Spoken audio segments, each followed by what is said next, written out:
The main character of this manhwa is an arrogant and overconfident young man. One day, a mysterious portal appeared before him, immediately pulling him in and transporting him to the world of martial arts. There, he began his journey as a warrior, gaining unbelievable power and climbing to the top. In the ruthless world of Murim, he lived like a legendary god of war. Then he suddenly woke up. Returning to his old world, he realized everything had changed. Now, he doesn't just live, he becomes the strongest. With the help of a system, he levels up step by step, crushing hordes of enemies, and even meeting cute girls along the way. And, of course, fluffy kittens. From the very first pages, the manhwa opens with brutal carnage, blood flying everywhere. Thousands of enemies relentlessly charging in from every direction, and a fearsome swordsman whose eyes burn with ruthless fire. The battle-hardened Emperor Ilchin, born of war itself. He earned that title after conquering the entirety of one island on his own. He was called Emperor not because of lineage or blood, but because of his unmatched martial skill. So perfect that even the heavens bowed before his blade. Wealth, gold, power. There was nothing a warrior like him couldn't seize with a flick of his wrist. But eventually, it all became meaningless. One day, he simply vanished, left everything behind without a single word. This mystery plagued the mind of the Black Mountain Monk, who had once offered the wanderer a temporary refuge in his secluded temple. Under the moonlight, the monk's bald head gleamed like polished diamond. And for a brief second, that gleam blinded Ilchin, whose real name was Yang Su-hyuk. The man's frown deepened, his face full of irritation, which stung the monk, especially since not even a hint of apology followed. Even at farewell, the man showed no softness, not a shred of warmth, just a cold, distant look. But why is Su-hyuk so desperate to leave this world? He has nothing left to long for. Everything he once desired, he's already achieved.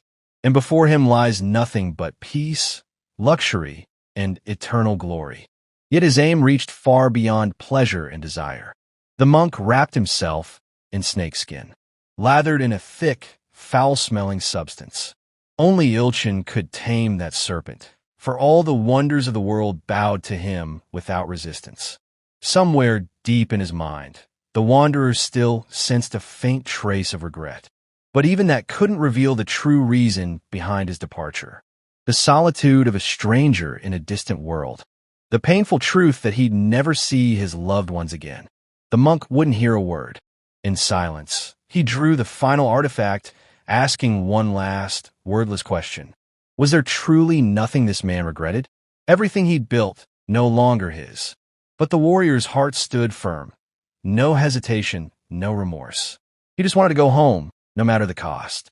If his will was truly that strong, then the dark monk would grant it. But he'd strip away every gain, leaving nothing behind. The warrior's eyes began to close, as though the world itself was releasing him. The monk wished to speak once more, but the moment slipped away. When he awoke, it was in a hospital room. It took time before the man grasped where he was. When clarity returned, he knew it was Earth. He tried to rise, but his body screamed in burning pain. Had just a few days in the hospital really made him this weak? The Black Mountain Monk had vowed to return him the instant he vanished from reality. But clearly, something had gone wrong with the return point. To recover his strength, the man turned to the sacred Source Earth technique, a meditative art he'd personally created in the world of Wan. Energy surged through his body like fire, reviving every muscle, restoring his old form. He no longer felt aged. Even his skin shimmered, as if life itself had been reignited. Power welled up in his eyes, too. One glance in the mirror confirmed it. He was whole again. He reached to call a nurse. But a system window appeared in front of him. A new mission. Save humanity. Not exactly the welcome he expected after leaving Urim. Then came another message. The Sacred Source Earth technique had reached A-rank mastery.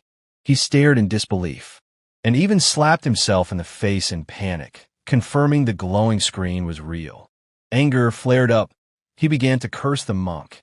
and everything shiny around it reminded me of that shiny bald spot, which seemed now a symbol of betrayal. Coming to terms with all of this, the guy decided to open the status window. All of his stats were at minimum. His class was fighter, his karma was off the charts, and the notes section stated that the user was disabled due to long inactivity. The accumulated karma value was many times that of ordinary people of the same age and race. Since the man had been in Murim for too long, he had completely forgotten about modern technology, and now he could hardly understand what was in front of him at all. Some kind of magic or an illusion from Juan's world. Did the monk miss so badly that he sent him to a world that only superficially resembles Earth? But if it's all an illusion, why is the date of birth the same and the details of the past not distorted? The character was definitely at home. The system window flashing in front of my eyes was starting to get annoying, and the man told it to disappear. It obeyed instantly. It was as if it sensed the order itself. The guy decided to check again, and made sure he could summon and remove it with his voice. With each repetition, it became clearer. The world had changed, and it had become something more than it had been before. Nurses entered the room. The guy dared to say a polite hello to them and asked what was going on here in general. But upon seeing the patient conscious, the nurses instantly became nervous. One immediately ran for a doctor. The emergency examination began, but doctors were surprised to note that his body had not sustained a single injury. When a man dropped that it had been 5 years since the portals had been opened, it sounded like thunder. Turns out he'd been in a coma the whole time. It's now 2028.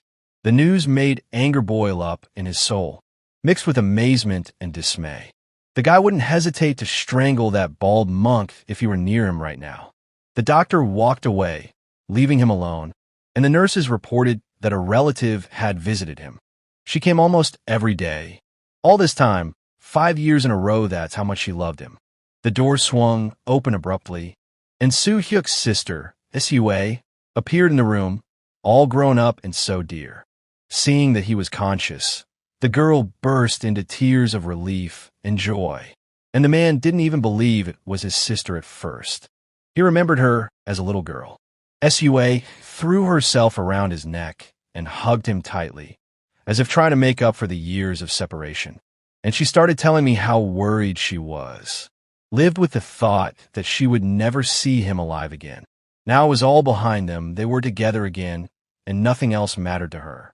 When she calmed down a bit, asked how he felt after entering the portal, as many complained of severe pain. The guy guffawed that he almost choked from her embrace, and asked, what portal is she referring to? 5 years ago, in 2023, the world shook with disaster, something akin to a massive earthquake. Then the opening of the portals began. Huge rifts connected the Earth to other worlds. Some of them led to safe zones, others into deadly dungeons inhabited by monsters. These worlds were inhabited by monsters, and simultaneously with their appearance, people with unique abilities began to awaken. This is how the world learned about the awakened, those who are able to change reality by force of will. Everything has changed over the years. Life will never be the same again. That day is now called the Portal Incident, the starting point of a new era.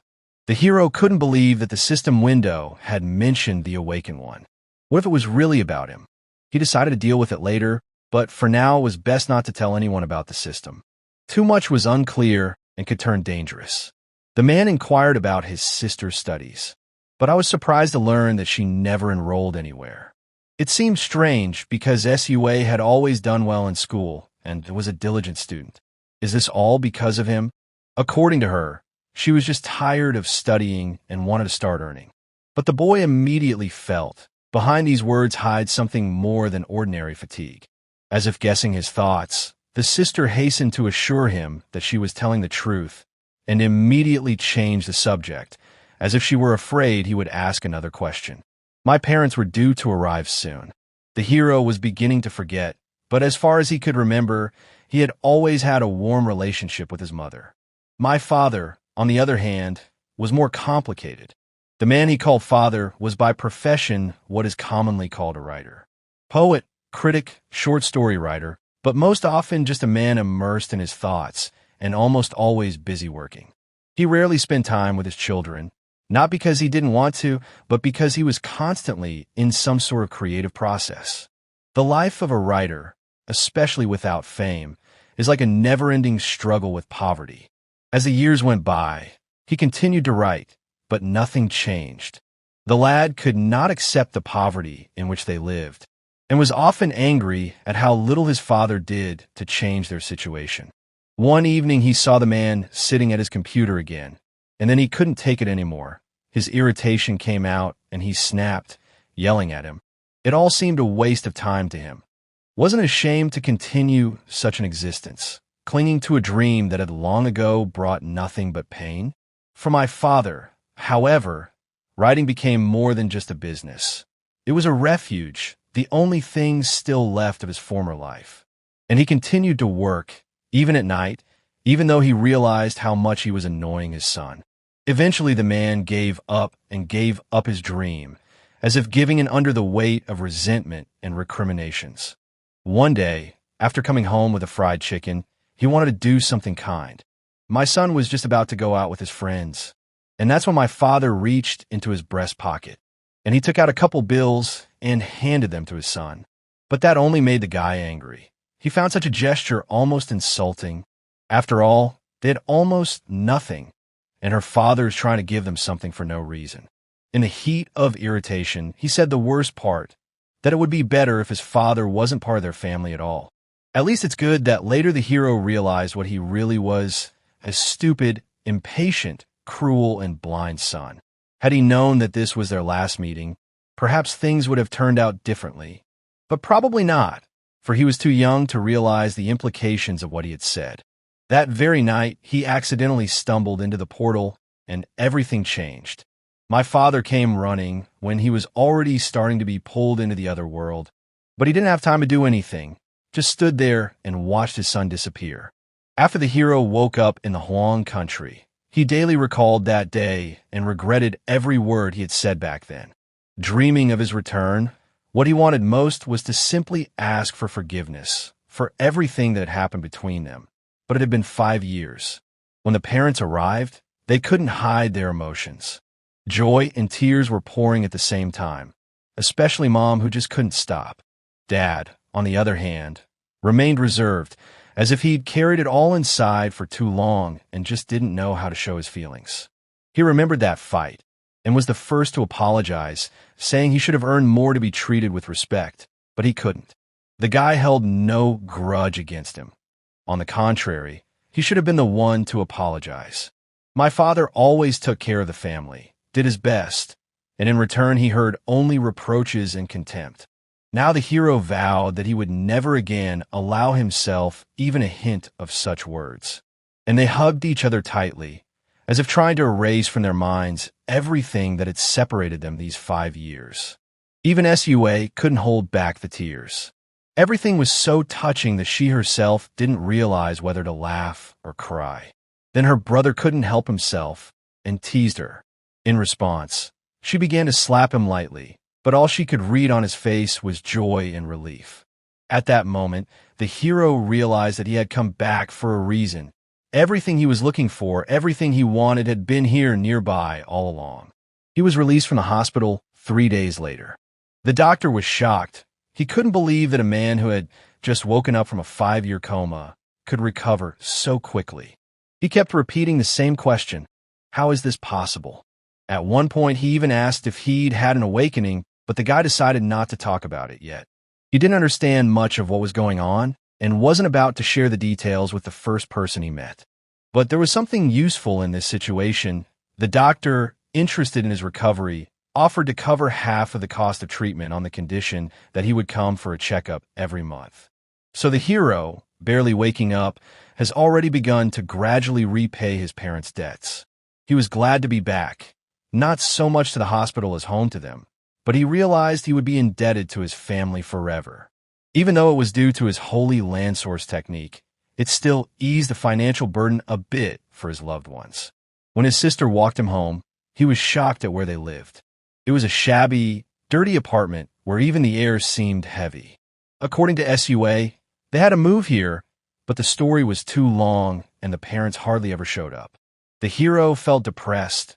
Yes, they had always lived poorly, but this was too much, as if someone was humiliating them on purpose. He began to suspect that it was his treatment that had finally trampled the family into poverty. Then he firmly decided that he was going to earn as much as possible, as soon as possible, and also that loved ones would no longer suffer. In this new world, the most obvious way to get rich quick was to become a hunter. And then this guy started training, determined to follow a difficult path full of pain and hardship. The guardian class, of course, commands more respect and glory. After all, they protect humanity.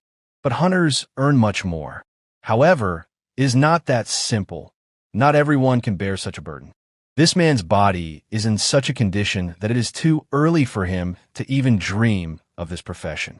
Even a light jog was driving him to exhaustion, and his chest burned from lack of air. His blood was 90% infected, causing his body to have almost no energy to fight even fatigue. They say some monsters are easy prey, but if a guy suddenly gets injured, it could cost him his life. So for now, it's better for him to focus on training to gain confidence in his own abilities. Fortunately, blood poisoning can be overcome with regular and persistent exercise. Moreover, this guy was a martial artist, and his path didn't start from nothing. The protagonist practiced hard every day, overcoming weakness and pain step by step. Stair running and the Mabu stance are the simplest but incredibly effective exercises he learned in Marima. He was on the right track, but the speed of recovery left a lot to be desired. Things were slow.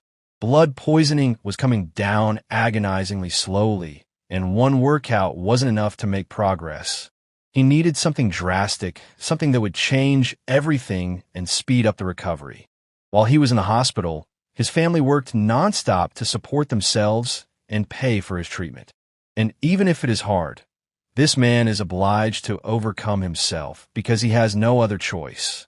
After all, he must become a hunter in the next few days, lest he let his kin down and lose his chance. Now he decided to use the sacred earth origin technique stored in his mind like an ancient covenant. It is the greatest of all the meditative techniques of the Huang country, coming from the depths of ancient teachings. It is known for its effectiveness, but it also has a hidden bonus that can change a person's destiny. The potential of the awakened one goes beyond what is possible, for he draws on the power of nature and the world itself. Each application gives a sense of rebirth, as if body and spirit are united in a new state. However, only 3 people in the entire Huang country know about this technique and are able to pass it on. Gathering his will in a fist, the guy continued practicing, not allowing himself to be lazy for a minute, and even surprised an old man who happened to be passing by, with his lively and swift run up the stairs. Day after day, he continued to climb the steps, knowing no mercy for his body or mind. He could not allow himself to stop, despite the pain, the fatigue, or the despair. He owed it to himself to overcome his inner barriers, even if it took everything, time, effort, and pain. That's why he was nicknamed Ilchin, the emperor of martial arts in Murim, where only strength of mind is valued. The training continued from the morning until the evening, until my legs were shaking from the exertion, and the bright sun constantly reminded him of the bald head of the monk under whose gaze he had once studied. And this, strangely enough, gave him strength, as if the monk was invisibly watching and giving his support. The old man watched him with interest and even admired him every day, amazed at the lad's persistence. He even muttered once that he wished he had a son just like him, just as stubborn and strong. When a moon was rising in the sky, the protagonist was already pretty tired, exhausted, and barely breathing. But it was only a short distance to the end of the stairs, and he knew he had to get there no matter how hard it was. Filling his lungs with air, he felt he was nearing the brink of running out of strength. A little more, and the inner barrier will finally be overcome. You just have to keep going. He continued running, and the system reported that it was impressed by the awakened one's indomitable spirit, persistence, and determination. For this, She improved his performance by rewarding effort and recognizing his aspirations. The hidden bonus of the Sacred Earth Source technique was also activated. The awakening went deeper. The hero has broken the barrier of 3 stars, passing the threshold beyond which new powers and possibilities open up. His blood poisoning had decreased by 30%. He had reached level 2. All his stamina reserves had recovered, and his wounds had completely healed, leaving his skin clean. The protagonist was genuinely happy about this success. It was a sign that everything was not in vain and the path was chosen correctly. Even the system showed respect and rewarded him with a new skill, Iron Claws, and the characteristic willpower. Now he can finally become a real hunter, not by word of mouth, but by right of strength and perseverance. And the very next day, he went to the association to register and start the journey. For him, the concept of skills still seems almost unreal to him, like dreams come true. They appear on their own, without any training in martial arts or magic, which breaks the usual logic he was accustomed to from a young age. Maybe that's why the system window had remained blank all this time until the morning, not showing itself. His only superpower, defined by the system at the beginning, is the Sacred Earth Source technique. But he learned that a hunter is required to have at least 3 skills, or else he will not be recognized even at the trials. Therefore, he quickly pumped up his martial arts without wasting a moment, for he had almost no time left. He ended up gaining 5 new rank A skills at once, and that was only the first page that opened up before him. In the next scene, a man from the Superpowers Agency appears. The man looked a bit confused seeing so many unusual skills gathered in one person in front of him. However, for those who dream of becoming rich in a short period of time, such a thing is more gratifying than alarming. The guy went straight to the front desk because he had to take an aptitude test. The employee behind the counter, haggard and bored, didn't even look at the visitor, only told him to place his palm on the glowing orb. If the orb began to emit light, it meant that an awakened person was standing in front of it. Otherwise, go home without further ado. It was clear from the clerk's tired face that there were too many overconfident newcomers showing up here. Many of them are convinced that magic flows in their veins, but most of the time, everything ends in silence, and the orb remains dark, not living up to their hopes. This time it was different. The orb suddenly flashed with a bright light, confirming that there was a true awakened one in front of them. The guy immediately proceeded to fill out the questionnaire without wasting any time. When the man from the agency looked at the list of his 30 abilities, he was slightly taken aback. My first thought was that the young man had simply embellished the data, unable to cope with excitement or elation. However, there was indeed a person in front of him who possessed all of the above skills, which was confirmed instantly. The system window displayed them in full. The surprise on the man's face was replaced by amazement, his jaw almost touching the table. He immediately began apologizing for his first impression, and afterward, after hastily gathering his thoughts, he headed to the leadership to report this incredible case to Oxing Wu. This chief at once showed a keen interest in the young man, for such phenomena had not met here for a long time. But something still caught his eye about this unknown kid. He's going to keep an eye on him. Finished with the registration, the guy went home full of new thoughts and expectations. On the way, he remembered how he had almost passed out from a routine jog not too long ago. But it was from that day that his body began to gain stamina, step by step, through pain and sweat. During the registration process, it became clear that each hunter is required to undergo special training before going out on assignments. The state has provided a special training program to reduce accidental deaths in dungeons. The course is scheduled to start on the last day of the month, and the young hunter had exactly 5 days to spare. Although he would have gladly avoided this mandatory, there was no way to refuse the course. So the man decided to devote the rest of his time to training. There's too much at stake. Those 5 days flew by like a flash, and then he arrived at the General Assembly Place, where a huge crowd had already gathered. It felt like a real festival filled with anticipation. At some point, a slight pulse of strange energy passed by him. It went a long way through all the crowds of people. But where did it start? And right in front of a lot of people. The figure of an elven woman named Shahar Kalaluriat appeared on the stage, whose appearance instantly drew all the eyes of those present. By the time the guy had time to realize what was happening, she was already standing in the center of the stage. He hadn't caught her approach. The man was surprised by her energetic presence, mysterious and strong, and he felt an interest in her abilities and background awaken inside. It turned out that the elfess had noticed the newcomer a long time ago, standing in the center of the crowd and staring at her. And the association's leadership has asked her to keep a closer eye on this promising fighter. Despite the low level, the guy managed to catch a glimpse of her aura, if only for a single moment. And it came as a surprise to Shahar, for such a thing was rare among her people. The elfess then turned to the hall and formally greeted everyone gathered. She said that the South Korean government invited her as an instructor for a training course, and she herself is a warrior from Elvenheim, but her apprentices may call her simply Shahar for convenience. This case was the first time that a representative of the Elven people is involved in the training of humans. And Shahar realized that the new recruits probably had a lot of questions piling up, but time was running out, so she only allowed 3, no more. The first one who dared to speak was a young girl named Beck Ian who had recently turned 19. She raised her hand, wanting answers to her questions about starting school, and everyone in the audience was shocked to hear her age. After all, no one expected that such an appearance could hide so many years of age. Instead of a question, the girl, without hiding her admiration, began showering the elfess with compliments, noting her graceful appearance. And from the expression on the guest's face, it was clear that such words were pleasant to her.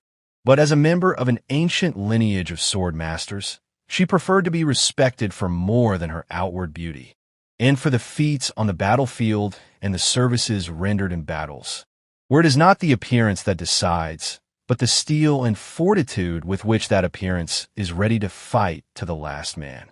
It was time for the next question, and the atmosphere in the room was once again filled with anticipation.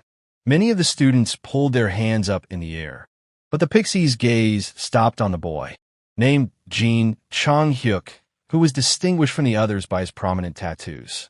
Everyone stared at him in disbelief, and the main character immediately sensed that this guy might have a dark past. And the premonition did not fail. The guy was clearly nervous, worried about whether his criminal past would be a barrier to participation. He remembered what he had read in the rules. Admission is possible if the instructor approves.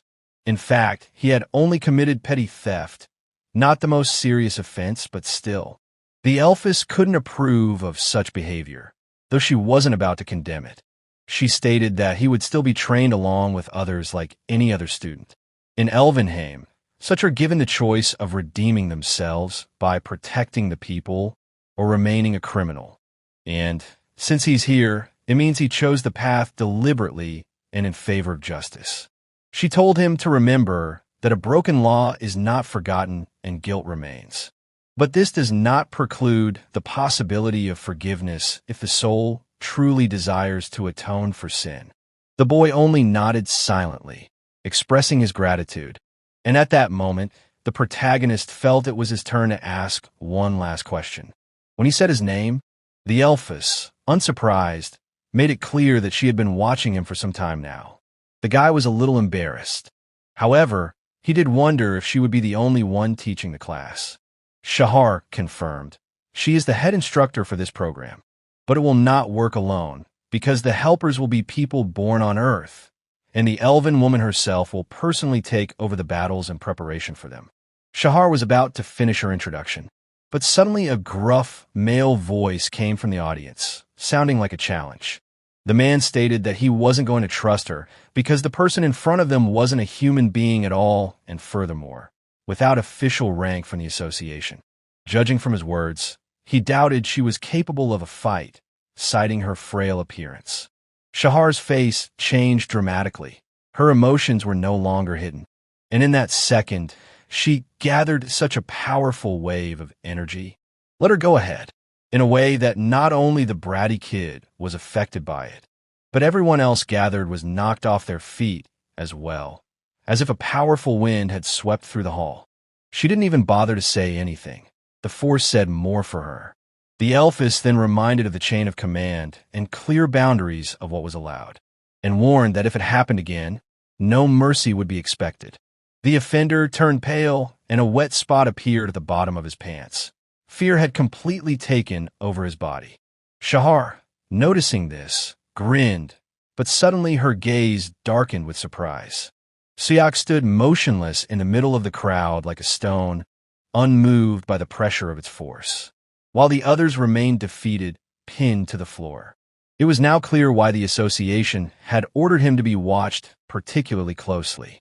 The lad could have been sent to the dungeons by now. He was ready to go. But in her eyes, strength is not the only criterion. It is also important to be able to use it correctly. So she decided not to jump to conclusions just yet and looked at everyone with renewed severity.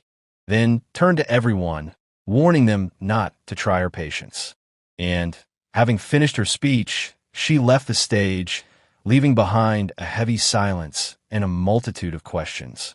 Classes started pretty soon, although so far the cadets have only mastered the theoretical basics, while the teachers talked about the varieties of monsters and their behavior.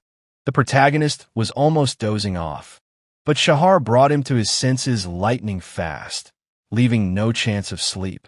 And, judging by her scrutinizing gaze, she never relaxed her control for a second, not allowing herself to miss even the smallest detail. Then he turned around and realized that Chanyak was sitting next to him, who had been watching him intently all this time, as if trying to figure something out. But meeting his gaze, he quickly averted his eyes and pretended as if nothing of the sort had happened. The protagonist chuckled weakly, as if he knew what he was talking about, but immediately got another flick from Shahar. She didn't allow any distraction or relaxation, recalling that a strict mentor always enforces discipline and does not tolerate frivolity. The man, having completed his lesson, I felt so emotionally uplifted that I was almost ready to cry from relief and happiness. He had never seen such an appreciative and focused audience in his entire life, and it was all thanks to Shahar. Baek-yoon moved closer to the main character. She was overwhelmed with admiration at how the instructor was able to bring everyone to their senses, and the guy himself was the only one who could resist her energy pressure. Chang-hyuk noticed it too. The girl wondered how he was able to resist, and the guy, not giving any credit to his stamina, simply replied that he was lucky, and that simple modesty awakened Chang-hyuk's genuine respect. That's why his gaze stayed on me the whole class. The girl offered to have lunch with them together, but the guy politely declined, and without wasting any time, he used his powers to hide from everyone.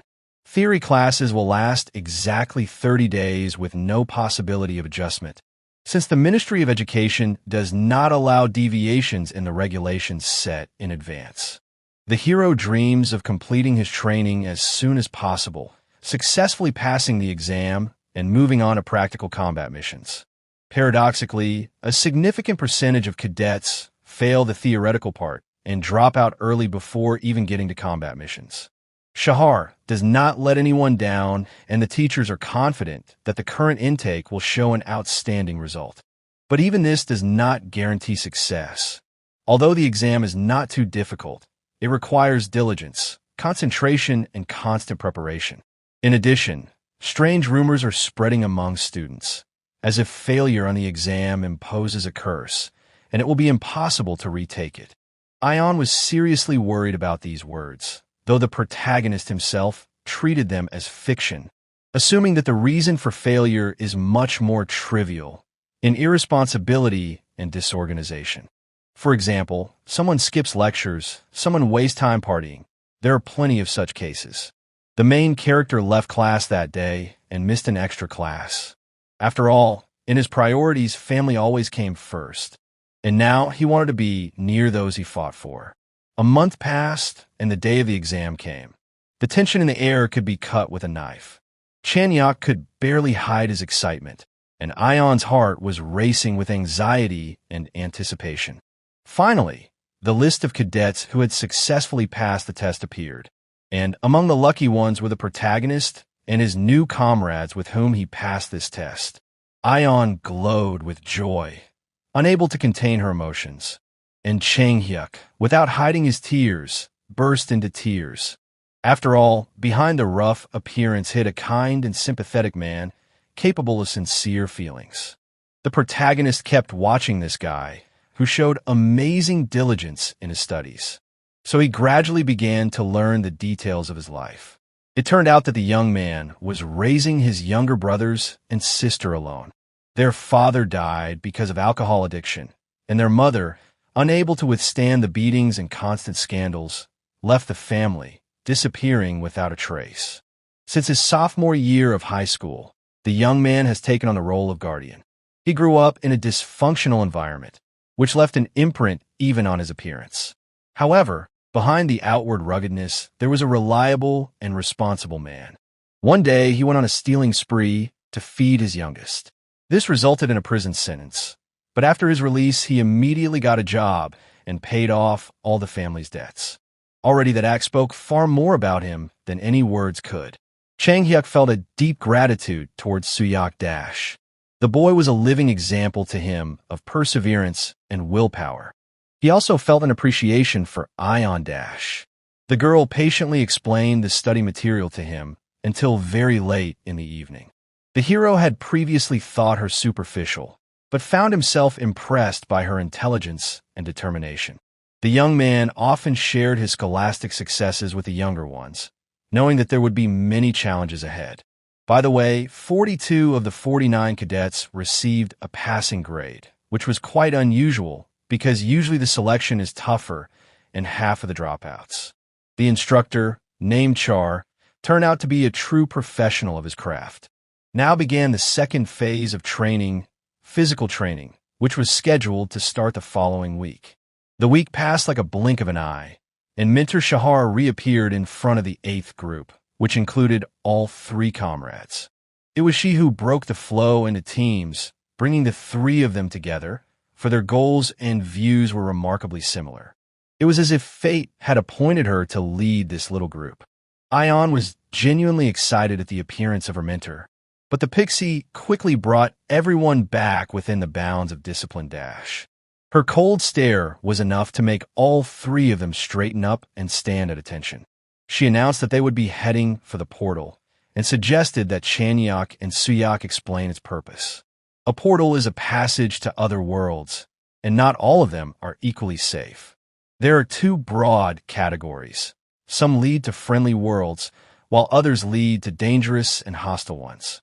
Danger portals are categorized by threat level, from the 1st to the 13th, where the latter is considered the most deadly. The Elphus was pleased with how well they had grasped the theory, and announced that their task today was to pass through a first danger portal. Ion perked up. After all, such portals are considered suitable for beginners. They are home to weak monsters, and not many of them. Shahar clarified how easy it would be to clear such a passage. And when the girl confidently replied that it would be super easy, Ta sharply asked a counter question. In her opinion, then, such creatures are incapable of killing a human? The students felt anxious, and the mentor did not bother to comfort them dash. Monsters, she emphasized, could very well prove deadly. At times like this, their true nature is on full display, bloodthirsty and ruthless. Shahar let out an intimidating aura, but even under her pressure, the protagonist remained unfazed, which caused the mentor to be genuinely surprised. She repeated, "Monsters are deadly, and if someone can't even withstand the pressure of an instructor, they have no chance of surviving in real combat." As the young man handled her pressure, she asked if he had faced any real fights. The answer was evasive, so she stopped asking, deciding that it would be up to him to prove his mettle. It was time to head for the portal, so they decided to run to the subway station. Or rather, that's what Shahar decided.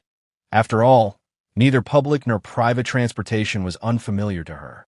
She appointed a young man to be the leader of their group. and in the same instant she disappeared, as if dissolved in the air current. There was no choice left. The boys ran all the way to the station, spending almost an hour on it. And when they finally arrived, they were almost out of breath from fatigue. Only this guy looked like he wasn't even running at all. Shahar allotted 10 minutes to rest, and almost the entire trio settled down on the ground with a sigh of relief. The threat of the monsters had taken its toll on them, and now with a marathon around the city, I can at least take a little breather. Maybe this was all part of the plan all along. If so, this woman is not just a good mentor, she is a born educator. When exactly 10 minutes had passed, the instructor announced it, and the group headed down into the underground part of the station. The name of the first-degree portal at Mafo Station is Mugio. Translated, it's a world without borders, which sounds almost philosophical. While preparing for the exam, the young man learned an interesting thing. There are several portals with this name. They are lifeless worlds with the same names, with no signs of intelligent life and no apparent value. But those who have been there claim to have encountered traces of ancient and long-vanished civilizations. It made one wonder if all Mugio are actually the wreckage of great worlds long gone.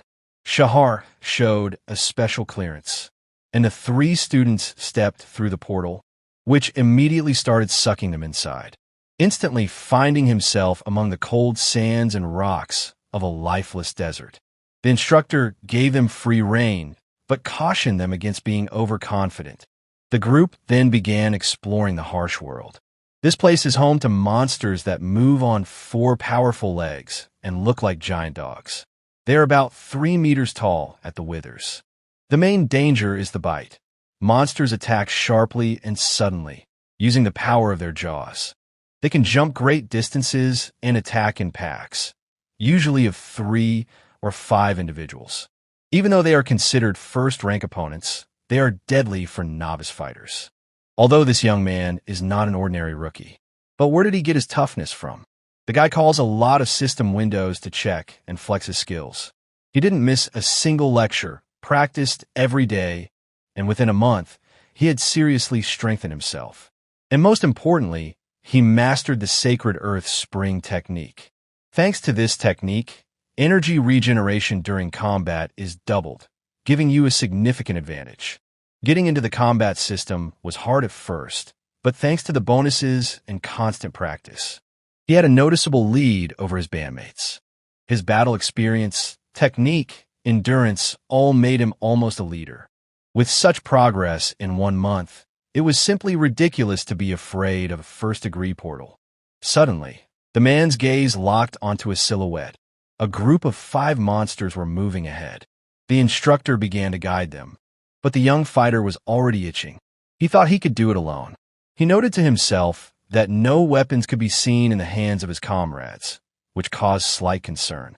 And at the same instant, on cue, the entire trio rushed forward. Chang Hyuk appeared to be armed with a pair of blades growing out of his hands, just like a wolverine. And the girl, Ayon, judging by the actions, was acting as a support and a hitter. Now is the moment for decisive action. The man made a dash for it, overtaking his comrades, leaving them in amazement. And by getting close to one of the monsters, deftly dodged a powerful throw. Using a martial art technique called palm technique, he delivered a piercing blow, easily piercing through the enemy's defenses. Before he could catch his breath, he sensed danger. Another creature rushed at him from behind. In a split second, he pushed off the ground and, soaring upward, he delivered a scathing leg kick, crushing the last of his opponents. The comrades simply didn't even have time to react, remaining in utter amazement. Even Shahar's mentor could hardly believe that the one in front of her was just a cadet. The boy stood on the body of the defeated wolf. At that moment, his instincts caught the approach of another creature, and he snapped out of his seat, heading straight for the threat. The next lunge was devastating. The swift blow drove the monster into the ground with such force that dust rose. Instructor Shahar tried her best to keep her cool, as a mentor should, but inside she wanted to take this fighter to Elvenheim. The man shook off his hands and stood pensive for a moment, Maybe experience from a past life helps to fight, so instinctively, the body reacted on its own, without a second thought, and the system certainly played no small part in this. If he were in one now, he would be among the best of the best, among the elite of warriors. When the wolves lunged at him again, it was clear there were two left, and he could do quite well without help. But it was worth conceding this time. They're a team, after all, and it's an important experience for others, not just another sweep. For the fighter, it was just another item on his personal bucket list. And for his comrades, a step toward real hardening and a confident future. Jong Hyuk couldn't believe it. Did his partner really want to give them a chance? He released his claws again, summoned the monsters to himself, and prepared to attack. Swung around and unleashed a fiery charge. Went through the wolf, cutting it in two. A Young noticed movement behind her and warned him of the impending danger. However, it was too late. The blow was about to come right on his head. Jong Hyuk didn't have time to realize how the wolf was able to get around him from the rear. But Ah Young reacted instantly, summoning magic, and started the treatment. All wounds healed with astonishing speed. The girl's healing gift manifested itself in all its strength. The boy realized how important such an ability was in combat. And in the same instant, a new pack appeared in front of them. The man didn't like it, wasn't even allowed to catch his breath. But he was already used to the constant tension. We had to follow through. A short time later, the group returned to the building. Tired but satisfied, they began to complain of body aches and dreamed of a warm bed. The man understood them perfectly. This was the first real test for the team as part of 6 Approaches training. Instructor Char praised the group. She knew that the Earthlings who had awakened the force would not fail.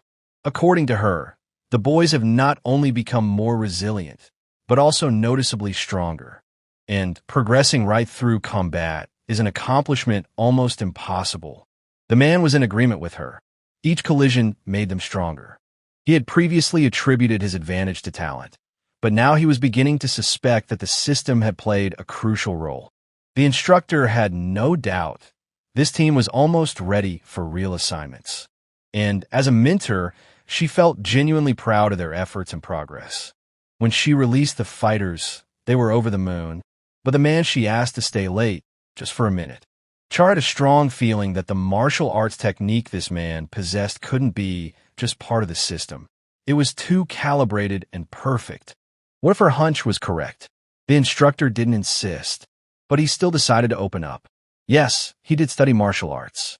Char had assumed that, but his file indicated that he had only recently been in a coma, and learning in just a month seemed like something out of the realm of fantasy. Though maybe there's just something she doesn't know yet. The universe is vast and full of mysteries. The man didn't fully understand why she asked the question, but there was more to her gaze than that. She saw something in him that he didn't always see, and the same thing was said about him by the people of the Huan country. Char should have also noted that he was the one who gave his comrades a chance to prove themselves in the first fight, and it was a much more valuable contribution than any personal exploits. He said it for a reason.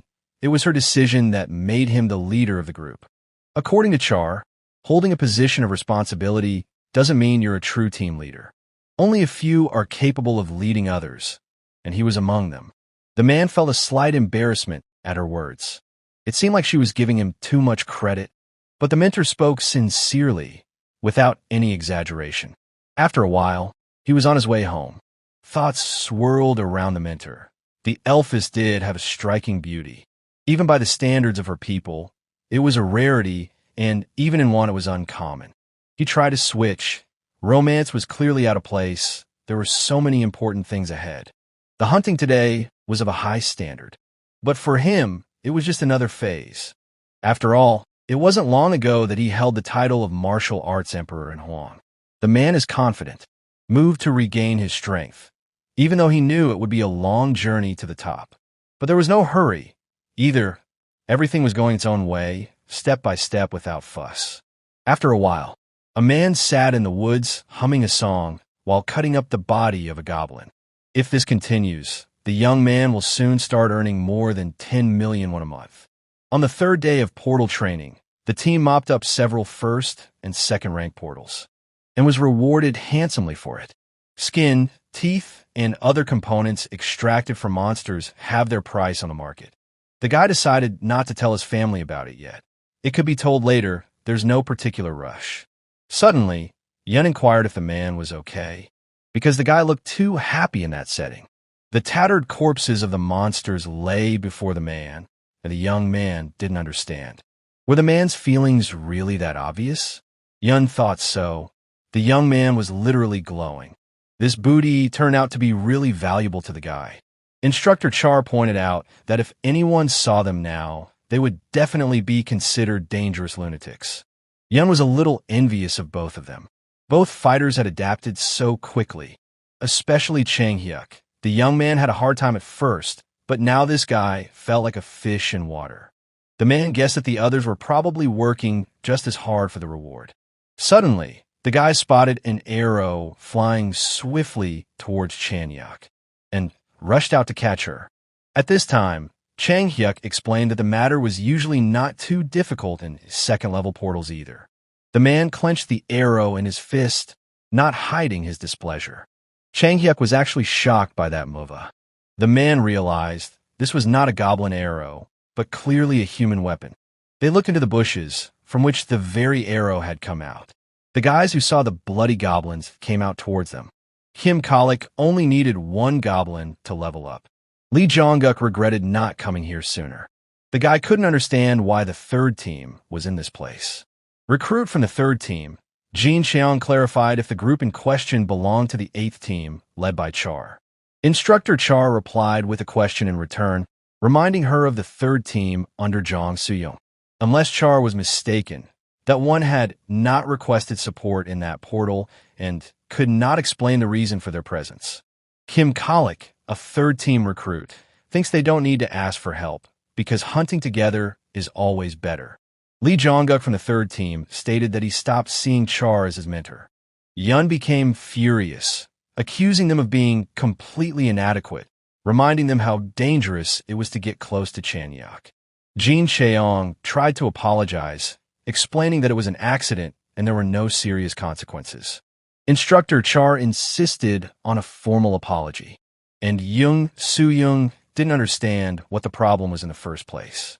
She expressed bewilderment at the setting. Char is now an eighth team instructor, but she is required to give instruction to all recruits. Jong Soo-young, the leader of the third team and a member of the Amuga Guild, characterized Char as cold as ice. In her opinion, the nickname Death Flower is not accidental. The recruits' petty pranks are not worth serious punishment. Jin Cheong sarcastically recalled the unfortunate nature of the events. Instructor Char, on the other hand, emphasized that even accidental actions, they put someone else's life at risk, and therefore an apology was mandatory. Plus, interfering with someone else's portal sweep is a serious offense. Jong Soo-young thought that Char was too boring to talk to. Talking to elves bored her, and crossing their paths even more so. Instructor Char asked Jong Soo-young to remember who she was. Char reminded her that she was serving as not just a mentor to the eighth team, but as the chief instructor of the entire program. A boundary had been crossed. Jong Soo-jong found it impossible to talk. She commanded like an old general. Let them take the loot, and they'll look for another one. And if the rules are broken, let them go to the Amuga Guild. Instructor Char called out loudly to Jong Soo-young, and Kalik threw in their direction to wish them a pleasant day. After a while, the boys returned to headquarters, and Chang Hyuk thanked the man. The gratitude came from the bottom of his heart. If it wasn't for that person, Chang Hyuk would have been seriously injured.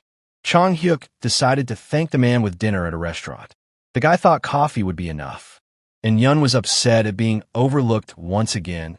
It was the same last time. The man wondered how she had managed to overhear them, for the team was sure she was already gone. Yun only left to go to the restroom for a short while, and then came back to wait for them. The man apologized to the girl and offered to go to a restaurant together. Yun readily agreed and delicately let the man know that the payment was worth taking on, and the guy took the hint. The next day, the man once again engaged in battle with monsters and leveled up.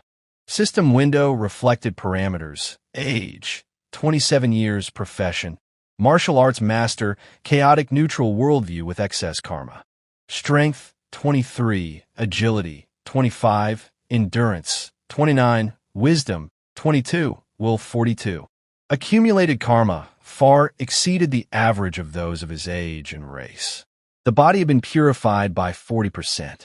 The effectiveness of techniques based on chi energy increased significantly. The Zhen and Du meridians are unlocked, and the speed and efficiency of energy recovery is increased by 200% of the base level. The man rejoiced at his growth and increased strength. The boy had finally fully found his fighting rhythm. At this rate of recovery and growth, he is expected to return to his position as the #1 warrior in the world. The man thought about sharing this news with his family when he suddenly froze. Instructor Char appeared in front of the man and broke the arrows in one motion. Recently, Instructor Zhang Suyung had been appearing in the team's hunting zone too often, and Char regarded such visits not as an accident, but as direct interference. Jin Chai-young only followed her mentor's order, shooting in the direction indicated. Recruit had no idea of the presence of the other hunters. Instructor Char was certain that these visits were purposeful provocations, while Young Su-young insisted otherwise, claiming that Char was the one initiating the conflicts. The guild had already received a complaint from her team the previous day. Char said that even if there were violations of the rules, the complaint should have been filed formally through established channels. Zhang Su-young thought it was overkill and didn't understand why they had to talk at all. It would have been easier to kill them. Char knew that Zhang Su-young had a personal dislike for her, but that one had already gone too far. The instructor guessed that Zhang Su-young has feelings for Song Moon-hyuk.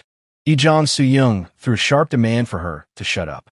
The man was stunned to realize that the reason for the conflict was because she was jealous of him.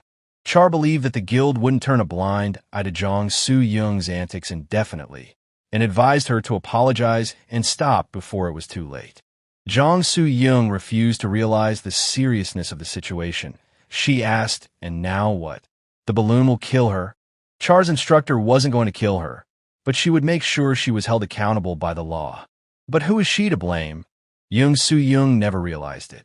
Zhang Su-jong suddenly used a forbidden dark art, and I channeled the power of that technique into the boys. According to Char's mentor's observation, it was too late to retreat. Char managed to land a counterpunch and struck her opponent with the effortless ease of a deflected shot. Young Su-young had no right to retreat anymore. It was all or nothing. Besides, Char's mentor won't kill her. Her nobility won't allow it. Zhang Su-young gave the order to the third group. Instantly destroy them, tear them to shreds. So rigid a demand struck the fighters. The instructor didn't understand. Wasn't the group's goal to get into a Muji's guild? The fighters had to at least cripple their opponents to tear off limbs. After all, a tangible result was required. The soldiers of the third group rushed forward, and Char's mentor only smiled, which further pissed Su-jong off with his unwavering confidence. Zhang Su-young intended to prove that her recruits would tear the 8th team to shreds. The man assessed the composition of his opponents and realized a warrior and an archer stood before him. Suddenly, Chong-guk grew to the size of a giant, tearing his clothes. The guy decided to take the blows of the boar and the archer, leaving the lancemen to the rest of the fighters for the time being. Chong-guk was convinced that he would crush the man like a small insect, and threw sprawling punches that missed their target. The giant swung around, but the man used a tin fist hold and then a fist of destruction hold. Blood gushed from the giant's mouth, and the man marveled that the giant had managed to resist that power at all. The man realized the need to change tactics. The enemy was too nimble. The giant called out to Jin Chai-young, and the archer caught all the instructions without words. The archer drew the bowstring and fired an arrow with great force, and right toward the area below our protagonist's waist, raising a column of dust from the ground. But she missed. The arrow just hit the ground, and the man was already behind the giant's back and called out to him. A man punched a giant and crushed the giant into the ground. Confused Jin Chai-young. Now, By his reckoning, it was the archer's turn, but the archer asked not to come any closer.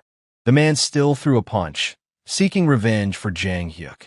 The archer was thrown forward, leaving a deep furrow in the soil, and the man realized that he'd gone a little overboard with the power.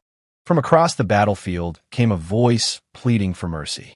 Recruit Kalik begged Jang Hyuk to stop. The fighters were unwilling to continue. They were forced. The man grabbed Kalik's arm and told him to calm down and let the guy go. It's not a monster.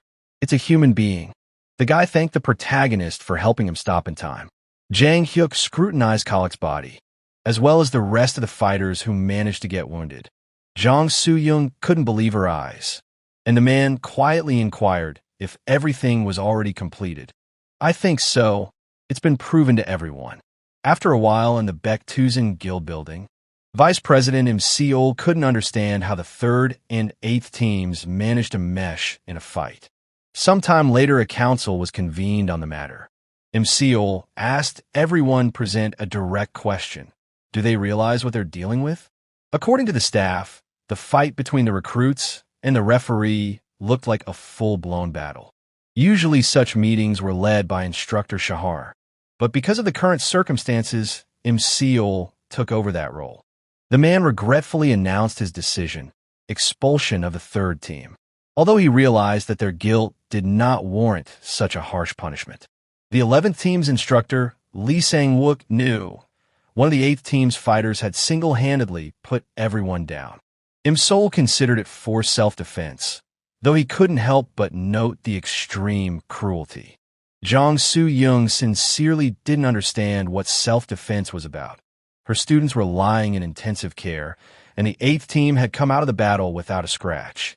Im Seol put the blame on Jang Soo-young, a black cloud witch from the Emoji Guild.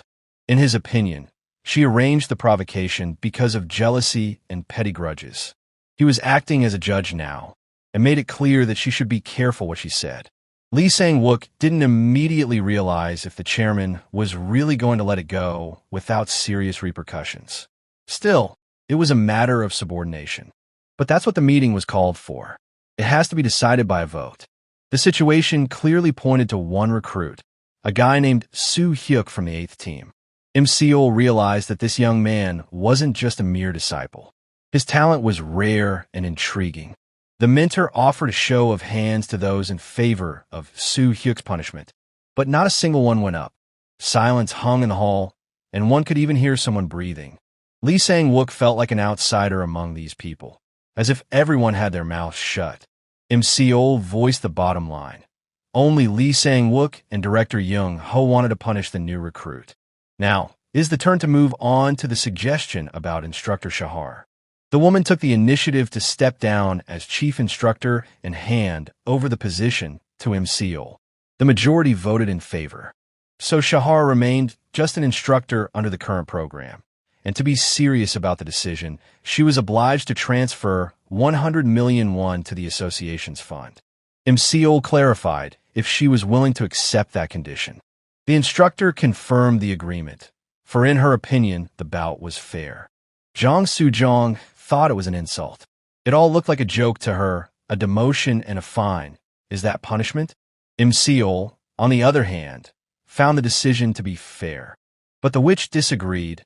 She called it a circus. The Emoji Guild, in her opinion, had been publicly humiliated, and everyone around her simply remained silent. Indeed, there was silence in the hall. Im Seol repeated what he had said. In his eyes, Jang Soo-young had finally gone off the rails and now thought that her shenanigans would go without consequences. The woman started being rude, which only fueled the anger in the mentor's heart. Im Seol wondered, did she realize where she was, and did she really believe that their loud name could scare anyone here? Things got tense, and the man reminded us that the recruit training program is the backbone of the nation's defense. No profession is more important than protecting the world, and Jung Soo-young is destroying Korea's talent pool with his scheming. As of this moment, she and the entire Emoji Guild are suspended from the national program for a period of 3 years. Jang Soo-young didn't believe that he had that right. But Im Seol was the chief instructor of the 56th recruiting class. Lee Sang-wook wondered, does it need a vote? Minter nodded. Democracy, after all. It's time to make a choice. Baek or Emoji? Lee Sang-wook knew very well that Baek was the first in the guild rankings. And Emoji is only third. Perhaps he bet on the wrong side? Looks like things have come to an end for Emoji. After a while, the meeting came to an end. The atmosphere was electrified. Im-sol couldn't remember the last time he had been this angry. Many people wondered what would happen to Emoji now. They brought up a new recruit from the 8th team, a guy named Soo-hyuk. He was the only one who could handle the whole group, and he also had amazing characteristics. Some were already thinking about inviting him into their guild before others did. Jang Hyuk noticed that everyone was just talking about this guy, and Iona thought there was too much fuss over one student. Meanwhile, Soo-hyuk himself was pondering what had been discussed at that meeting. However, the boy realized that he couldn't stop training. It was nice to realize that his efforts were paying off. Late at night, the new recruit thought about how much the constant training and raids in the portal had changed him. He was ready to begin mastering the Heaven and Earth Unity art. Heaven and Earth are connected by a single thread, and despite the differences, at the core, it's a unified whole. 3 elements, 1 essence. Energy is born in Dongcheon and circulates through the Run and Do channels. The Great Circle technique is one of the most difficult, but the guy's already started studying it in Wanland. He'll be fine. Opening his eyes, he felt now at the peak of his powers. The Jun and Du meridians opened fully, and the spiritual body was cleansed of all impurities. The system window reported, legendary level reached. Success. The guy had mastered the knowledge of an ancient martial art. He now possessed a 5th-ranked technique, the art of the unity of heaven and earth. This technique can be perfected, and the body has already started to change. The system indicated the transformation had begun. The body had entered a state of unity. The energy reserve was divided into 3 parts, upper, middle, and lower dantian. The energy was now distributed by level. All of this was recorded in the stats window, and the guy realized this was his first really big step. After a while, the boys entered the portal again, where a giant toothy worm burst out of the bowels. He was ready to pounce on them the second he did. Guy has developed one of the most powerful techniques of the Huang country, the art of connecting heaven and earth. At that moment, they are attacked by a huge worm, tearing up the ground and creating real chaos among the fighters. And now the man urgently needs to regain the lost techniques of movement. Otherwise, the outcome of the fight will be deplorable. The protagonist abruptly rushed forward, rushing towards the giant monster, and used the Iron Fist technique, and then activated the Unbending Will ability while expending as much as 58 units of chi energy. And although the guy was pleased with the power of the blow he had struck, inside he realized the price for it was too high. It had been 3 months since he had started learning this technique, but perhaps its secrets were still not fully revealed. The protagonist shrouded his body in a dense mantle of mana, and then moved forward, in search of an opportunity that would forever change the course of battle and leave a mark on history. The system window suddenly announced he had unlocked a new technique, a level 55 martial art known as the 8 Iconic Step, a step that was the stuff of legends. The man punched the monster, dotted with teeth, and tossed the worm aside, causing the creature to fly into a rage. And Ion realized at that moment he was in perfect form today, and every step he took was filled with power. Chang Hyuk felt that he might never catch up with this guy. And Instructor Char, at heart, couldn't help but admire his polished movements and ability to conserve resources. Is it possible that he could become a truly outstanding master in such a short time? Monsters began to break through from different directions, flooding the desert, and the guy, as if gliding in the wind, sidestepped them, delivering blows imbued with the power of a demon. And in the next instant, there was a bloody explosion. Blood whipped around, leaving scarlet marks in the sand like a mural of doom. The guy didn't even notice. How exactly did they manage to destroy so many opponents? Everything was happening as if in a dream. He caught the surprised, almost admiring looks of his companions. 2 weeks in continuous training inside the portals flew by like one busy day. All teams successfully completed the course, except for the third group, which was always lagging behind in every direction, although it had happened before. But this time their flow was able to exceed expectations and deliver an outstanding result. After a while, Instructor Char expressed her approval to the entire squad.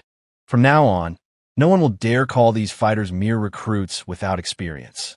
Now, their successes had become known, and the top guilds had already taken notice of them. Each has a different path open to them, but for Instructor Char, they will always remain her students. She reminded them that they don't have fame and titles yet, but being able to protect people is an honor in itself. Instructor Char believed they would make the right choice that would not lead to regrets. That was the end of the training. They had given their best, working to the best of their abilities. Ion rushed to the woman and burst into tears, hugging her with all sincerity, realizing that without the support of her mentor, she would never have been able to put herself out there like that. Instructor Char was genuinely pleased, for she was honored to walk beside these guys all the way to the end of the road. Still, Ion worried, would she ever see her mentor again? What if she didn't even have a smartphone to text? Instructor Char said, if the fates were favorable, they will surely hear of her, perhaps even in the rustle of the desert wind. These words only moved Ion more deeply, and the tears came with renewed force. Chang Hyuk wasn't left out either. Instructor Char knew of his criminal record, but never rebuked him. She saw his becoming an awakened as an attempt to regain lost honor. But the lad himself felt no honor or noble intentions. After all, the only thing he wanted was a lot of money, without thinking about the meaning of her admonitions. Chang Hyuk cried, realizing that he could have made an honest living, but chose the path of profit, full of lies. But suddenly his tears stopped. The instructor never once in the whole time expressed either contempt or shame for him. A man's past does not define who he is. Let him remember Lander's ordeal. Now he had nothing more to regret or mourn the past for. The woman advised that she should channel her energies into protecting others. And if he does, perhaps redemption will be found, and she promised to watch him. The protagonist felt extremely honored to fight under such a mentor. They exchanged a firm handshake, and Char, looking into the boy's eyes, promised to meet him on the battlefield. The weather that day was truly clear, as if the sun was blessing their farewell to Shahar. Now, the guys are going to go through the hunter registration with the association. After all, each awakened person received a different rank from 1 to 13. There was only one rank 13 wielder and 5 who had reached rank 12 strength. These 6 men were South Korea's shield, keeping the enemy from invading. The protagonist wondered what path of defense he himself would take, considering that not even every rookie was capable of reaching the first rank. The employee tiredly pronounced the ranking result, and the guy was amazed at the core. It was an unexpected result. A message popped up on the screen. He had gotten rank 6. The world ate appear in the next shot. They were considered the pinnacle of the human race, the ideal of fighting power. These were the awakened ones that had reached the legendary 13th rank, a true elite that even kings bowed down to. One particularly gifted young man stood out among them. He had completed the training course and had barely celebrated his 20th birthday. This non-guild-affiliated loner had obtained rank 4 and was relentlessly mopping up portals as if he was an army in his own right. The name of this exceptional warrior is Baek Mahak. Such a rapid ascent has never been witnessed in Korea or the world. The guy realized that his own result had managed to surpass the established record of Baek Mahak, which was a shock. The office worker asked for a short wait, promising to complete the registration and issue a hunting license soon. The young man had not expected that there were still hunters with such monstrous strength and level on the planet. He recalled how the Alliance of Worlds had rated the potential of Earthlings at an average level, inferior even to the elves. And the leaders of the Alliance were celestial beings, considered the absolute pinnacle in the hierarchy of the races of the entire universe. The human race was in a middling position, and the prospect of facing demons was only a theory. The hierarchy of power in the galaxy was built on a scale set by the celestial race, and Earthlings were in the shadows for now. But the pace of humanity's development was becoming threatening. The people of Earth were evolving faster than all others. The employee handed the guy a wristband, informing him that the license was ready and he could now review the data. The young man put the bracelet on, saw the mana emission, and a system window appeared in front of his eyes with the characteristics of what he took to be a magical phenomenon.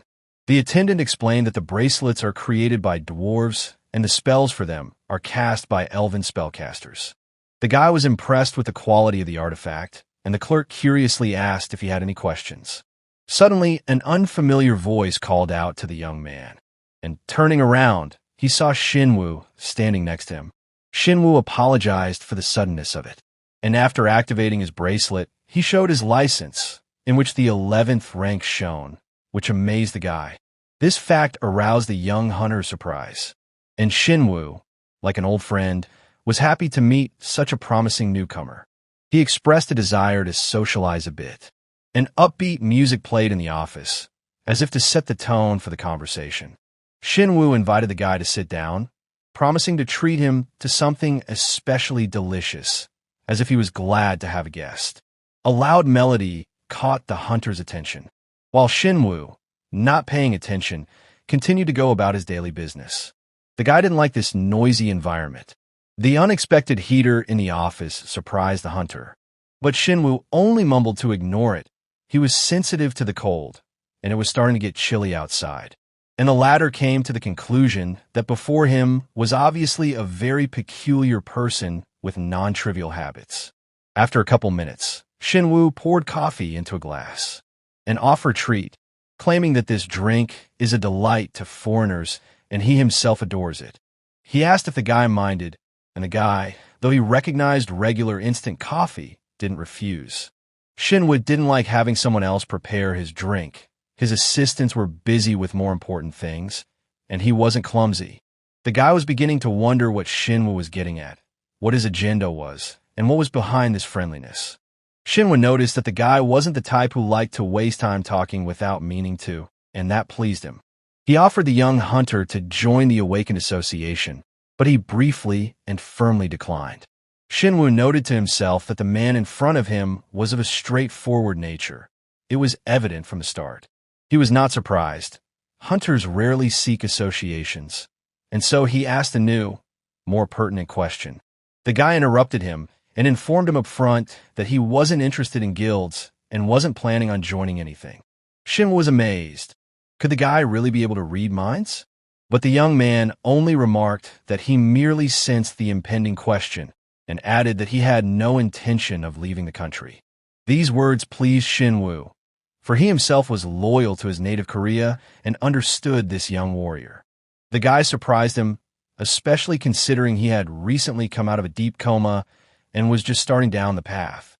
Shinwoo wanted to know what the hunter's purpose was. If possible, he wanted to help in any way he could.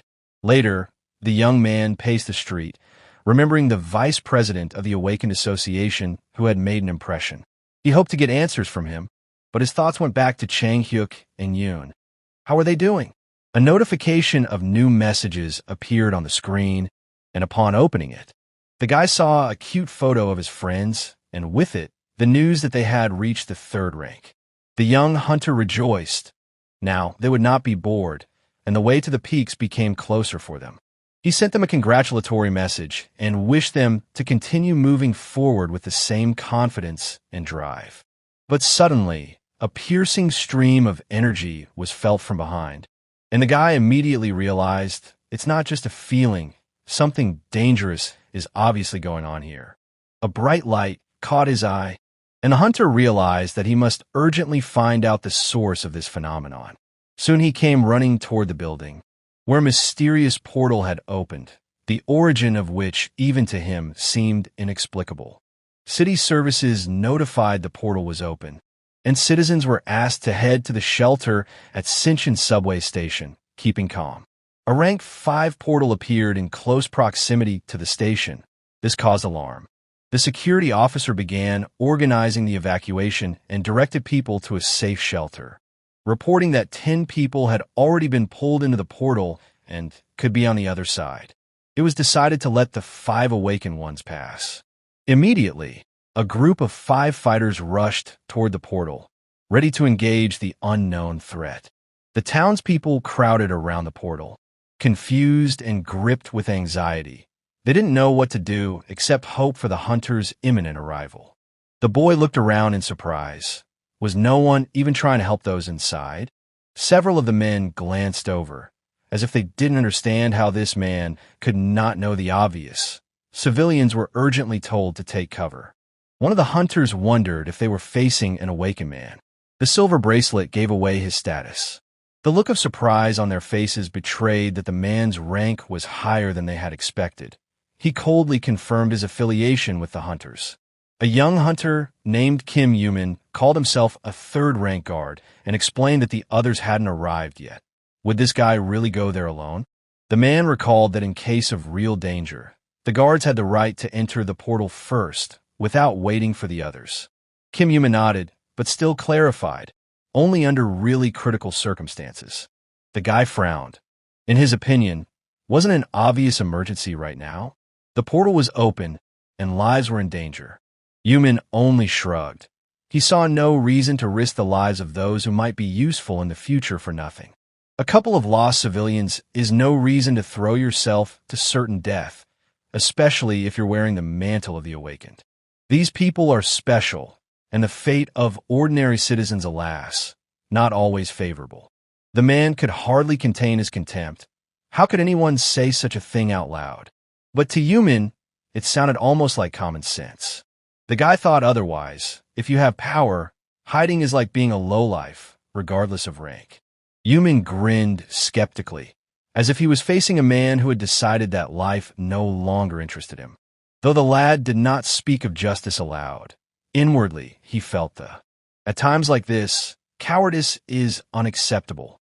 The hunter asked confusedly what this was about, but all he got in response was a hard look of contempt. In his opinion, it is shameful to receive billions from the state and stand idle like an empty decor. The guy snapped out of his seat, whizzing past with such speed that he seemed to dissolve in a thin air, leaving Yuman furious and confused. Hunter shouted, reminding him that entering the portal on his own was a direct violation of the law. The man had to stop, otherwise it would be reported to the association, and the consequences would be serious. But the guy didn't see the point in cooperating with cowards. Such better to return to the parental home and try to become at least good sons. Without turning around, he stepped through the portal, leaving behind words full of irritation. Did the man seriously think he was invincible? Yuman was sure that this overconfident fool would be brought to his senses quickly. Let the monsters tell him where he belonged. But suddenly, the hunter's attention was caught by another person walking towards the portal. It was Han Taming. He firmly believed that there was only death inside and little chance of getting out. But unlike Yuman, Temin wasn't going to hide. He felt a responsibility to those in trouble. Inspired by his act, the other hunters followed him, though Yuman did not hide his disdain. In his eyes, they all looked like madmen who suddenly decided they were heroes. Meanwhile, inside the portal, the man sensed that the situation had escalated. He was trapped. The scream that sounded somewhere nearby pierced my consciousness with fear. It sounded like a real plea for help. He began to run away from danger. In a panic, he didn't know what to do. After all, he had his daughter Mayan, his wife, his commitments, and his life insurance. One false step, and the man fell to the ground, straight to the foot of a huge, ominous flower. The monster instantly entangled him with vines, squeezed his leg, and lifted him into the air as if trying to assert its power. But the man knew he could not die. He had not yet fulfilled his role in this world. There was a cry of despair filled with hope. "Someone please save me." From afar, he spotted a figure approaching through the bubbling mana. It was the awakened one, rapidly approaching him. The man prayed to him for salvation, realizing that he was the only one capable of pulling him out of the clutches of death. In front of them was Itel, a monster in the shape of a giant flower with petals colored an ominous purple. It swung its long, lifelike vines like tentacles, unleashing blows. The man wished he had his sword with him. Then he would have dealt with the creature quickly. But even without a weapon, his strength was impressive. With a sharp movement of his foot, he punched through the air, creating a shockwave. He knew exactly how to attack such a monster. The main thing was to choose the moment. The vanishing hail technique allowed the guy to tear through the powerful stalks, depriving the enemy of support. The man who had been saved from death looked at his savior with admiration. This power seemed almost supernatural. But the hunter only nodded, showing that everything was all right now. There was no longer a threat. The rescuer introduced himself as Su Hyuk, a rank 6 wielder. The man thanked the guy profusely for his help. And then in the distance came the voice of other hunters who had just approached. They were rushing to offer support. Han Taming quickly oriented himself, and the first thing he asked was if anyone was hurt. Seeing Itel dead, he couldn't believe that one man had handled such a threat alone. The guy briefly confirmed that the victims had been rescued and was now going to look for the others. He asked the others to stay here and take care of the rescued man. Temin shouted after him. Noticing that the hunter didn't even have a weapon, he took off his sword and held it out. It was particularly effective against Itel. The guy thanked for the help, making sure the weapon was sturdy and reliable. He then swiftly climbed the trees, determining the direction of the next target. You could feel life in the air, a multitude of creatures ahead. Approximately 24 people have been pulled into the portal, but so far only one has been able to be pulled out. The protagonist was determined to save everyone who was trapped and by all means close the portal today. In the portal territory, the main task of any hunter is to destroy the central core of the cosmos energy, the mechanism that triggers the vitality of this pocket of reality and does not allow it to disappear. The heart of a portal can take any form, a sentient being, a mystical artifact, or even an entire building. If the Lord of this world is destroyed prematurely, the structure will collapse, and everyone there will be doomed. Therefore, the young hunter must first rescue the survivors, and only then go into battle with the main monster. Fortunately, Tom was not yet lost. There was still hope, and the boy had no intention of giving up. Though he hadn't held a blade in his hands in a long time, the man still remembered every movement honed over the years. The young man furiously descended upon the flower monster, mercilessly cutting away the dense vines with his powerful weapon. Jerk after jerk, like an angry hurricane, he cut his way through the vegetation. A system window appeared in front of my eyes. The hero had reached a new level and activated the body and sword fusion ability. In battle mode, the energy flow of chi was enhanced by 50%, and the power of each strike increased by as much as 30%. It felt similar to the technique of the sword masters from Huani. Only a select few could achieve such a thing. After a while, the young fighter went in search of survivors, and he told his comrades to hold the defenses and wait for him to return with the survivors. One of the hunters glanced doubtfully in his direction, unsure if help was needed after so many victories over Itel. Fortunately, the portal area was relatively small, giving everyone a chance to be rescued. The man promised to bring everyone who was left alive, but he warned that if people were scattered, additional rally points would have to be found. Separation had become necessary, and the safe zones required clear coordination. The guy unfolded the map, at which point Han Taming offered to discount the coordinates via system messenger. The protagonist was genuinely surprised by the capabilities of the bracelet. After all, no one had ever really talked about its functions before, which raised a lot of questions. The transfer was completed successfully, although Han Taming regretted not being able to participate in the battle. He understood not every hunter was suited for combat, and that was okay.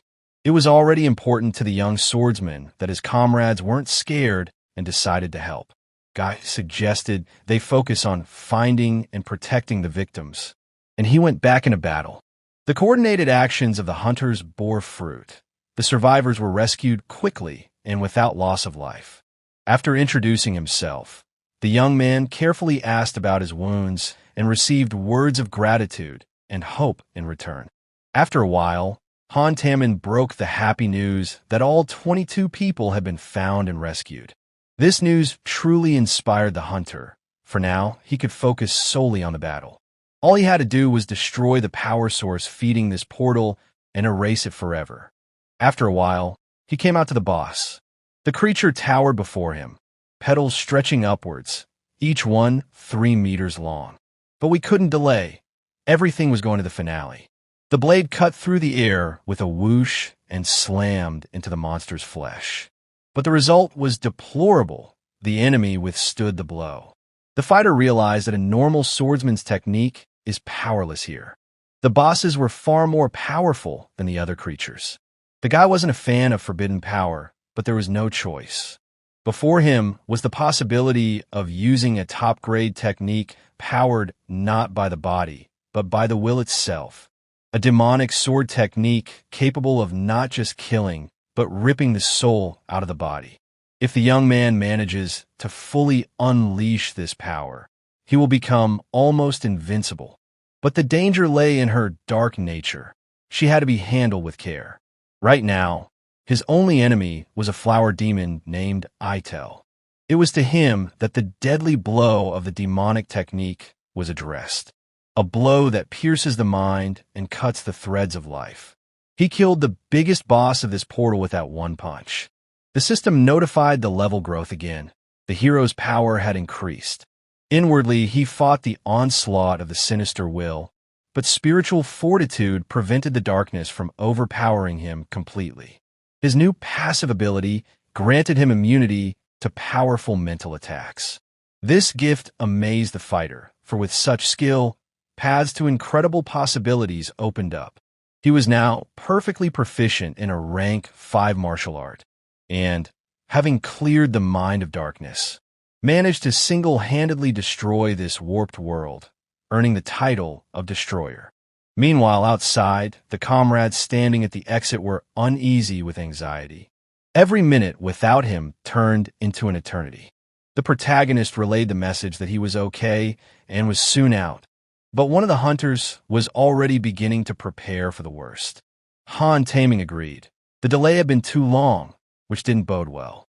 The protagonist briefly thanked for the sword, who proved to be a reliable and invaluable ally in the battle.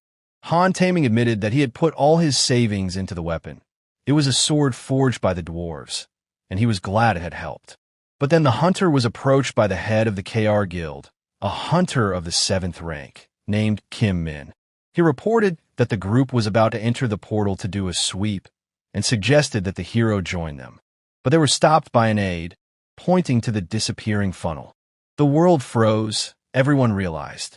This guy cleared the portal completely and single-handedly. It was unthinkable. He had exceeded expectations, becoming a true beast of battle. Kim Min wasn't thrilled that the main character not only managed to close the portal on his own, but he also came back safe and sound, becoming a hero in the eyes of the assembled people, which made him irritated.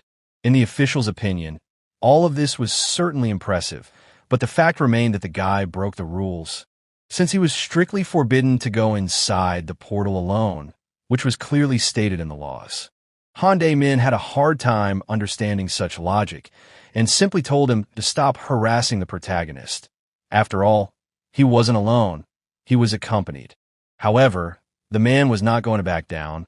He could barely contain his anger, for he was sure that he had indeed violated the charter, and despite everything he still entered the portal alone. Han Tamin quickly realized that it was useless to argue with him. But Kim kept bending his neck, claiming that he had warned everyone.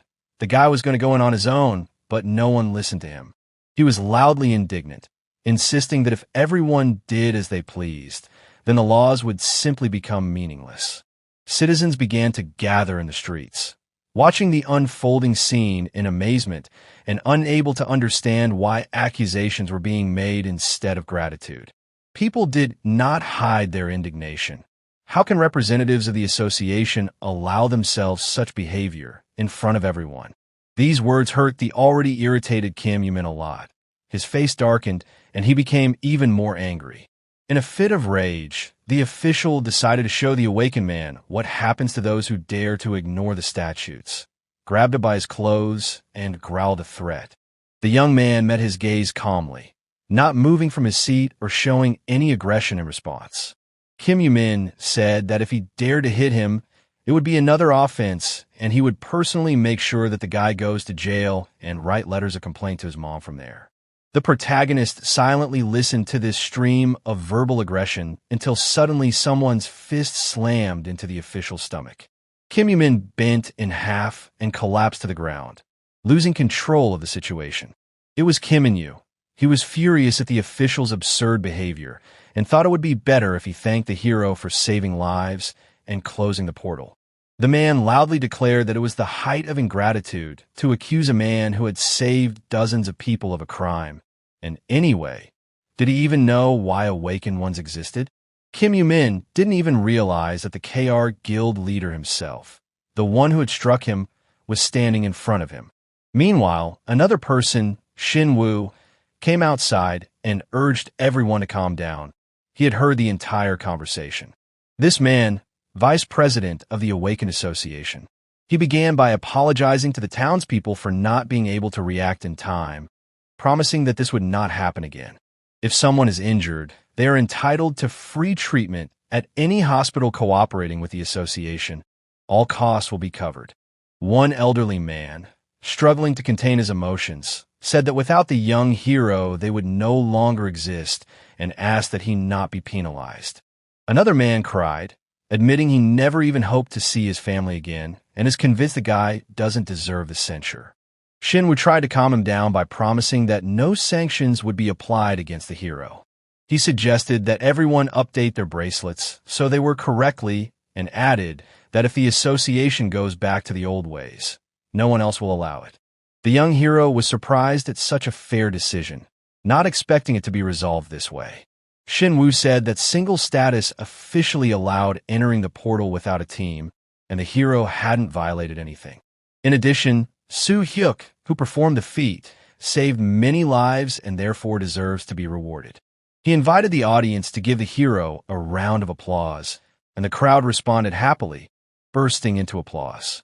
Thanks to the intervention of the vice president, the conflict was extinguished before it got out of hand. For his behavior, Kim Yu-min was temporarily stripped of his Awakened license for 3 months and sent for retraining, after which he was expected to serve on the front lines for 6 months.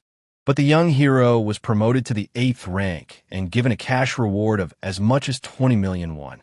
Although the association has a modest budget, they put out as much as they could, which is very generous. However, the guy honestly admitted that even this amount seems excessive to him and asked not to worry. The only thing he asked was to not mention his name in the news or make him a star. Shin Woo was surprised at such modesty, but readily agreed to honor the request. Guy thanked him profusely for his support. After that, he went home and soon found himself on the floor, looking at the rare mana stones. Each was worth about 80 million won, and he got 2 at once, an amazing bonus. He remembered that it was Han Dae-min who had handed him the stones, because he himself had not had time to collect the loot while saving people. In the end, another 160 million after tax was added to the money from the association, totaling 200 million. And all this wealth the protagonist got in just one busy but fruitful day. Now was left to save another 300 million to finally take out a mortgage and fulfill the family's dream of buying their own home. The young man brought up the system menu and began to study the flood of information that descended upon him after the mission was completed. Suddenly, he noticed that a simplified display mode had become available and activated it. All details were now available on command, making it much easier to navigate. The guy was interested in what exactly gives the title Small Worlds Destroyer, and got the answer. When entering the portal alone, his stats increased by 5%. This pleased him, because if such bonuses come with a low-level title, what does the future hold? He also unlocked access to a host of new skills: 8-step Tai Chi, demonic sword, earth energy strikes, and others. The guy was surprised at so many techniques, especially the passive ability to resist mental attacks. Illusion magic and spatial manipulation were considered the most difficult in Huang. Now he could easily resist them. For an ordinary person on Earth to achieve such a thing, one had to achieve absolute harmony of spirit. And the protagonist got this state effortlessly, just bundled with one of his new skills. If a guy can strengthen harmony and increase resistance, even the strongest illusion won't be able to break his mind. Sua suddenly entered the room, startling her brother, who was completely absorbed in reading the information. According to her, the guy has been muttering something to himself for a while now, to which he responded by telling her to ignore it. He wasn't quite sure why she'd even stopped by, but Sua had brought sliced fruit. In her opinion, it was time for a snack. After a while, everyone was sitting on the couch in front of the TV, enjoying apples and relaxing. The news was reporting a new portal that Sua was near today, and horrifying things were happening there. People fled in panic. Hunters rushed to the scene to stop the impending disaster. The protagonist was surprised, as if he hadn't expected the portal to be so dangerous and unstable. He had asked not to reveal his name to the press, so for now, there was no need to worry. But the guy realized that hiding his involvement forever would not work anyway. Sooner or later the truth would come out. He touched the bracelet machiniatically, and it immediately caught his sister's attention. Perhaps it was time to come clean, for it was getting harder and harder to keep the truth from Sua. But he realized that even if he confessed, she still wouldn't be thrilled with his participation in such events. The girl suddenly grabbed his hand and asked him what it was, looking closely at the bracelet. Sua was shocked, for she had long suspected something like this, and now it seemed to be confirmed. She hardly realized that her brother had indeed turned out to be an awakened one who fights portals. The main character has recently found himself in a coma. How hard it is to believe that he is now even capable of it. The young man knew what he was walking into, which is why he made the decision to get involved in this story despite any obstacles. Sua couldn't believe her eyes because he already had a silver bracelet on his wrist, a symbol of the 6th rank or higher, even though he had only recently experienced awakening. The man, as if in between, informed me that he would soon have a gold bracelet. However, Sua immediately asked her not to say such nonsense to her, not to try to deceive her, even though the guy was really telling the pure truth, because his gift was rare and his abilities were immense. Sua continued to brush that thought aside until the news reported the stunning information.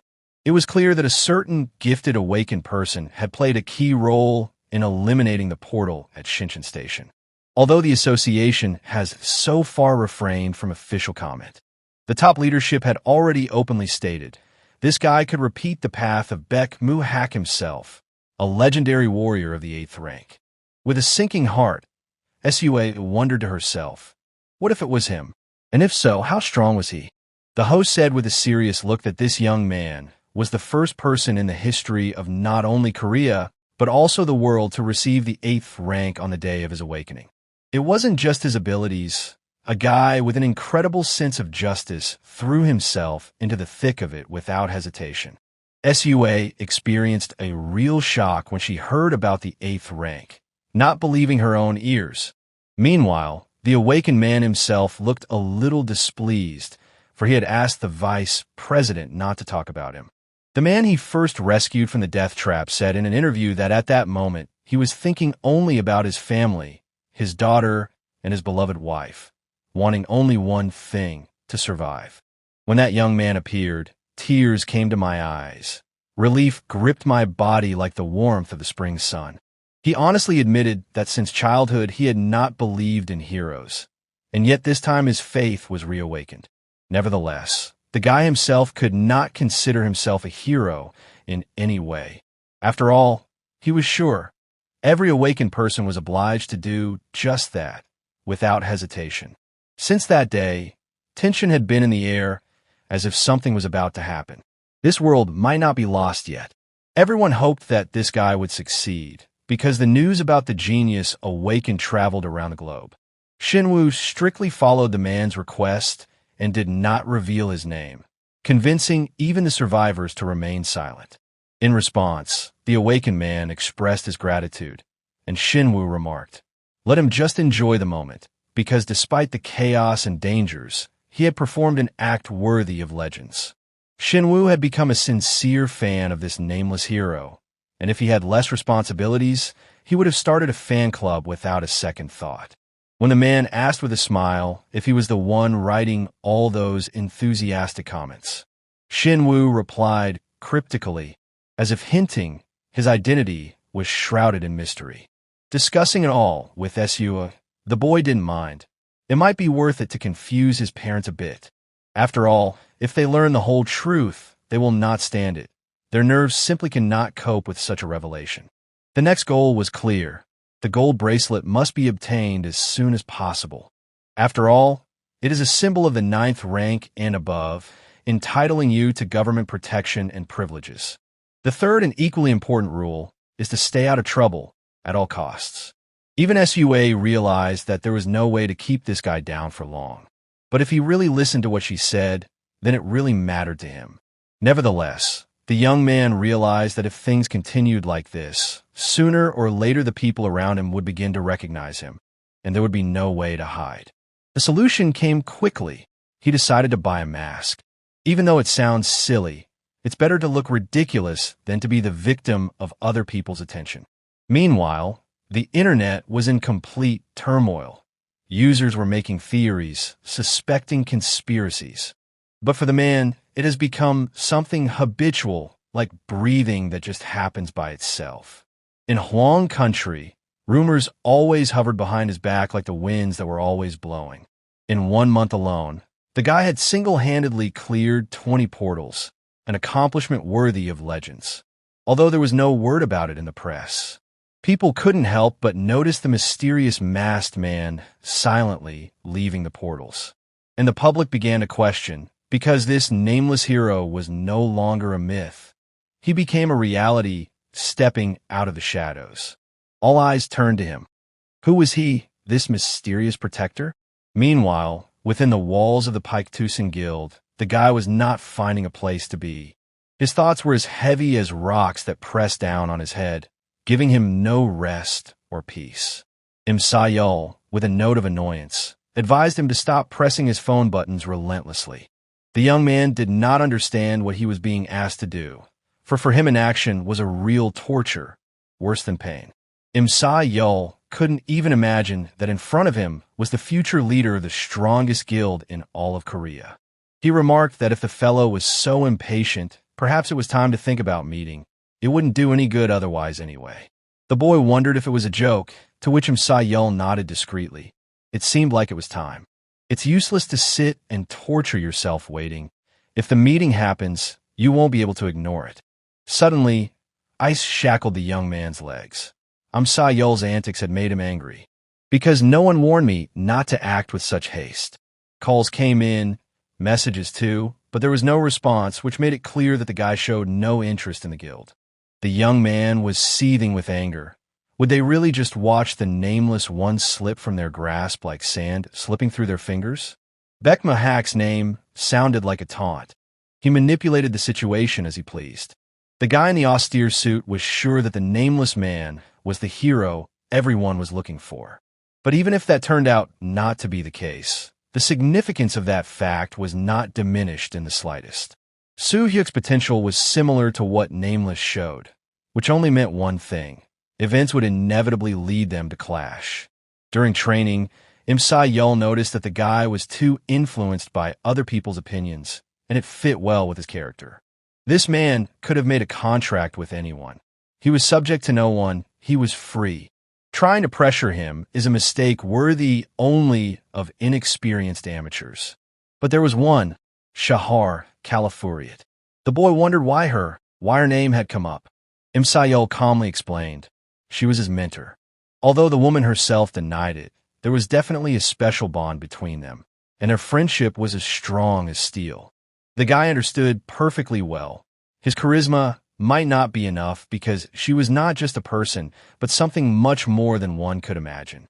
Sayul knew that she could not be swayed or persuaded, for she was not only this man's mentor, but other outstanding awakened ones as well. He handed over recordings of calls that included the hero's voice, those who had actually been in touch with him and communicated regularly. The guy studied the list and didn't hesitate to notice that the company's offer had already been sent to Ian. Sa-yeol was well aware, other than family, it was the only one that truly mattered to him. Maybe he should talk to her. The chance of success was worth the risk. The man gave his permission, but he didn't know what the next step would be. Sa-yeol assumed that she would sign a contract with their guild, and that would definitely raise their chances of winning to a new level. The guy clarified, and what happens afterward? Will they make contact with the Nameless One directly? The plan proposed by the scheming Sa-yeol seemed quite tempting to him, and he immediately gave the order to start without delay. After a while, a man named Soo-hyuk stepped into the portal with the unconcealed intention of making some money. Fought giant praying mantises, wondering if the critters were using the distortion of space and time. Utilized the battle technique known as the Iron Fist, piercing through enemies with its indestructible power. He ended the fight with a blow of destructive darkness. There was no hope of escape from the monster. Finding himself amongst a pile of corpses, the man received a system message. His level had increased. Full synchronization with the A-Rang technique called Iron Fist was also achieved. Glancing around at the energy streams pulsing around his body, the man muttered about the need for growth. It was as far away from the ideal as the moon. The path was difficult and thorny. Soo-hyuk extracted the mana stone from the body of the defeated mantis using his dagger. A smile slid across his face. The day was clearly going well. The monsters, despite their size, were of no use. Only the front paws were valuable, which he took. The craftsmen who were willing to pay 10 million won for a single pair came to mind. Such customers were valued. Packed the spoils in 2 bags. The preliminary estimate was at least 50 million. A strange object hovered over the battlefield, emitting dangerous energy radiation. Apparently, this was the epicenter of the portal's cosmic power, a threat that had to be eliminated. Without saying goodbye, the boy threw the dagger precisely at the target. The center burst into flames and shattered into dust. He threw the bags into the ATV and took the driver's seat, wasting no time. The guy just drove away from here like he was in a Fast and Furious movie. Left behind a ruined portal with military personnel stationed at the entrance. Their reaction was no surprise. Once again, Nameless had conducted the purge alone. To them, he had long ago become more than just a man, an embodied storm that had broken through into this world. While driving the ATV, the man reflected that the new purchase had paid for itself. Now it was possible to haul tons of booty without fear of overloading. Equipment is half of a loner's success. The machine's dwarven build inspired confidence, sturdy hull, powerful engine, enchantment for payload. Even if the 800 million price tag seemed crazy, it paid for itself more and more with each raid. Upon arrival at the correct building, he heard Ocean W's voice on the phone. He was already aware of the successful sweep. Soo-hyuk confirmed the information. There are 2 pairs of mantis paws and several mana stones on hand. Ocean promised to send specialists for evaluation. The man, in turn, asked about the portals of ranks 6 to 7. The answer wasn't encouraging. All the good places had long since been bought up by the guilds. Only low-ranked portals remained. Maybe it's time to allow yourself some rest. Though, work takes too much energy. Ocean offered to go up to the office for coffee, but the man declined, promising to stop by later. Ocean promised to deliver a production estimate in person as soon as the numbers are known. Soo-hyuk leisurely moved along the street, mentally returning to his goal of reaching rank 9 as quickly as possible. Only then will he be able to reveal the truth to his parents, without fear or withholding.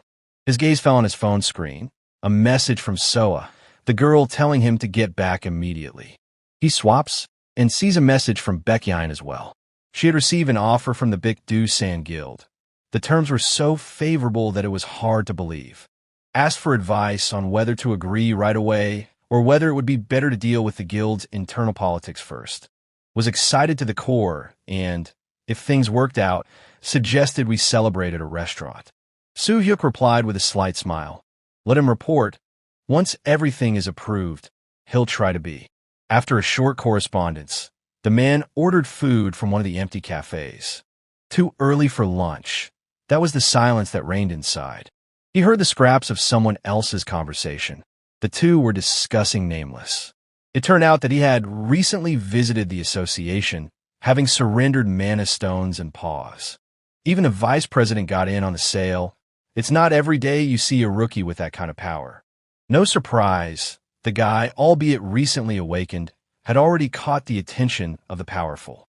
Obviously, influential forces are trying to gain his loyalty. After all, the competitors are not slumbering. If he goes abroad, there will be scandals in the press. To lose such a person would be tantamount to a catastrophe. It was even said that he was capable of outshining Bake Mohawk himself, a living legend. They changed the subject to Tron-On, a mysterious world that had never been explored. The portal has been open for 3 months, and the center of energy remains unknown. People are nervous. It's strange that there are still no protests, given the tensions surrounding the situation. But more interestingly, the association has made contact with the elves of Elfenheim. The new elven instructor had only recently arrived. Her beauty was almost supernatural. The elves have created a device capable of identifying the center of portal energy within a kilometer radius. After finishing his meal, the man approached the cafe employee to pay for his order. The usual hustle and bustle reigned outside. There were no more free portals left. There was no work to be done for the time being. However, going to Tron-On alone was still too risky. But perhaps now was the chance for a breakthrough. Picked up the phone and dialed Ocean's number. The line was busy. Soo-hyuk grinned after realizing that everyone was up to their necks in business. But if you hurry, you can bypass the guild hunters and snatch a score. Park Moo-ji approached the man. Soo-hyuk met his gaze. So much fame at a young age, no wonder the guy got a little arrogant. He called the young man by name.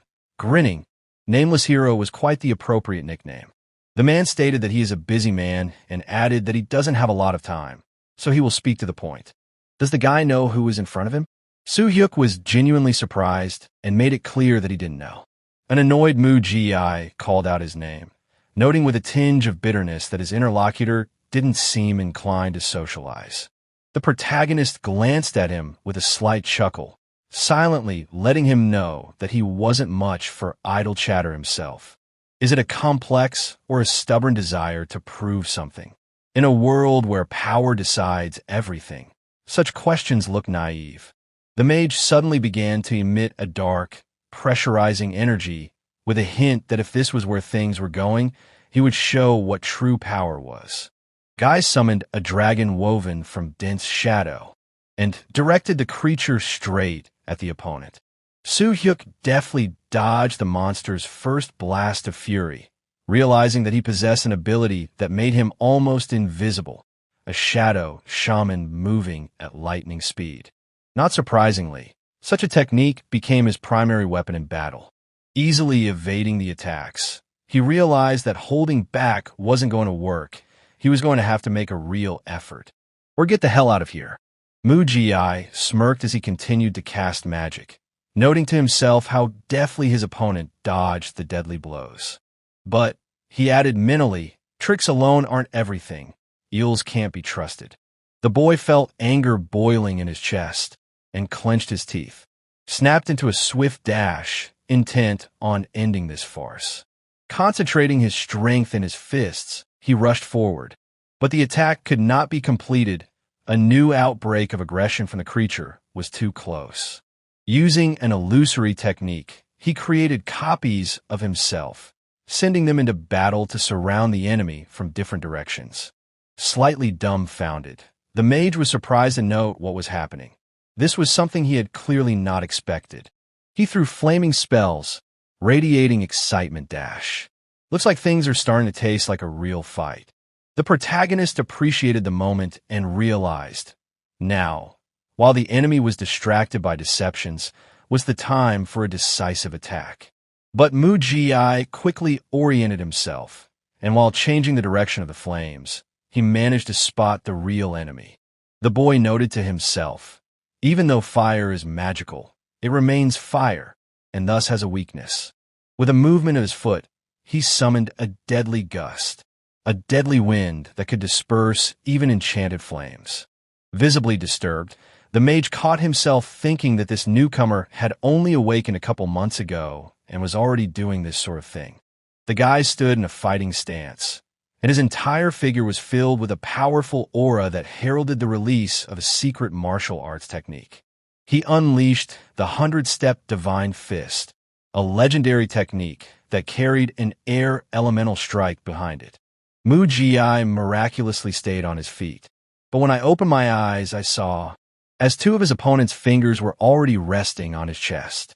With a serious look, he made it clear that this was the point of death. Touching it meant the end. The shocked mage froze, not knowing how to react. Such an art does not belong to magic, it is something else. The guy calmly informed him that he didn't understand the reasons for his appearance, but hoped their paths would not cross again. Relations between them and his guild are already far from friendly. There will be no more warnings, only death. Mu Gue shouted, challengingly dropping his enemy's name, and wondered if he realized that the entire eight-world structure was after him. Does he seriously think these factions are noble heroes? Maybe he has the power, but it will be suicide to tackle this thing alone. He needs to join them, then all doors will open. Alone he's doomed, but with the support of the guild he can accomplish anything. They're waiting for the bastard. A short time later, Su Hyuk staggered into the dark courtyard, coughing heavily as drops of blood dripped onto the stones beneath his feet. It felt as if an unknown force was bursting out from within, squeezing out all life. Most likely, he had gone too far in the final phase of the battle, and now the next phase of the plan must be urgently implemented. After all, just now he was facing one of the 5 awakened 12th rank Koreans, and a bout with such a fighter doesn't go to waste. If the fight had dragged on, he would not have seen victory, but there were no regrets. The main thing was that he had managed to damage the arrogant upstart. Plus, the 8 worlds are now after his head, which means it's time to prepare for a serious confrontation. Unlike Mu Ji, they will be much harder to stop. You have to do whatever it takes to have a chance in this fight. Parallel to these events at the airport, Vladimir Andreyev appeared, accompanied by security guards. Baek Chumun hurried to meet him and addressed him respectfully, calling him master. Those around him looked on in amazement. Someone in the crowd whispered that the man was something of an actor. No one knew exactly who he was, but his face clearly seemed vaguely familiar to many. Chumun regretfully apologized for the flood of people, explaining that if he had known in advance, he could have warned. Vladimir frowned, noting that he had no time for ceremonies. He himself hadn't expected to have to do everything in a hurry. They go to the car together, and on the road, the man asked who was hiding behind the guise of Nameless. Chumun turned to him and told him that a few months ago the guy came out of a coma he had been in for a long time. He was reported as a casualty of the portal incident, but began to rapidly increase in level after awakening. Vladimir inquired as to his age, and after recognizing the figure, he said thoughtfully that this was why he had come here. The upcoming battle promised to be truly exciting. When will Baek Mahak show up? Chumun mentioned what he heard. We shouldn't expect this guy before next spring, so we'll have to be patient. Vladimir exhaled irritably, showing impatience, and noted with a chuckle that the man had apparently decided to disappear from sight for a year again. A real training maniac, no different, just as he was. The driver looked in the mirror, and he stared into the reflection, realizing that before him sat the Prince of Blood himself, the legendary Lord of the Night, the Russian star of the Hunters, one of the powerful representatives of the 8 worlds, so there was no point in being surprised by his arrogance. Vladimir intercepted the young man's gaze, and, without concealing the irony, he wondered if his tone had angered the gentleman. Chumun turned around and noticed that the chauffeur was too young to get involved in this level of conversation. The man squinted his eyes mockingly and added that, no matter how hard he looked at it, he was right. That stubborn boy had run away to the mountains, and now he had to fly here. Does the boy mind? The driver shook his head demurely, and Vladimir patted him on the shoulder with a lazy grin, adding that he could use a little relaxation. His face had become quite stony. Chumun realized that the situation was starting to escalate and hurriedly announced that he would take care of the impertinent young man himself later. Vladimir reminded him that he had known Bek Mahak since the time when he had been running under the table, barely reaching the seat. School was out of the question then. And now some puppy of this former toddler dares to contradict him? The driver frowned and sharply demanded that the man dare not insult his master. Magic began to slowly flow from Vladimir as he wondered, did that really sound like an insult? The flow of energy reached the young man, and he immediately felt his body paralyzed. He was completely immobilized. Any more, and he'd just be gone.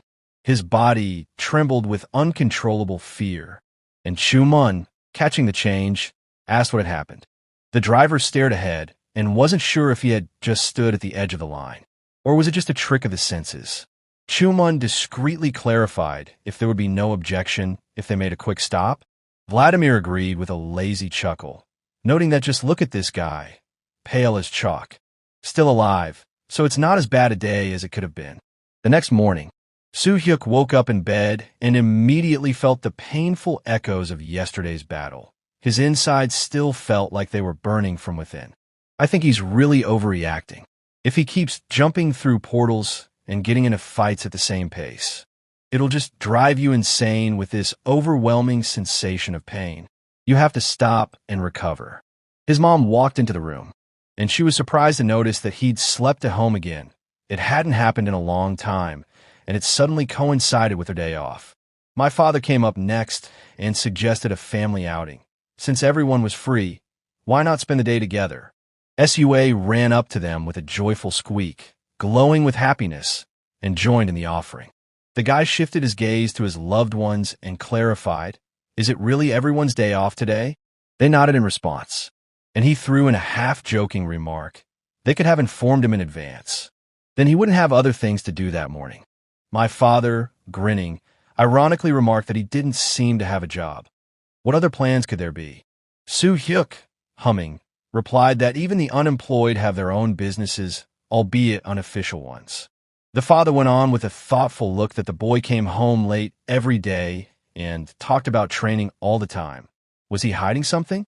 Soo-hyuk shook his head negatively, but his mother gently slapped her husband on the shoulder, noting that you don't have to know everything, even if you're a parent. Let the boy have personal secrets, too. She winked slyly at her son and clarified if that's how she figured it out. Her father, nodding, admitted that he was just worried, especially now that she was feeling better for the first time in a long time and wanted to get out for some fresh air.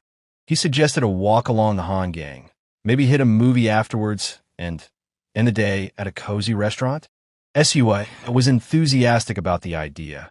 It had been so long since they had spent time together as a family. Soo-hyuk agreed with a slight smile, noting that in that case, Mom wouldn't have to cook today. The woman squinted her fist, unhappily clarifying what he was trying to say now. Did he think her cooking wasn't up to par? The young man hurriedly excused himself, adding that he was just glad to be able to spare her from her routine. Her mother immediately cheered up, and Sua offered to bring at least something to eat if they were going to the park anyway. As soon as the words escaped her lips, everyone synchronously stared at her father, and the guy involuntarily recognized that he really is the best cook. Father, pleased with the attention, with a chuckle, he stated that he was about to show what he was worth. For now, they can watch TV while he takes care of business in the kitchen. The man started cooking, and Sua wondered admiringly who had taught him how to handle food so perfectly. After a short cooking time, my father proudly placed the dish on the table and loudly announced, "Everything is ready. Today they will have omuresu for breakfast." Soo-hyuk got a big portion, and the boy wondered to himself if it was overkill. My father explained that if you've been practicing all night, you should eat to your heart's content. They began to eat, and the mother said softly that work was a matter of gain, but her son's health was a real happiness for her. Everyone started praising the food, and the guy suddenly felt a warmth he hadn't felt in a long time. This house wasn't crowded, it was cozy, but the thoughts still lingered. Maybe it was time to open up. His father, noticing the boy's hesitation, asked if he had anything to say. He had hardly touched his food. Soo-hyuk put the spoon down on the table. I exhaled and acknowledged. Yes, indeed, there was something important I had long wanted to tell you about. Sua immediately caught on to what her brother was going to talk about, and with a swift movement, she made it clear she shouldn't say it out loud. The young man nodded to his sister, wondering where she got such insight. It seemed as if she could read minds. If the guy reveals the truth to them, the parents are terrified that they are once again at risk of losing their son, who has only recently returned from coma. The young man had about 500 million won in his bank account, a pretty substantial sum. With one more loan, he could buy his parents a spacious 30 pyong apartment, just as he had dreamed. But the warning from Muga still echoed in his head. The world 8 would begin hunting him down. To stand up to the likes of them would require not only strength, but also influence. And influence, as we know, requires money. The guy decided to hang on a little longer. It's all for his parents, for his family. After a little while, the whole family got in the car and hit the road, enjoying the rare opportunity to spend the day together. Soo-hyuk watched the passing scenery and noted to himself how much the car was shaking. They needed a new one a long time ago. My sister jabbed her finger out the window, pointing to a brightly colored advertisement, where the awakened flaunted, now a familiar sight. Being an awakened has become prestigious these days. The profession is respected, less dangerous, and some have become celebrities. If she had the strength, perhaps the family would not be living in poverty and would live in wealth and security. The mother nodded understandingly, but added that she didn't want her daughter to carry other people's lives on her conscience. There were more important things. The guy realized it all applied to him. Sua remarked with a sly smile that the beauty of a mother's daughter was also an important indicator of happiness. Wasn't it?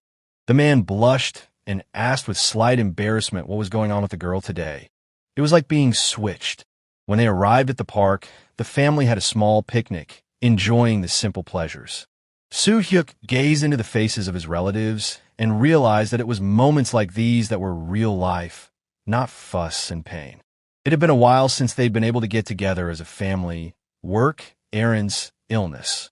Everything got in the way of these moments. The wasted years fueled the determination within the young man. Now he would do everything possible for their happiness. After the movie, they went to a restaurant, and the mother looked at the sign with doubt. The place was not cheap. The guy, without losing his good-naturedness, informed me that since my sister had purchased the tickets, dinner was his concern. The woman was surprised, not believing that her son could dispose of money so freely. After all, he had recently been out of work. The protagonist explained with a confident smile that everything was under control. He would definitely find a decent job soon. His father wondered with slight anxiety whether there was any need to hurry at all. After all, his body had only just recovered from a severe coma. Soo-hyuk assured him that he felt better than before. Strength was plentiful, and the rest had helped recovery. The mother warmly thanked her son for his efforts and remarked that if it became difficult, let him tell her. When the plates were empty, the guy sighed with a slight sadness, as if he didn't want to let the day go. The parent caught the sadness in the boy's voice and inquired with interest as to what it was that had upset him so much. It appeared that the man was discouraged by how quickly this rare day flew by, like sand through his fingers. The wife laughed and said that her spouse was becoming increasingly sentimental, just like their son. She admitted that such displays of hardiness are sometimes even frightening, too touching. Father looked around the area and wondered where Soo-ah was. The girl still hadn't returned. Soo-hyuk got up from the table and headed off in search of his sister, assuming she might be lingering somewhere nearby. At that moment, Ryan slapped Soo-ah. The girl had her friends with her, and they all mocked Soo-ah in unison, saying that such people didn't belong in a rich man's neighborhood. With contempt and disdain, they advised her to just leave and not embarrass herself. And Ryan grabbed the girl by her clothes, and, raising her hand threateningly, she asked who she thought she was. At this moment, Soo-hyuk caught the girl's hand, looking at her with a cold, contemptuous expression. The guy pointed out that the person in front of him was only an illusion, a mask. She wasn't who she said she was. and Ryam squinted her eyes and challengingly asked who he was to meddle in her affairs. The young man didn't hide it. He was Soo-ah's brother, and he wasn't going to allow his sister to be treated like this. Soo-ah got up from the ground, urging her brother not to get involved, saying it was fine, it would be fine. But the young man was seething with rage. He wasn't going to turn a blind eye to the fact that someone had raised a hand against his sister. Dark magic fluttered in the air as he called the offending woman disgusting. Dark energy reached for the girl, filling the air with tension, and the one gripped by panic and the evil aura around her started waving her arms around, screaming as if in a frenzy. Soo-ah couldn't stand it and laughed as if she was watching a circus and wondered if she had imagined the whole thing. And Ryam turned to her in a frenzy, indignant. How dare she laugh at a moment like this? Soo-hyuk's serious face spoke for itself. He would discuss it with his sister privately later. He made it clear that if the girl didn't want any trouble, it would be better for her to leave. But Ryam only snorted and scornfully reminded that they were of the same beggar blood. What could he even do? Soo-hyuk calmly remarked that poverty is no reason to be ashamed. The girl, without losing her smirk, said that in their world it was the other way around. The rich dictate the rules. They decide who can live where and who has the right to speak. If he wants to know why she can kill her sister and get away with it, let him listen. One call, and the rent will go up so much they'll be out on the street. Make him stand up and apologize. The young man was about to reply, but his sister squeezed his sleeve, begging him not to interfere. The guy realized that in front of him was a representative of a rich caste with money and power.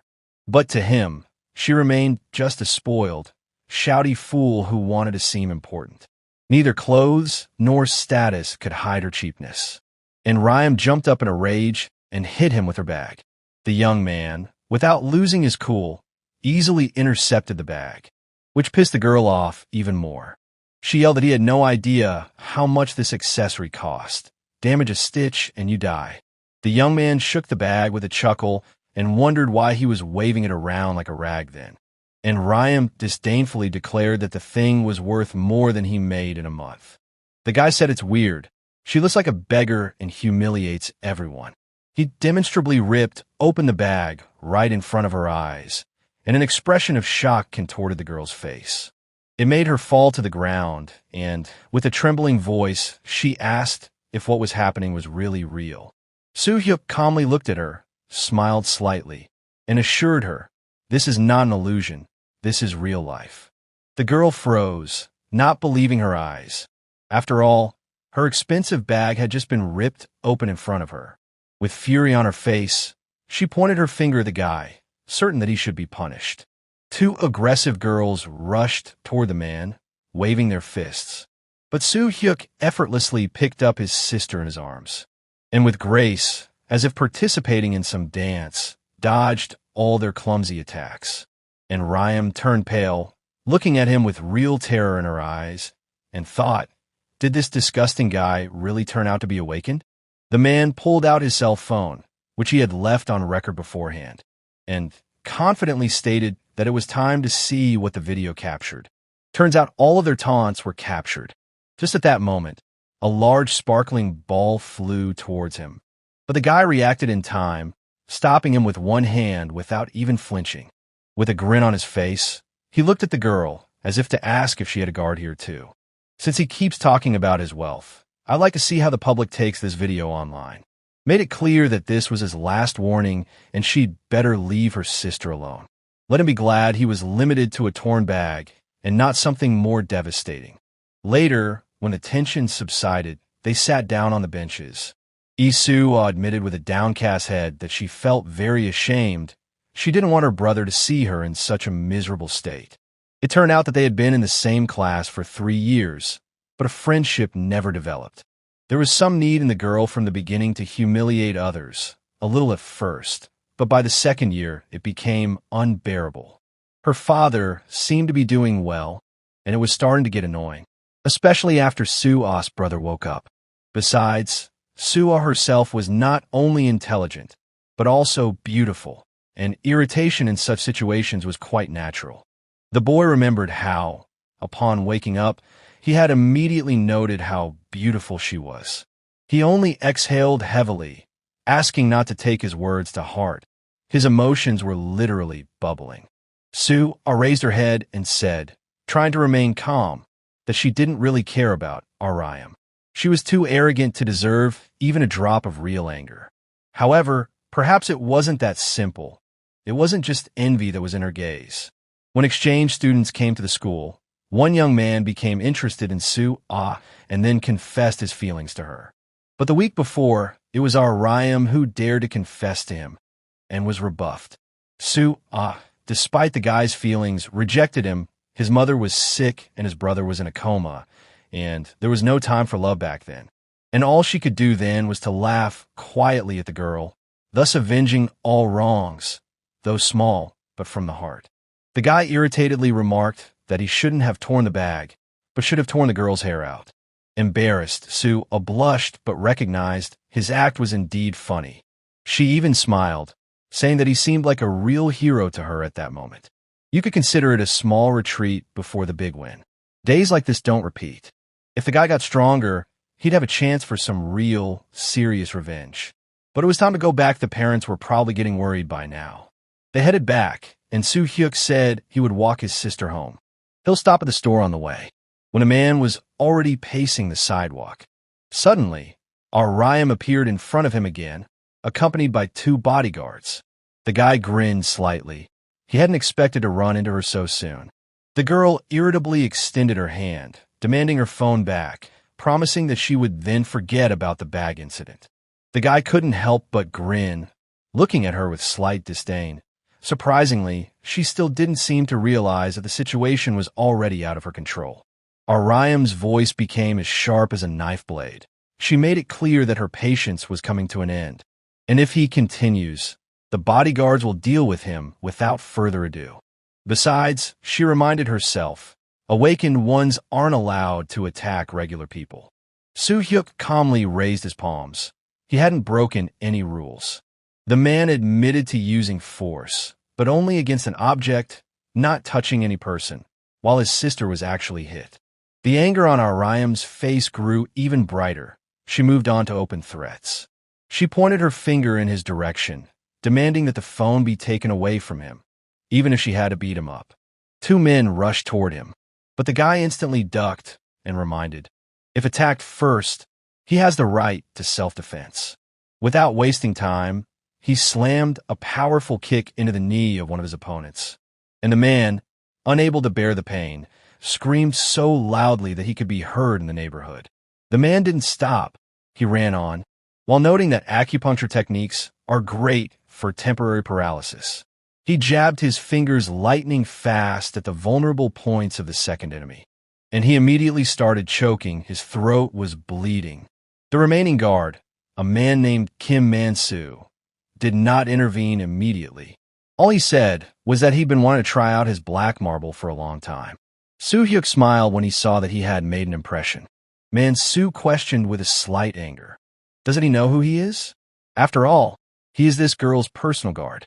The boy grinned again. So what, did it mean anything? Or just another stupid nickname?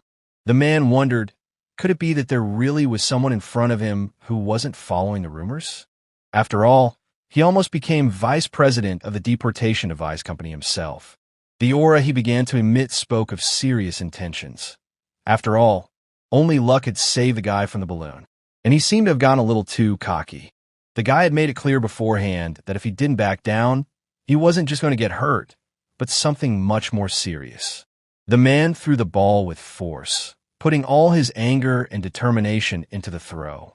But Soo Hyuk, acting as if he had anticipated the blow, deftly dodged the flying cannonball, staring intently at the iron projectile. The guy remembered Man-soo's nickname, Iron Sphere, which sounded like an ominous title. The man had once been at the head of the Chunai Guild and was considered a 10th rank Awakened One. After losing the vice presidential election, he left office and stopped participating in the hunt, but retained his rank. If the man had continued his career, he could have reached heights where others can't even look. Rumors whispered as if his throwing power surpassed even Muga strikes, becoming a legend. Man-Soo admitted that the kid impressed him. After all, he had originally thought it was as if he had accidentally reflected the ball. Now the man realized his mistake. It was none other than Soo Hyuk standing in front of him. He put his fears away, saying that he did not crave enmity and would prefer not to interfere with this young man's path. The girl raised her eyebrows with an annoyed look and blurted out if he had lost his mind. Her tone sounded like an accusation of betrayal who gave a man the right to decide when things should end. But Man-Soo firmly refused to follow her orders. He had no desire or need to clash with whoever was standing in front of him. Even if their meeting was not the most cordial, but still the man admitted that he had long wanted to cross paths with this guy again, even if not under such conditions. The man expressed hope that the next time they meet, things will go smoothly. However, Soo Hyuk only grinned. After something like this, it was hardly possible to pretend that they were friends. In the same calm voice, Man-Soo replied that there was no need to jump to conclusions. Perhaps he had an offer that was hard to refuse. But the guy instantly refused and clarified. Hadn't he heard that he turned everyone down? Man-Soo grinned back and confirmed. He had heard it too often not to believe it. The man recalled that the guy seemed to have fought someone from the Emoji Guild, didn't he? Before he left, he added that don't underestimate him. He has his sources. At first it seemed that he was just a regular newcomer, but it turned out that he came upon a real big fish, albeit without a name. He called the young man a friend, promising that their paths would cross again. The girl was at a loss, not knowing what to do next. The only thing that came to her mind was running away. But Soo Hyuk stood in her way like a wall in an instant. The question hanging in the air was, where was she going? If the guy wanted to kill her, it would have been over a long time ago. The girl's eyes read horror, and she froze in place. And in the next instant the young man struck her throat with a precise motion. As a result, our Rim collapsed to her knees after realizing that she couldn't make sound. With a slight chuckle, the guy explained that he had blocked the voice points. And now all the girl has to do is silently beg for mercy. He could have easily crippled her, maimed her, or broken something without a second thought. But he didn't. He left the right to punishment to Soo A. Trembling on her knees, our Rim felt an unbearable tension, and the guy, emitting an incredible aura, firmly ordered her to stay and wait.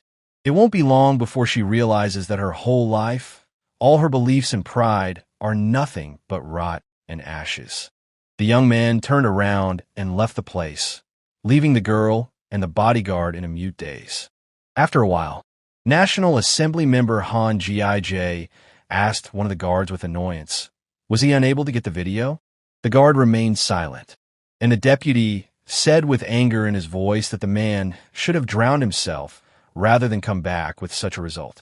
After all, the task was so simple. Where's Man-Soo now?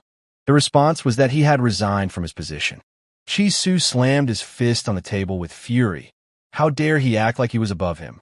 When he, Chi, takes over the presidency, the first thing he'll do is gather all the awakened ones. What did that guy even say? The guard replied that he heard the girl talking to him, but was too far away to make out the words. Chi, in annoyance, told him to call our Rim, to which the guard remarked, she refuses to talk to him. At that moment, Man-Soo himself came on the line. The deputy raised his eyebrows in surprise. Had he really given up? He recalled that he had given him a simple task, but as it turned out, that task was beyond his abilities. Should have found out who they were dealing with first. No amount of money is worth the trouble. The deputy questioned, could beating up some rookie really be that dangerous? Man-Soo replied that sometimes a newcomer was more dangerous than an old wolf, especially if it was someone like this young man. Gij expressed bewilderment, saying he didn't expect him to say such weak words. Let him say straightforwardly what happened. Man-Soo replied that he was only calling to warn him. If he didn't care, he wouldn't be alarmed. The guy turned out to be the nameless one. It should all make sense now. It's best not to try to get in his way. It's better to pretend this meeting never happened.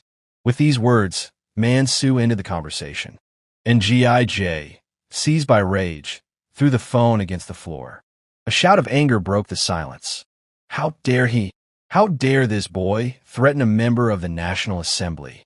The next day, Ocean Woo dialed Soo Hyuk's number and said he apologized for the long silence. He was just busy, wondering how he was doing. The guy said that there were difficulties, but he was coping. Ocean remarked that he'd heard about the fight with Moogie. He hadn't expected him to be so brave. He apologized for finding out too late and asked if the young man was hurt. Soo Hyuk parried. If he had gotten hurt, would he be able to talk to him on the phone right now? Ocean poured himself a cup of coffee and exhaled with relief. This was good. He was worried, for he had important business to attend to and didn't know if the boy could help. It was about the world of Tronon. Soo Hyuk confirmed that he was familiar with it. Then he must be aware that the association is planning to close the portal at all costs. The major guilds have already started issuing permits to hunters to obtain magical weapons. Officially, everything starts in a month, but in reality, it's 2 weeks at most. Now more than ever, Korea needs a hero. A nameless hero sounds like a symbol. Doesn't a guy want to be that hero? Soo Hyuk, after thinking it over with equanimity, made it clear that he would give a try. The boy returned his thoughts to his past, realizing that he was not fit to be a hero. The man had no love for people and never sought to do justice. Despite this, those around him endowed him with a heroic title. The title seemed alien and out of place, like a dress uniform sewn not to his measure. Yet for the sake of peace in his homeland, for the protection of his loved ones, he was willing to play the role assigned to him. There were only 15 days until the opening of the Tran and Interworld portal, and there was almost no time to reinforce. The fundamentals of martial arts have always been built on 3 pillars: body, ability, and a clear mind. Since his body had already reached the highest mastery and his strength was under control, there was only one peak left. The next frontier was mastering the mind, mastering the energy that raged within, Qi, the most stubborn of all the elements. To reach the rank of Bodhisattva, he needed to accumulate a volume of Qi equal to 60 years of labor. The normal paths promised 5 years of grueling practice before he would be able to reach such a level. But time was no ally, and the only hope of a great Shaolin potion, powerful and rare. The man made his way to a building called Cosmos Sales, and was surprised to realize how long it had been since he'd been to these places. Here they traded not just earthly ingredients and artifacts, but trophies from other worlds. On his home planet, such potions had all but disappeared, but in this place, filled with goods from other dimensions, the chance was higher. Mana potions were especially valuable. They could instantly restore reserves of internal energy. One potion was valued so highly that it equaled 30 years of Qi accumulation, almost a miracle. As he glanced through the shop windows, his eyes stopped at the first floor. Luxury was centered there. It was here, many years ago, that he had purchased an all-terrain vehicle created by the hands of dwarves, a thing not for the poor. Going up to the 3rd floor, the guy immediately found himself the center of attention of a multitude of merchants. He looked around the crowd. The atmosphere was like a noisy oriental market where everyone wanted to sell something. But in the midst of all this commotion, there was only one thing to find: the coveted potion. By the wall, a figure caught his attention. A cat girl covered in an invisibility spell. The man's cheeks flushed as he was faced with a woman of the beastmen, a rarity in these parts. To others she remained invisible, but he could clearly feel her presence like a slight ripple in the air. As she got closer, the guy noted that she was using magic to hide herself from the eyes of others. With a slight chuckle, the girl noticed that he was quite observant, since he had managed to spot her in the crowd. Soo Hyuk made it clear without further ado that he had the relevant abilities. He saw her through magic. The brute gestured him into the shop. It contained exactly what he was looking for. The boy wondered, how had she guessed the purpose of his visit if he hadn't said a word yet? From behind the counter, the girl pulled out a vial of potion and offered it to the man, hinting that it was just what he needed. He nodded, still in disbelief at such quick luck, his expression betraying confusion. The cat girl asked with a sly smile what it was that surprised him so much. After all, she was the best shaman in her tribe. She proudly declared that her psychic abilities are among the strongest among her people. The man asked how much such a rare and powerful artifact cost. The brute, lifting the corners of her lips, replied that the price was 300 million won, a considerable sum. His insides clenched. Such a high cost seemed like outright robbery. The girl noticed his reaction, but only winked, saying that this potion was a top-notch potion brewed by her personally. She assured that its effectiveness was beyond question, for the process of creation was incredibly complex. And now she has only one vial left. The rest of it has gone to customers. The boy suddenly wondered, could she really be able to read minds? The beast woman shook her head negatively, but noted that she was good at sensing people's desires and aspirations. To her senses, it was not an ordinary customer standing in front of her, but a man of much higher status. Soo-hyuk thought cautiously. Could she even discern his previous lives? Of the creatures he knew, only the ancient monk from Black Mountain was capable of this. He exhaled heavily and, waving his hand, decided to believe. After all, there was nothing to lose. The girl chuckled discreetly, noticing how his voice trembled as if he was worried. The man was embarrassed, trying to explain that his excitement was not due to the purchase, but to another matter. He gathered his wits and wondered if he could touch her fur, for it seemed very soft. The beast man was taken aback by such a strange request and looked at him with an expression of slight squeamishness. With a stern look at him, she asked if he belonged to the exotic lovers. The man hastily began to justify himself. He didn't mean any harm at all. He just thought her fur looked surprisingly silky and pleasant to the touch. With a sigh of relief, she suggested at least exchanging names. It would be easier to communicate that way. After a brief introduction, she noted with a smile that she would remember his name, despite its strangeness. But in exchange for trust, he had to confirm. Did he have bad intentions? Soo-hyuk nodded with such conviction that there was no doubt that the truth was on his side. The girl, after hesitating, extended her hand to him, offering a simple gesture of friendship. The man shook her soft paw and wondered curiously if they could be considered friends now. She admitted that in general she does, but added that she chooses her friends carefully. The man noted with delight how soft her paw was, like a silk pillow. She squinted, as if checking to see if he was joking, and asked if he was too fond of anything fluffy. The man admitted with a slight smile, yes, he has a weakness for all things soft and cuddly. The brute shook her head doubtfully, unsure if she should trust such strange confessions. It's been a little while, and now the boy was already lying in his room, remembering everything with a kind smile. He was amazed. These creatures, the beast men, were indeed something special and almost fairy tale-like. He knew he wouldn't forget her face or the touch of her soft fur. In the future, when he bought an apartment, he would definitely get a cat. Sue, who happened to hear him muttering aloud about cats, couldn't believe her ears and asked where he was in general and what he was doing. The boy took out the potion he had bought earlier, thoughtfully noting that such artifacts were usually used by mages and shamans at particularly critical moments.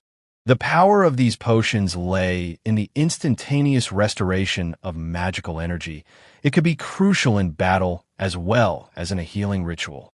Just one vial for that amount is an unthinkable price, but no other artifact enhances chi so swiftly and powerfully. The man emptied the potion in one gulp, hoping its properties would live up to expectations.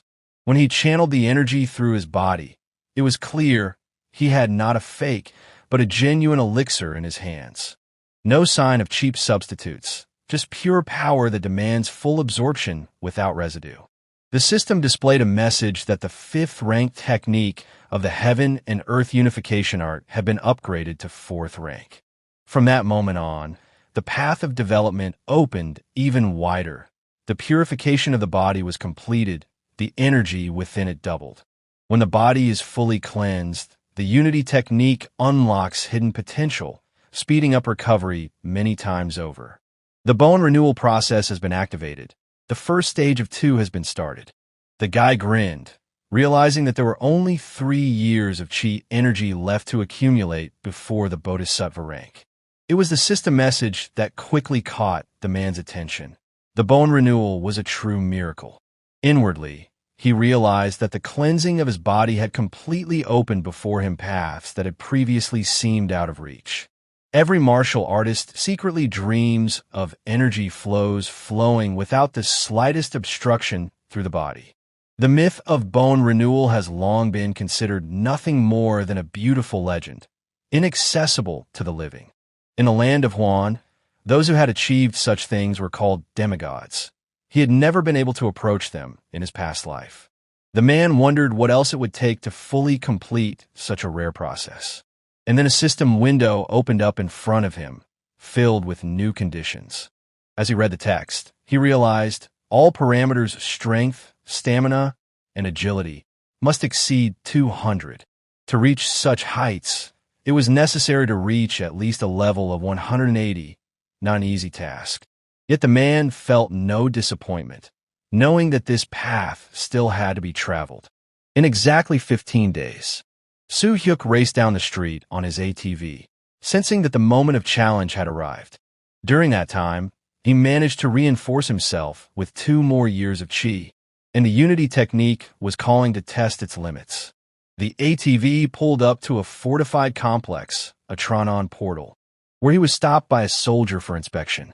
The man calmly raised his hand, showing the hologram of his ID card confirming his identity.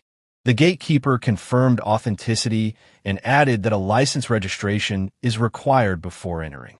Soo-hyuk was about to move towards the registration area when he suddenly heard someone calling his name. A mature man stood in front of him and introduced himself as Kim Yoon-soo, the assistant vice president. The one explained that he had received an assignment to accompany Soo-hyuk personally. He would now be his guide. He looked at the giant portal structure, mentally noting that the stories weren't lying, it really was colossal. Yoon-soo explained that another assistant was already waiting inside. Equipment will be issued on site. The boy recalled the rumors. It seemed that this gear was being made in Elvenheim. Perhaps he might even see Shahar. The guy gave a light throttle and started to drive into the portal, which sucked him in very quickly and left the others just watching the void, and ended up in a dead desert, instantly sensing the difference in air composition and pressure.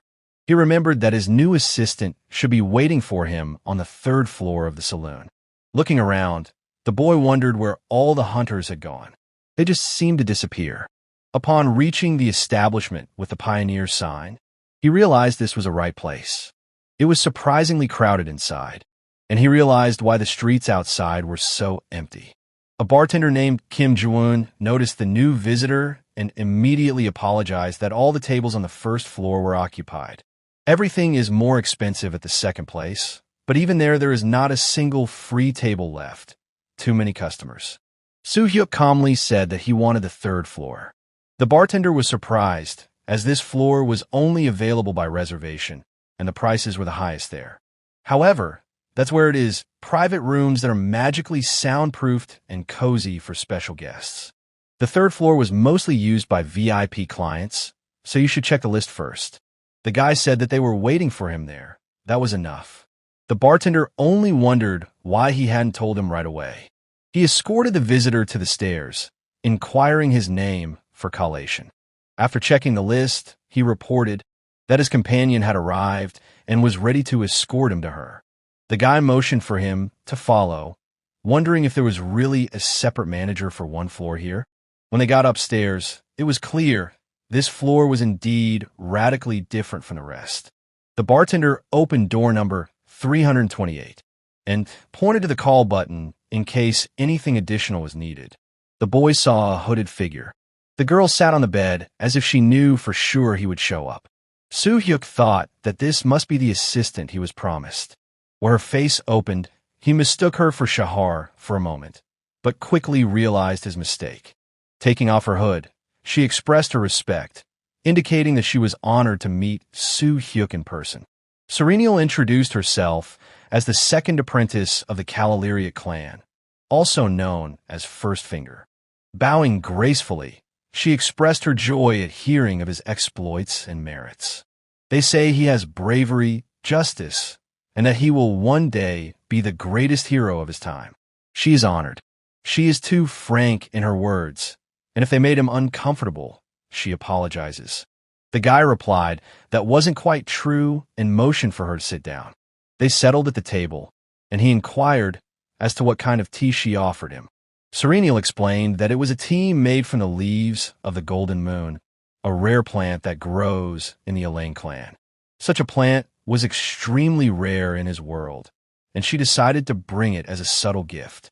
The boy drank a cup of tea, and after thinking about it, he realized that the gifts of the elves from the Elaine clan were tea worth more than the price of the purest gold. For a moment, he felt part of high society, almost like an aristocrat. He set the cup on the saucer and remarked that it was time to get down to business. He'd heard she had a magical artifact, able to identify the center of cosmic energy. Serenial pulled out a crystal, from which emanated a bright glow, and reported that it was the same artifact. Testing is not yet complete, but the device can already function within portals up to and including rank 7. This crystal is called in the shadow of the world tree, but because of the long name, it is often referred to simply as Shadow. The boy noted that, judging from her words, the artifact was not yet capable of scanning portals above rank 7. Serenial placed the crystal carefully on the table and replied that the team was still working on the settings. She was sure the problem would be resolved soon. The guy smilingly asked her to activate the crystal and added that the scanning radius was still quite large for now, which meant there was a lot of work ahead. She placed her hands on the crystal. I channeled my energy and began to cast a spell in the ancient elven language. The crystal activated and released its energy around it by dividing the room into 2 worlds and showing to everyone in the room. The guy was amazed as he watched the process. And I wondered, is this really a map of the world of Tronon? He noticed one prominent mountain in the landscape, but not knowing the local geography, I couldn't figure out exactly where to look for it in reality.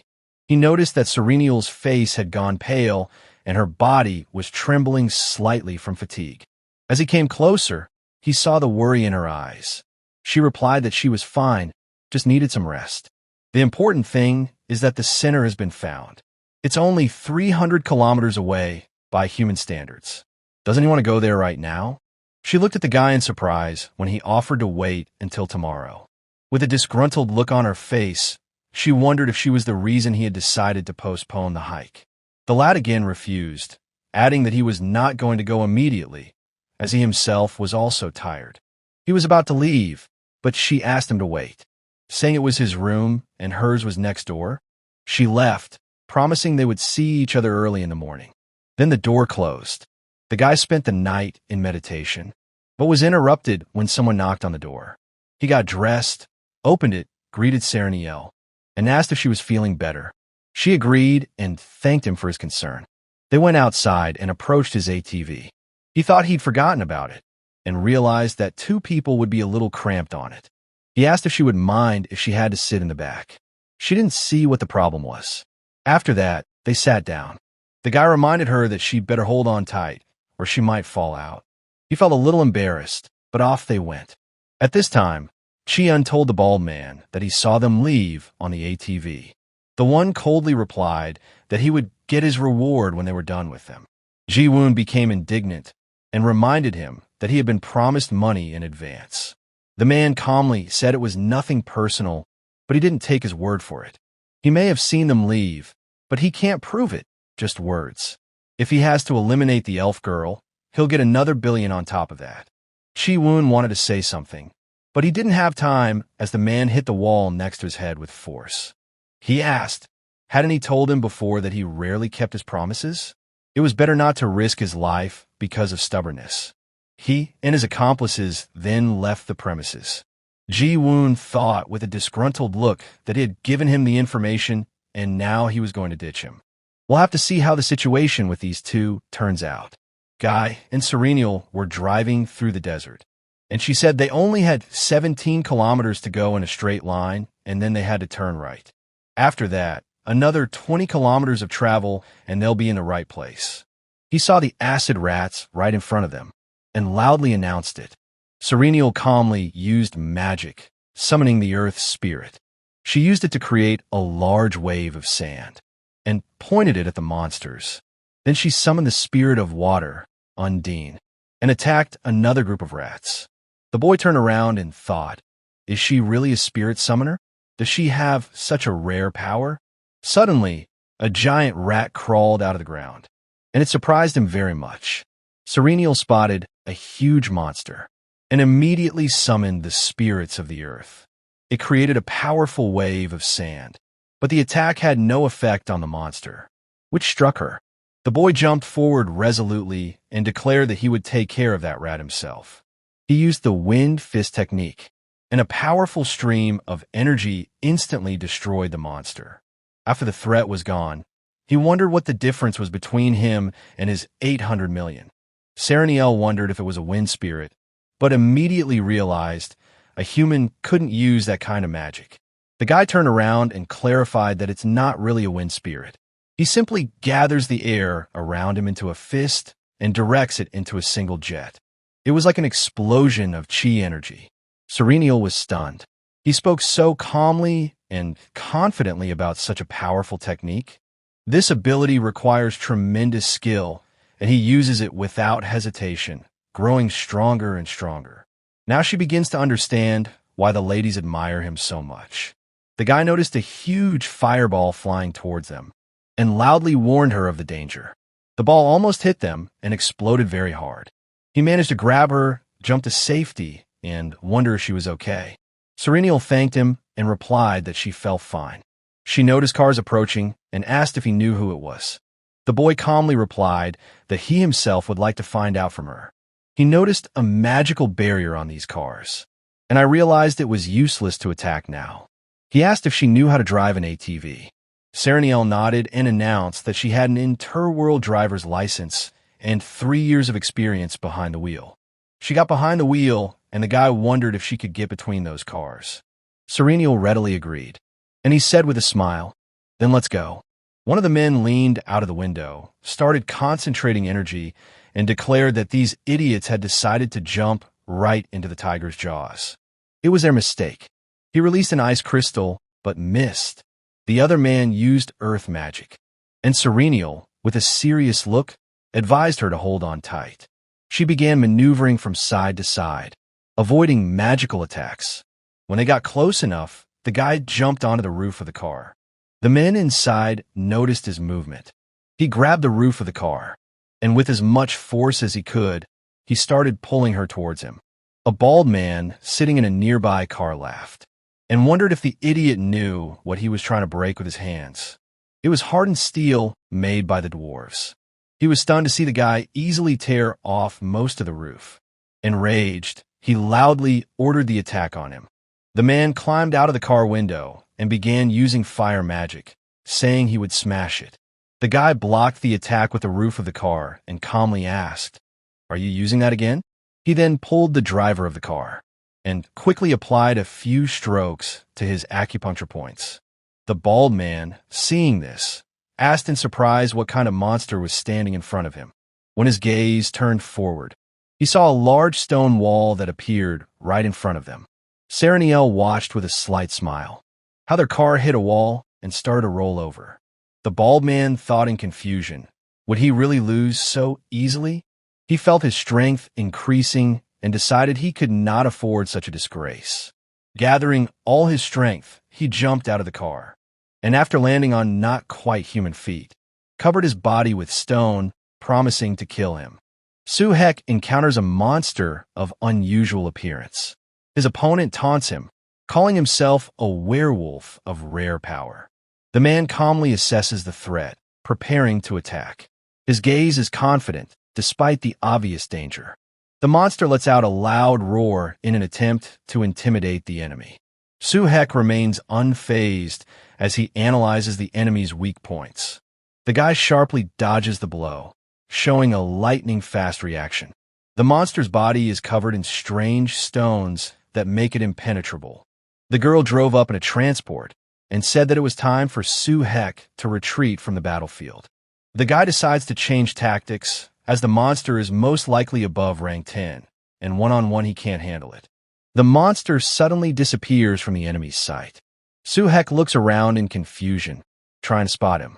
The monster appears behind the man's back, delivering a precise blow to his back. He punches, but the two men jump back sharply from the point of impact. The guy looks at the hit spot and is greatly surprised. He regrets his money.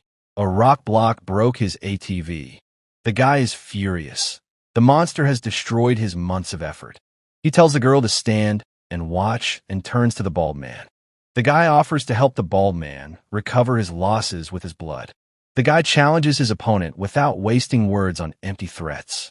His posture speaks for itself. He is ready to fight. He leaps forward right into the monster's forehead. He hits him with an aura kick, but there is no clump at the point of impact. Suhek stares at his opponent with obvious disbelief. His opponent demonstrates a strength that seems to defy all laws of logic. The boy clenches his fists, preparing to retaliate. There is no fear in his posture, only a cold determination to continue the fight. A bald man emerges from the sand, mockingly commenting on Su Hyok's actions.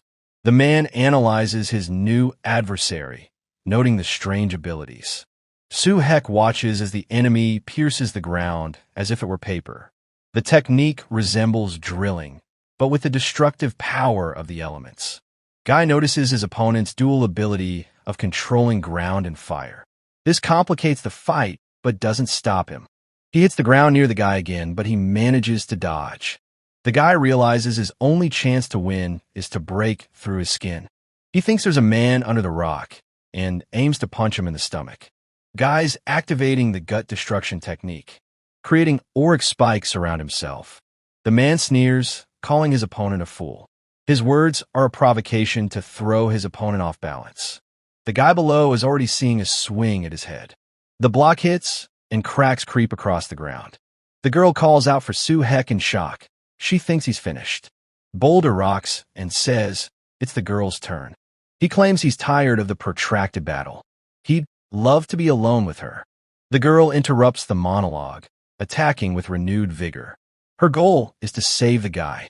She uses the spirit technique, and with a look in his eyes, the monster says he's finished. But in the next second, a fist is closing in on her. The attack is very powerful, but somehow it doesn't hurt her.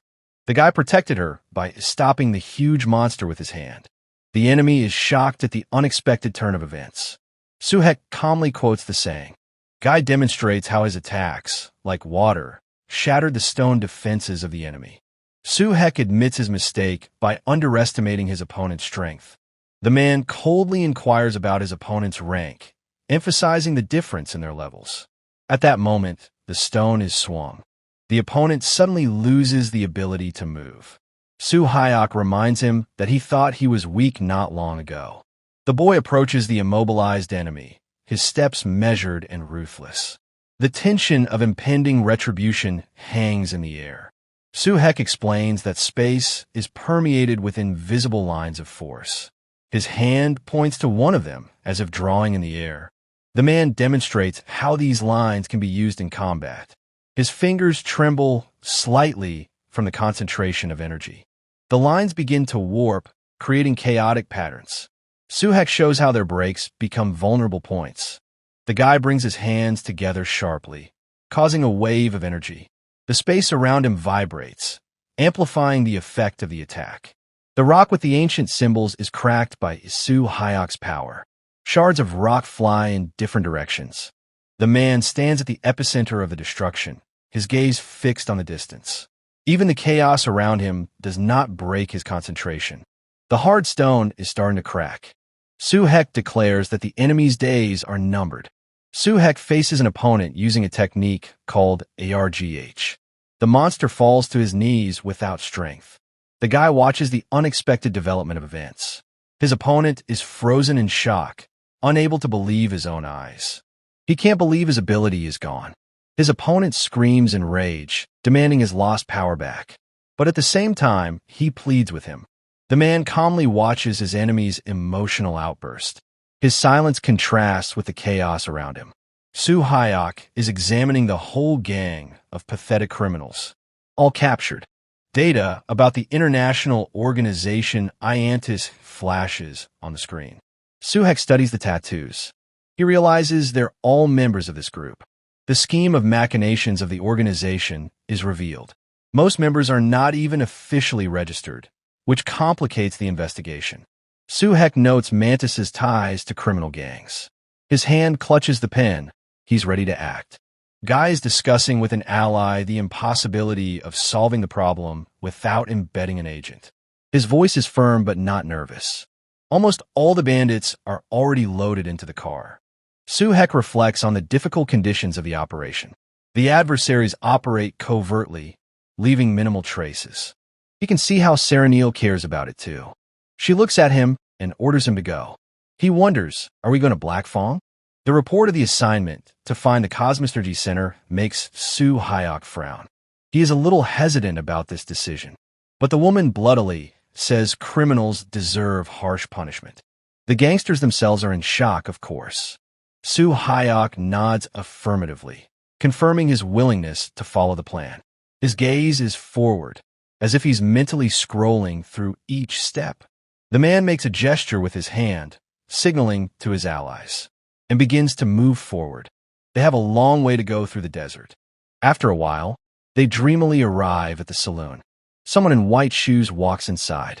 That turns out to be Vladimir and his boys. He was told the nameless one was here. Where is he? People notice him and are shocked. What's a member of the Eight doing here? He tells them not to be afraid. Everything will be fine, never mind. He goes up the stairs, walking down the third-floor hallway. Someone approaches Vladimir with a request for support. His tone is polite, but there is an underlying insistence. The kid says he has information for Volodya. Vladimir ponders human frailties while playing with the ring on his finger. His smile hides his true intentions. The guy doesn't quite know what he's talking about. Vladimir listens to the information about the target's movements. His eyes narrow. He instantly analyzes the new data. The guy marks the pursuit route and talks about how the bandits are with them, too. He also talks about how the young elf girl will like the Russian. Vladimir comments sarcastically on the unexpected encounter.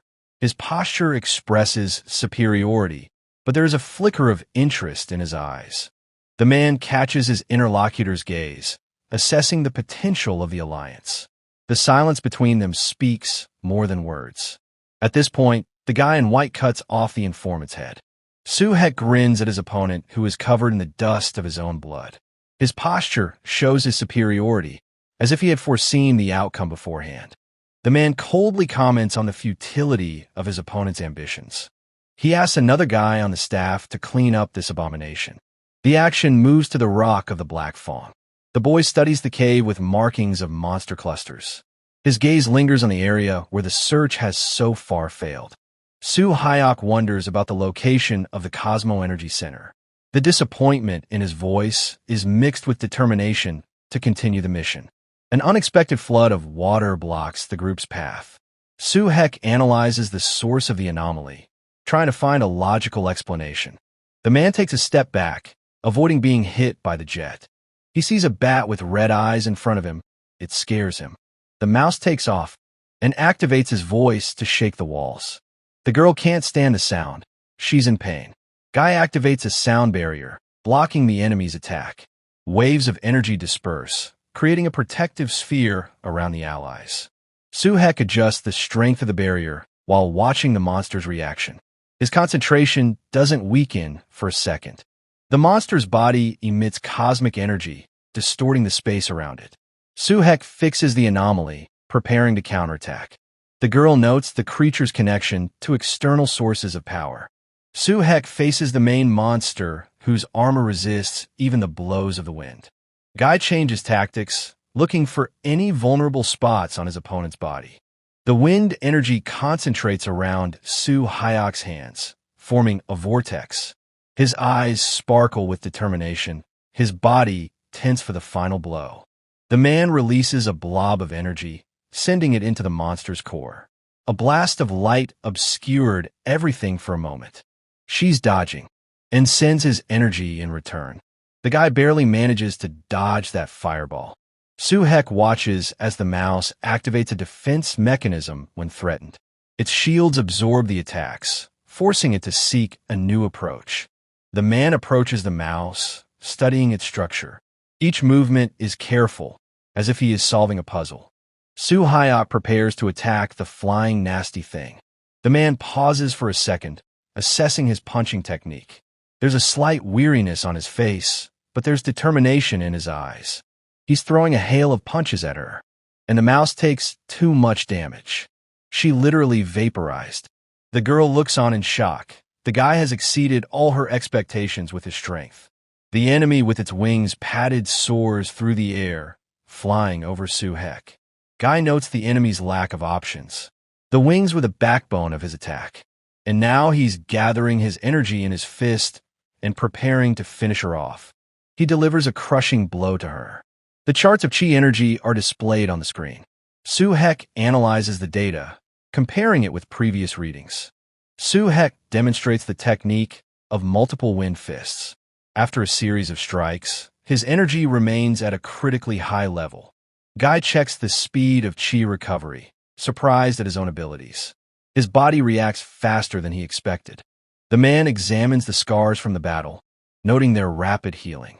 His gaze is distant as he contemplates new goals. Soo-hek tests the limits of recovery, and the results are pleasing to him. The guy sits down in front of the mouse, and it turns out to be much bigger than normal. The guy is standing in front of a huge construct, radiating cosmic energy. His shadow dissolves in the glow of the artifact. Soo-hek reaches out to the center, feeling the vibration of the space. His face shows a mixture of curiosity and caution. He's thinking about how he should destroy her right now. The man discusses with his allies the need to gather everyone in the operation. Her finger points to the Mana Stone. Soo-hek proposes a meeting to coordinate the forces. Every word sounds like an order that cannot be resisted. Soo-hek holds the raw Mana Stone in his hands, studying its structure. His gaze expresses respect for the power of the artifact mined last week. He's already looking to sell it. The man hands the stone to an ally, emphasizing its value for future missions. Each movement is careful, as if he is afraid of damaging the relic. Guy spreads out 6 star stones on a table, noting their energy potential. His goal is to collect the 7th to activate the ancient mechanism. Soo-hek compares the stone's stats, looking for patterns. Each artifact emits a faint glow, confirming its uniqueness. He realizes selling all the stones will bring him 2 trillion won. The man realizes that this will cover all his expenses and a dead ATV. The girl refuses the extra share, showing her modesty. The elven woman explains her worldview to Soo-hek. Her speech is calm, but her eyes have a slight disregard for earthly values. The boy nods, acknowledging her point of view, but his gaze is fixed on the horizon. He's already making new plans. An ally offers to train Soo-hek in martial arts. His posture is confident, but there is a note of doubt in his voice. The man politely declines, recalling his specialty. His response sounds like a diplomatic refusal, not weakness. The girl repeats that miracles are not her element.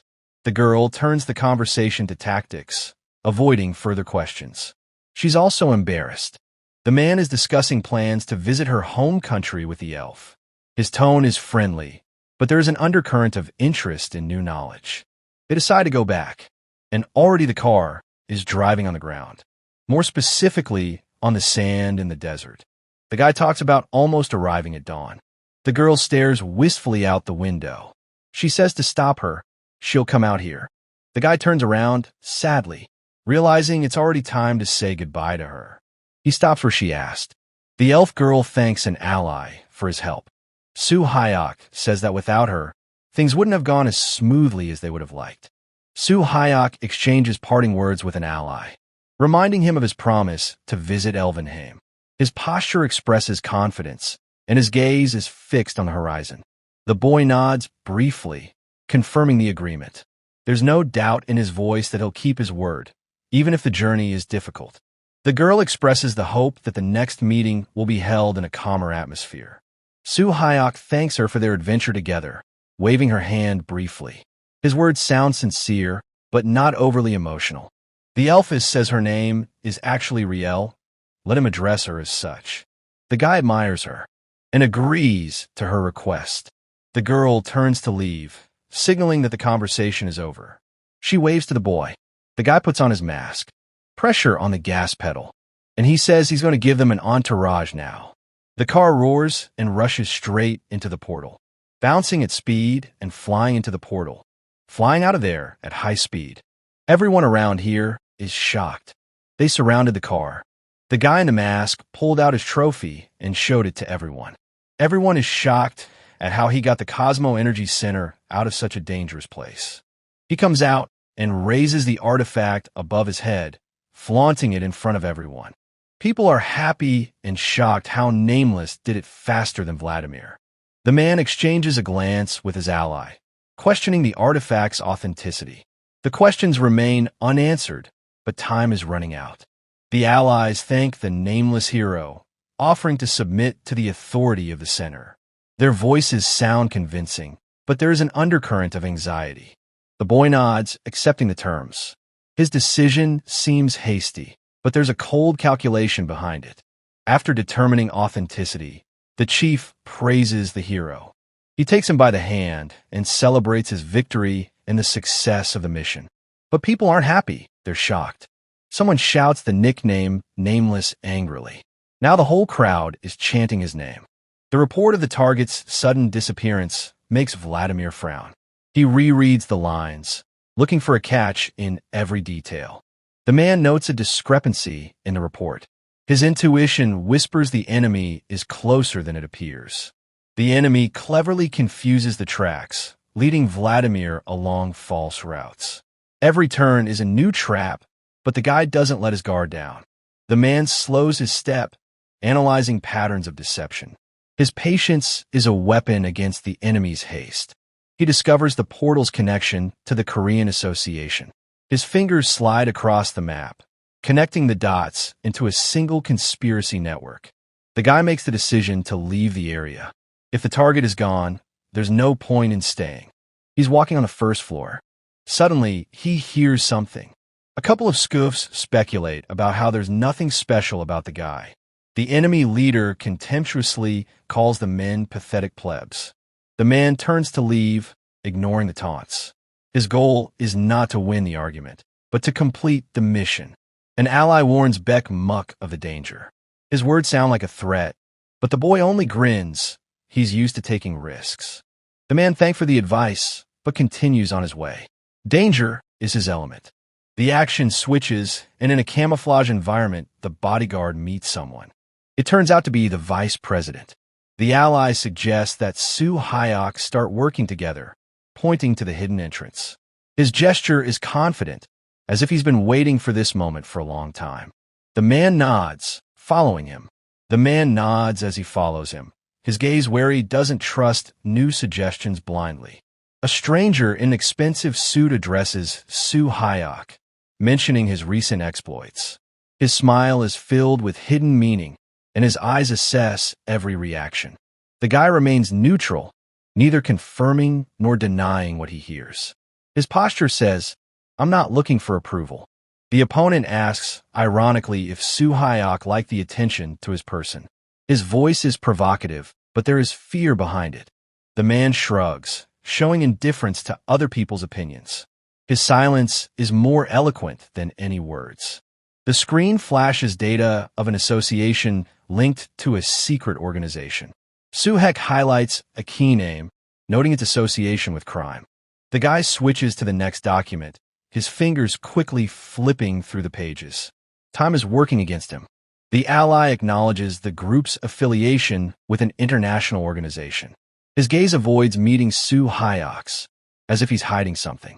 The man cuts off the conversation abruptly, sensing a catch. Trust is a luxury he can't afford. The official tries to convince Soo Hyok that the Magnus organization is not involved in the terrorist attacks. The official tries to convince Soo Hyok that the Magnus organization is not involved in the terrorist attacks. The guy interrupts the monologue, demanding facts. His patience is wearing thin.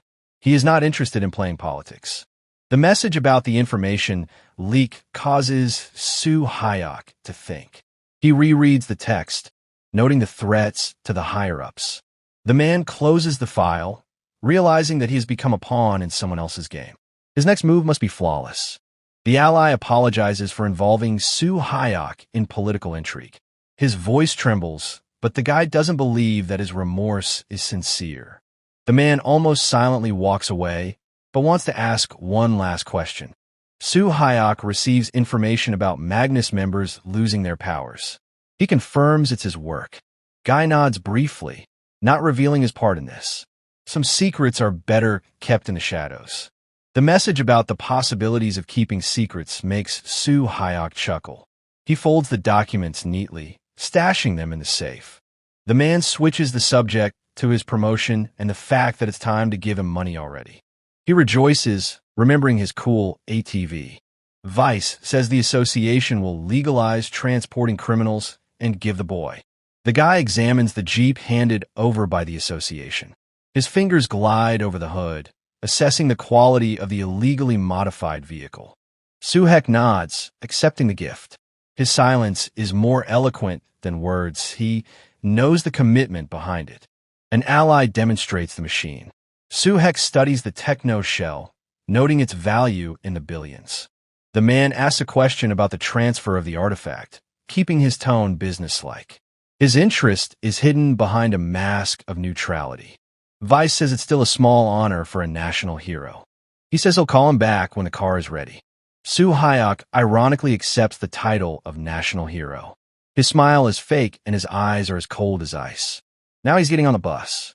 He says he hasn't taken public transportation in a long time. The guy's buying food and comes home. Soo Hyok's mother asks about her son's sudden return. Her voice trembles. The man puts his arm around her. Sai offers everyone a taste of chicken. Soo Hyok ponders the nature of happiness as he gazes at the sunset. His shadow dissolves into the twilight, as if he were part of the landscape. The guy walks away, leaving the questions unanswered. Tomorrow will be a new day, and with it, new battles. The first thing we see is a shout of hooray for Korea. The guy raises his hands and laughs. The bank account shows an amount of 1.644 billion won. The association promises to compensate for the destroyed ATV, which gives the guy mixed feelings. Soo-hek decides to spend the money on his family, closing the transaction tab. His face remains neutral. Money has never been his main goal. The system notifies you when the level increase is complete. The hero reviews the upgraded characteristics, noting the increase in strength and stamina. The man closes the interface, ready for new challenges. Each accomplishment is a step toward greater goals. Soo Hyok gains the status of a gold member after another promotion. His armor now has a metallic sheen to emphasize his new rank. Guy checks out the changes to his gear, noting the improved features. Even the external attributes have become part of his legend. Newspaper headlines praise the feat of an unnamed hero who penetrated the Granin portal single-handedly. The text is accompanied by a blurry photo from the scene. A man puts the paper aside, avoiding public fame. His name remains in the shadows, as intended. The news reports are abuzz with mentions of a level 10 criminal being apprehended. Soo Hyok ironically reads about his heroism, not recognizing himself in the description.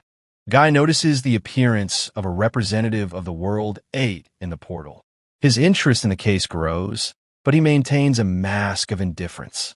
The action shifts to the business center.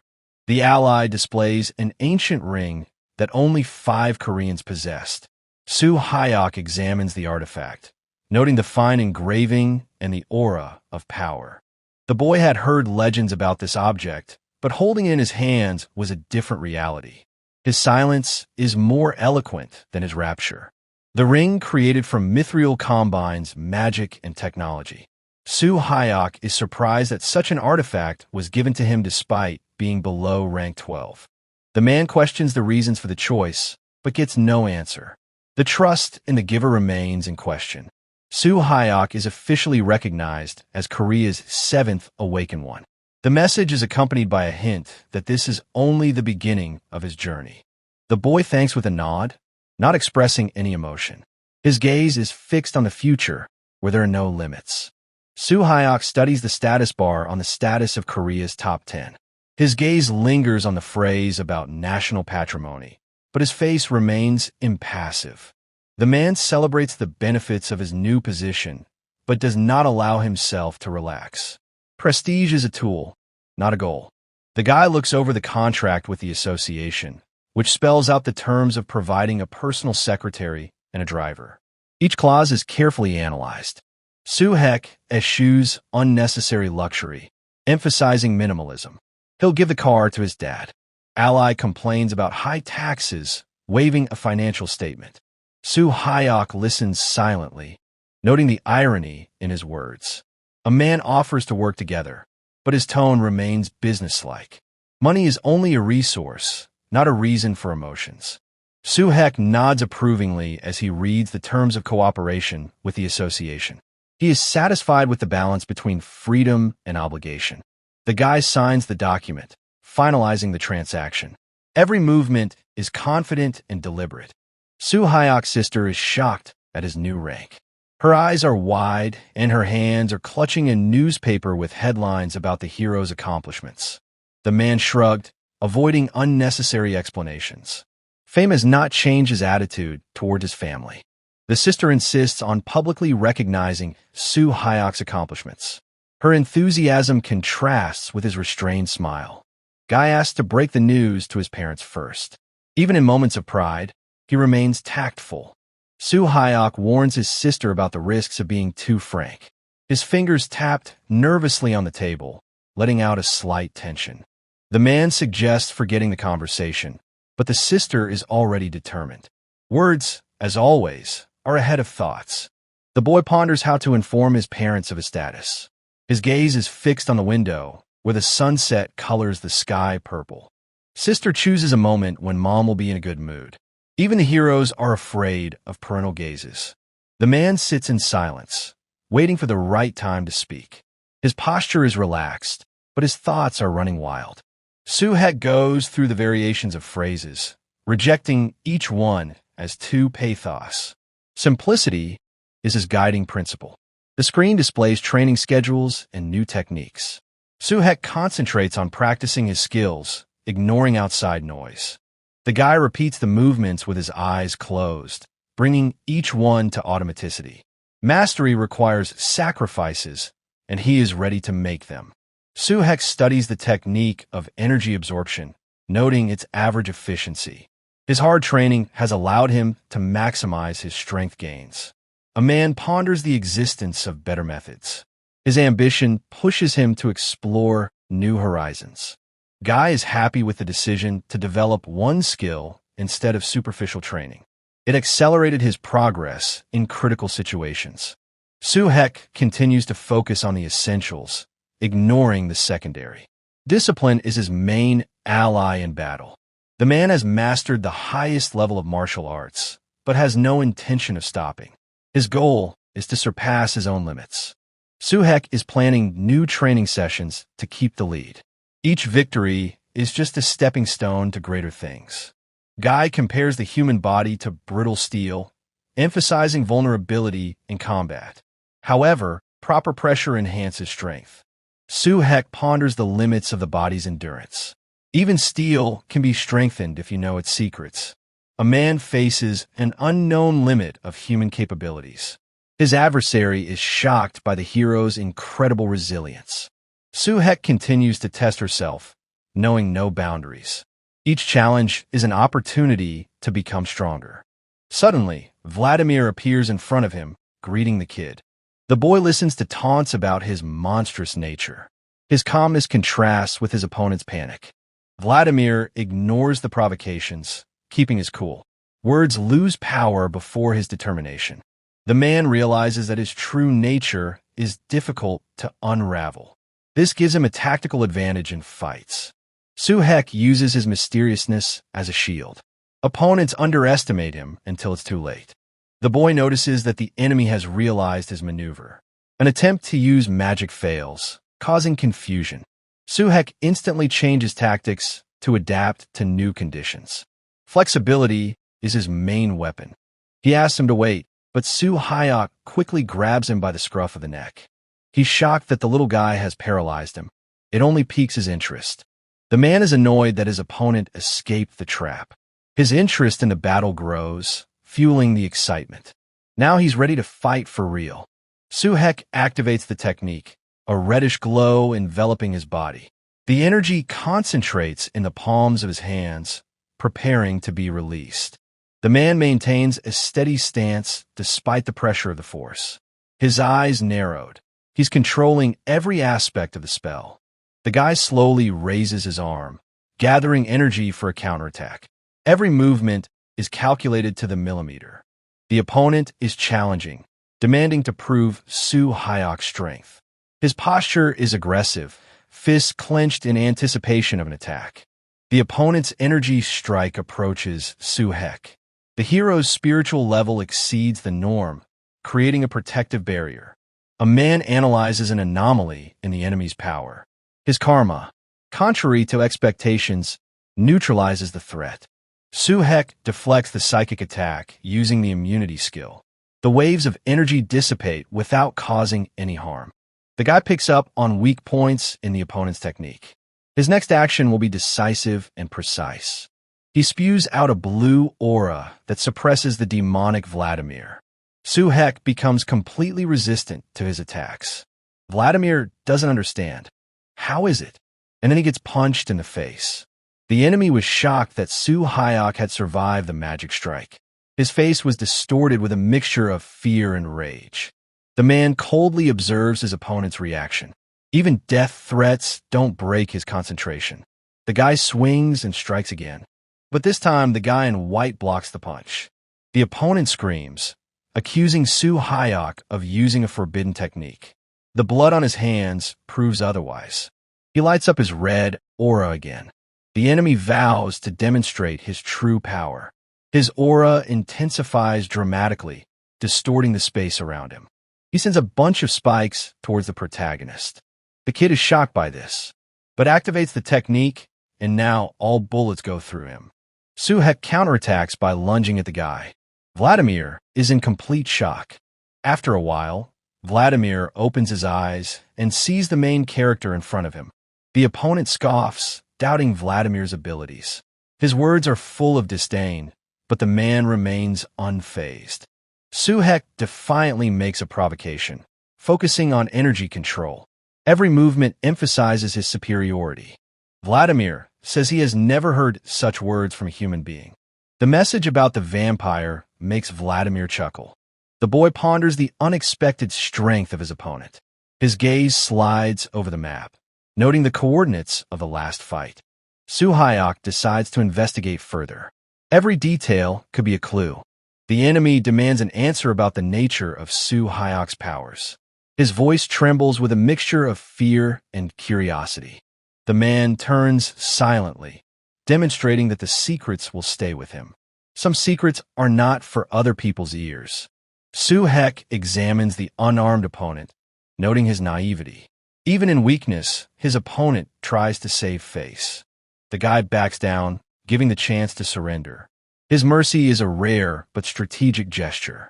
Su Hyok accuses his opponent of stealing his life force. His words are full of hatred but lack evidence. The man shrugs his shoulders, dismissing the absurd claims. The truth is always revealed in battle. Though he is indeed a vampire, Su Hyok listens to accusations of being categorical in his actions. He calls him a vampire, trying to provoke fear.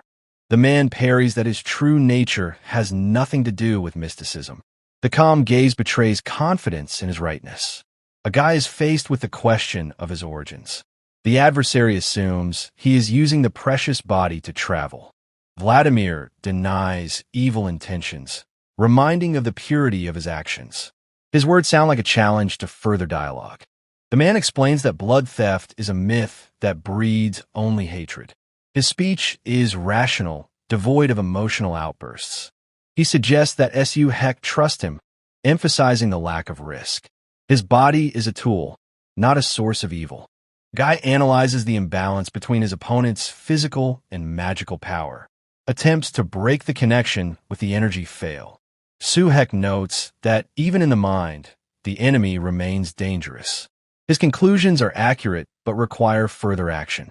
The man satisfies his opponent's curiosity by offering a mutual exchange of information. His tone is friendly, but hides caution. Su Hyok reminds us that he has unraveled the enemy's essence at a glance. Trust is a two-way street. The action takes place on a city street. Suhek rejects the idea of a deal with a vampire who wanted him dead. His principles don't allow for compromise. The man offers a peaceful solution, but the enemy is already losing patience. Every word increases the tension. Guy realizes that the enemy is increasing the pressure through the connection to the clone's body. His own abilities are limited by this anomaly. Soo Hyuk recognizes the strength of the enemy, but he doesn't back down. Even when trapped, he looks for a way out. A man reflects on the need to become stronger to avoid challenges. His goal is to be out of reach of any threats. Soo Hyuk realizes that the current rank is just a stepping stone. The path to the top requires sacrifice and time. He is reminded of his goal. He is moving towards the pinnacle of martial arts. The guy realizes getting stronger is the only way out. The announcement of the joint action makes Soo Hyuk frown. Vladimir's speech is filled with contradictory appeals and hidden hints. The scene changes, and now Vladimir Soo Hyuk is walking through the square, surrounded by many people. The vampire suggests that Soo Hyuk end the confrontation, emphasizing his respect for his confidence. The man praises the boy's uniqueness, comparing him to other Asians. There is sincere admiration in his voice. Suhek isn't interested in this dialogue at all. It embarrasses him in front of a lot of people. Suddenly, the girls in the crowd notice a silhouette resembling Vladimir in the distance. They are shocked to see a member of the World G8. The guy demonstrates his perfect appearance, causing the crowd to marvel. Vladimir appears on the screen, shining with charisma. People pay attention to the attractiveness of the person next to Vladimir. Suhek is still uncomfortable. Vladimir asks about their cooperation, but Soo Hyuk threatens retaliation if the harassment continues. The interlocutor excuses himself by calling it the only way to dialogue. Observers are discussing the strange BL history between Vladimir and the guy. There are doubts about the man's motives. Someone in the crowd says that maybe the main character is probably Vladimir's type, which makes Soo Hyuk very wary. He sees people already riddled with people noticing them and taking pictures from all angles. Soo Hyuk realizes that he's definitely not going anywhere now. Soo Hyuk interrupts the conversation, demanding to explain what he wants. His posture expresses impatience and readiness for conflict. Vladimir stops and says he just needs to talk to him. Yes, and tell how he found GH. Soo Hyuk suggests a change of location, irritably mentioning a dislike for noisy places. The man agrees. GG notes that the current situation is attracting unnecessary attention.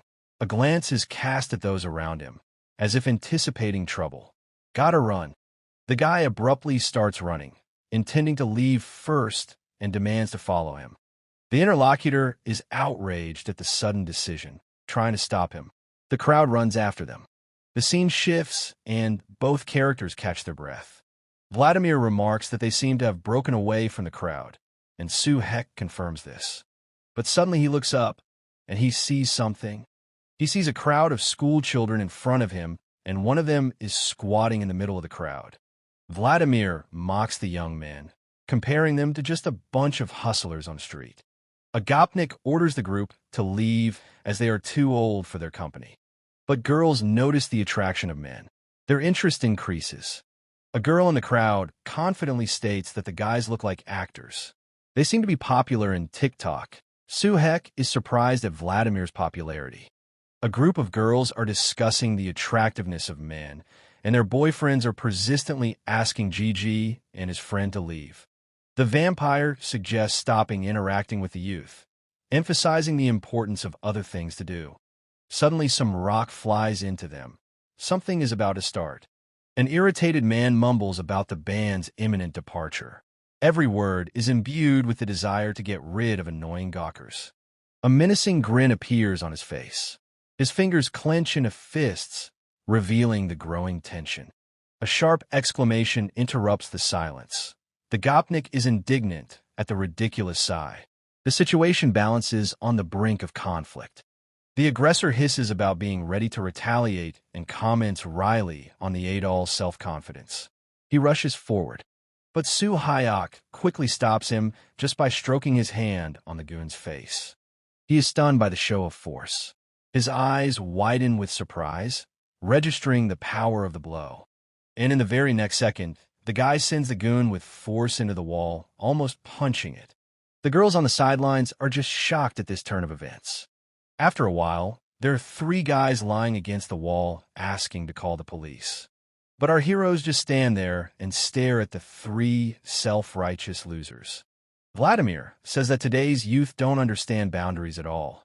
They attack someone who is not theirs. Finally, the guy in the hat recognizes the formidable Vladimir in front of him, and the one covered in a red aura of evil says that finally they realize that it was useless for them to fight. They look at him and are greatly intimidated by this aura. The whole gang of school children run away in fear, leaving the protagonist and Vladimir alone. Now Vladimir throws his arm around Soo Hyok and says that they are now friends. GH's silence is more eloquent than words. No agreement will follow.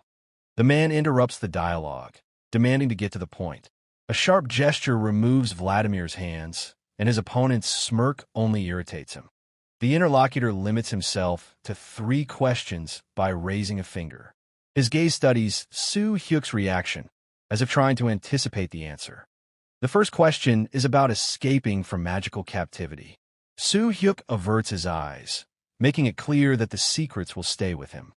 The silence of a hero forces the second question. Tension hangs in the air, but the man remains icily calm. The second question about origin makes Soo Hyuk frown. GG says that he doesn't know what it is. The opponent analyzes Soo Hyuk's past, pointing out abnormalities in his health. The opponent analyzes Soo Hyuk's past, pointing out abnormalities in his health. Comparing it to normal enhanced types only emphasizes the guy's uniqueness. The question of magicians is rhetorical. Soo Hyuk suggests a connection to magic or something, but receives a categorical rebuttal. The interlocutor shakes his head as if correcting a dilettante. Clarifying the distinction between magicians and the awakened makes one wonder. Magic appeared on Earth before portals. Vladimir says that mages do not get power from awakening, but only from another mage or from ancient manuscripts. They call such people purebloods or born mages. Soo Hyuk is shocked that people like this are just born with superpowers, but why is that? Vladimir smiles, as he realizes that Soo Hyuk apparently has never heard of born again at all. Therefore, he is not one. And now, it's the turn of the last question. Vladimir intrigues before the most important part of their dialogue. He asks the protagonist, does he want to join the Global 8, the world's strongest men and the last hope of humanity? Soo Hyuk is shocked at such an offer. Why would such an important and cool organization accept it? Vladimir spreads his hands and says that they don't take just anyone, but he fits their criteria. He asks, does the GG know where the name came from and how the organization came about in the first place? Suddenly, the hero realizes that Vladimir is the one who created her. Soo Hyuk raises an eyebrow, as if checking to see if it's a joke. Vladimir smiled and flicked his fingers. That's exactly what he wanted to say. There is irony in this situation. After all, it was the monster who founded the last hope of mankind. The interlocutor reiterates his sympathy for humans, justifying the need for protection for all humanity. The account of the aftermath of the opening of the portals is accompanied by grim statistics. The Earth has changed a great deal since then. Vladimir began to tell about his early attempts to negotiate with neighbors who were weaker. Gradually, a team was assembled. That's how the World 8 was born, Soo Hyuk realized. Vladimir said he originally wanted to raise a dozen, but massive rejections from candidates killed his idea. The rhetorical question about the future of the 8 is cut off halfway through. The hero opens his eyes, realizing that there will be more people in the 8. Soo Hyuk ponders the existence of beings whose strength rivals the World 8. His gaze lights up with excitement, as if challenging himself. He hums skeptically, surprised that such creatures still remain in the world. His hand reaches lower.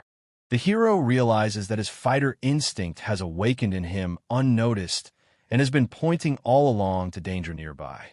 Impatience is evident in Soo-hyuk's every gesture. He's literally rushing into battle, barely able to contain his desire to test his strength. Vladimir notices the fighting spirit emanating from a boy. His eyebrows fly upward, mixing surprise with approval. Delight erupts in the vampire's voice. The hero's strength has exceeded all expectations. Now he's definitely ready to take it on. Vladimir restrains his enthusiasm, gesturing to get down to business. The tone sharply becomes businesslike, as if cutting off unnecessary emotions. The mention of internal conflicts in the organization makes the hero frown. Fingers cover his face, expressing irritation. The discourse on how power changes people is interrupted by a pause. Vladimir looks thoughtfully at the Soo-hyuk. The question of Magnus' head hangs in the air. The protagonist has never thought about it until now. Vladimir chuckles and says what he knows about the head of the Mangus. His name is Albert Crespo. Crespo's name evokes an immediate reaction. The interlocutor recalls the legends of the mad alchemist. The thought of Albert's leadership of Magnus seems absurd. Confirmation of Crespo's secret role comes with the news that he has poached an ally from the Eight. A skeptical chuckle interrupts a conversation about the strongest of humanity. The hero realizes that it is an empty sound. The proposal to reform the G8 sounds like a challenge. Vladimir is confident in the success of the operation. The invitation to join the elite and help shocks the hero. The invitation to join the elite to help shocks the hero. The man extends his hand, promising unlimited support. Soo-hyuk studies the gesture, as if looking for a catch in the generous offer. He smirks and is getting ready to say his final word back to Vladimir. A rejection sounded in the air. Vladimir was shocked. How could Soo-hyuk reject such a great offer? The rejection sounds firm. The other man is already ready to make him a hero. Soo-hyuk shrugs, making it clear that the choice has been made. The interlocutor speaks disparagingly of Oshinwa's influence, limited to Korea. Vladimir frowns, comparing the scale of ambition. The proud declaration of world class sounds like a challenge. Vladimir is trying to persuade Messrs. The demonstration of power through the mention of the Aztec group is accompanied by a generous offer. A short refusal interrupts the negotiations. The hero stands up, ostentatiously putting his hand between them. And he turns around to leave quickly. There's nothing more for him to do here. The interlocutor tries to stop the walkout, but Soo-hyuk compares the sentence to poison honey. His steps don't slow down. A clear refusal to participate in other people's games comes from the mouth of Gigi. He says that he will live only the way he wants to live. A chuckle through his teeth betrays his ambivalence about the boy's stubbornness and intelligence. His head bobbed in time with his bewilderment. Vladimir notices the guy's big ambitions, which makes him like him even more. The scene changes, and we find ourselves back in the city. Reflections of the meeting with Vladimir are replaced by a slight relief. An open conflict has been avoided. Distrust of Vladimir grows, fueled by the memory of his manipulations. By nature, the white guy is a snake. The temptation of convenience pales before the realization of addiction. Vladimir's conditions are like cheese in a mousetrap. Self-confidence resounds in every movement. Soo-hyuk raises his eyes upward and looks into the distance. He sees his house finally in front of him and keeps moving towards it. The door creaks open, letting the hero into the silence of the house. Mom waves from the threshold, her smile contrasting with the question's sudden early morning departure, and offers him something to eat first, and informs him that his dad and sister have gone to work. The suggestion of a walk after a meal sounds like a breath of normalcy. The hero nods. The clinking of dishes mingles with his mother's voice. Soo-hyuk lingers in the doorway, drawing his mother's attention. Before speaking, the guy is silent, gathering his thoughts. What he wants to say is very important. We see the clock and the time that slips away during the telling of the main character's story. The story that began that day turns out to be full of unexpected twists and turns. The boy decides to reveal the truth about the awakening to his family, starting in a hospital room. The tale of superpowers and registration in the association and first tasks is interrupted by a pause. The hero lowers his eyes, avoiding the subject of the Hyjin continent. The weight of silence presses harder than monsters. Soo-hyuk hides his true fears to avoid seeing the worry in his parents' eyes. The mother turns to the hero and says she realizes that he has been through a lot in his life. His mother takes his hands, as if trying to share the weight of his worries. Her gaze speaks more than words. She guesses a lot. The boy guffaws, denying the internal struggle. A playful smile masks the shadow of fatigue flickering at the corners of his lips. Mentioning his sister's support sounds like gratitude. Without her support, he would have gone crazy for sure. The mothers praise their son for sharing his son and for the thoughtfulness of his plans, but you can hear the sadness in their voices. Even heroes need support, which they rarely recognize. Gigi says there's no need to worry. The accomplishments of rank 12 pale in the face of new challenges. He's one of the toughest hunters out there. But his mother talks about how the stronger he is, the stronger the enemies in front. This shocks the protagonist. Soo-hyuk's mother sadly notes that the dangers of the world are not limited to the city. Her words sound like a warning, but there is no rebuke, only concern. The woman cautiously mentions demons, superior in strength to humans. Her fingers clutch the edge of the tablecloth, betraying concern for her son. The question about the reasonableness of sacrificing for family or money hangs in silence. Soo-hyuk averts his gaze, as if avoiding a direct answer. The guy firmly denies the pressure of circumstances. But in his head, he realizes he lied to her a little. He remembers that he was once different and did not communicate well with his family or help at all. But after a series of losses and realizing the most important thing in this life, he realizes he was wrong. Tears stream down Soo-hyuk's face, and he calls family the most important value. He asks his mother not to say that. He reminds her that happiness is not in wealth, but in the support of loved ones. The mother's smile is mixed with tears, which she quickly wipes away. The word favorite son sounds like a hymn to their relationship. They embrace each other tightly. Soo-hyuk asks his mother to take care of herself, wiping away her tears. His gesture is gentle, but his eyes are fixed on the window where new trials await. The mother watches her grown son with pride, noting how he has become a real man. Her eyes shine with a mixture of sadness and joy. The woman gently reminds him that the family is willing to share any difficulties. Her hand rests on Soo-hyuk's forearm. The boy nods, repeating his mother's words of mutual support. His voice is firm, but a warm smile flickers at the corner of his lips. Soo-hyuk makes a promise to seek help, and his mother strokes his arm approvingly. The room smells of freshly brewed tea. Her son's happiness is her top priority. The woman adjusts his collar, hiding the trembling in her fingers from overwhelming emotion. A short thank you sounds sincere. The hero tilts his head, avoiding a direct look so as not to give away the tears in his eyes. The last thing we see is a framed family photo that symbolizes finally their complete reunion. The scene shifts to a road on which a luxury limousine is speeding along at breakneck speed. He drives through an expensive neighborhood amidst fancy cars and houses. Vladimir advises Baek Chae-moon and announces his imminent return home right away tomorrow. The old man turns back and reminds him of the scheduled meeting with the nameless man. The brief confirmation of the meeting sounds like a sentence. The boy turns away, avoiding further questioning.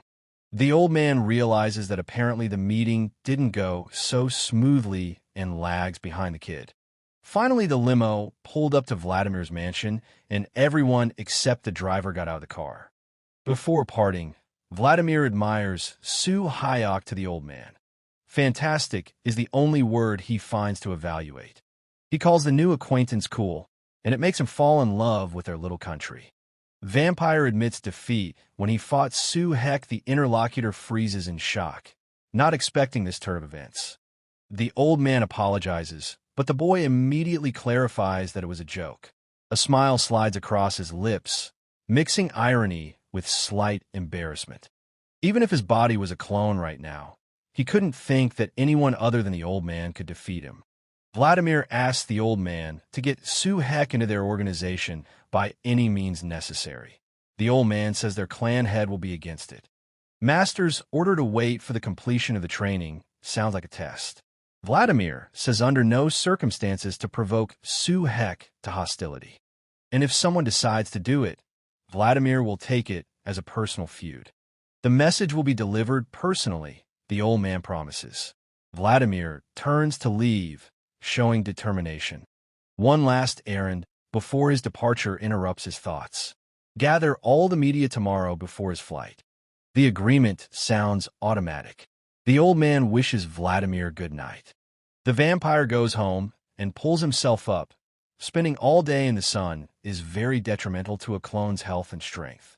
The old man, on the other hand, stands at this time and ponders what he should do with this nameless man. What seemed like a breeze turned into a hurricane. Sweat drips down the man's face as he realizes the difficulty of the mission.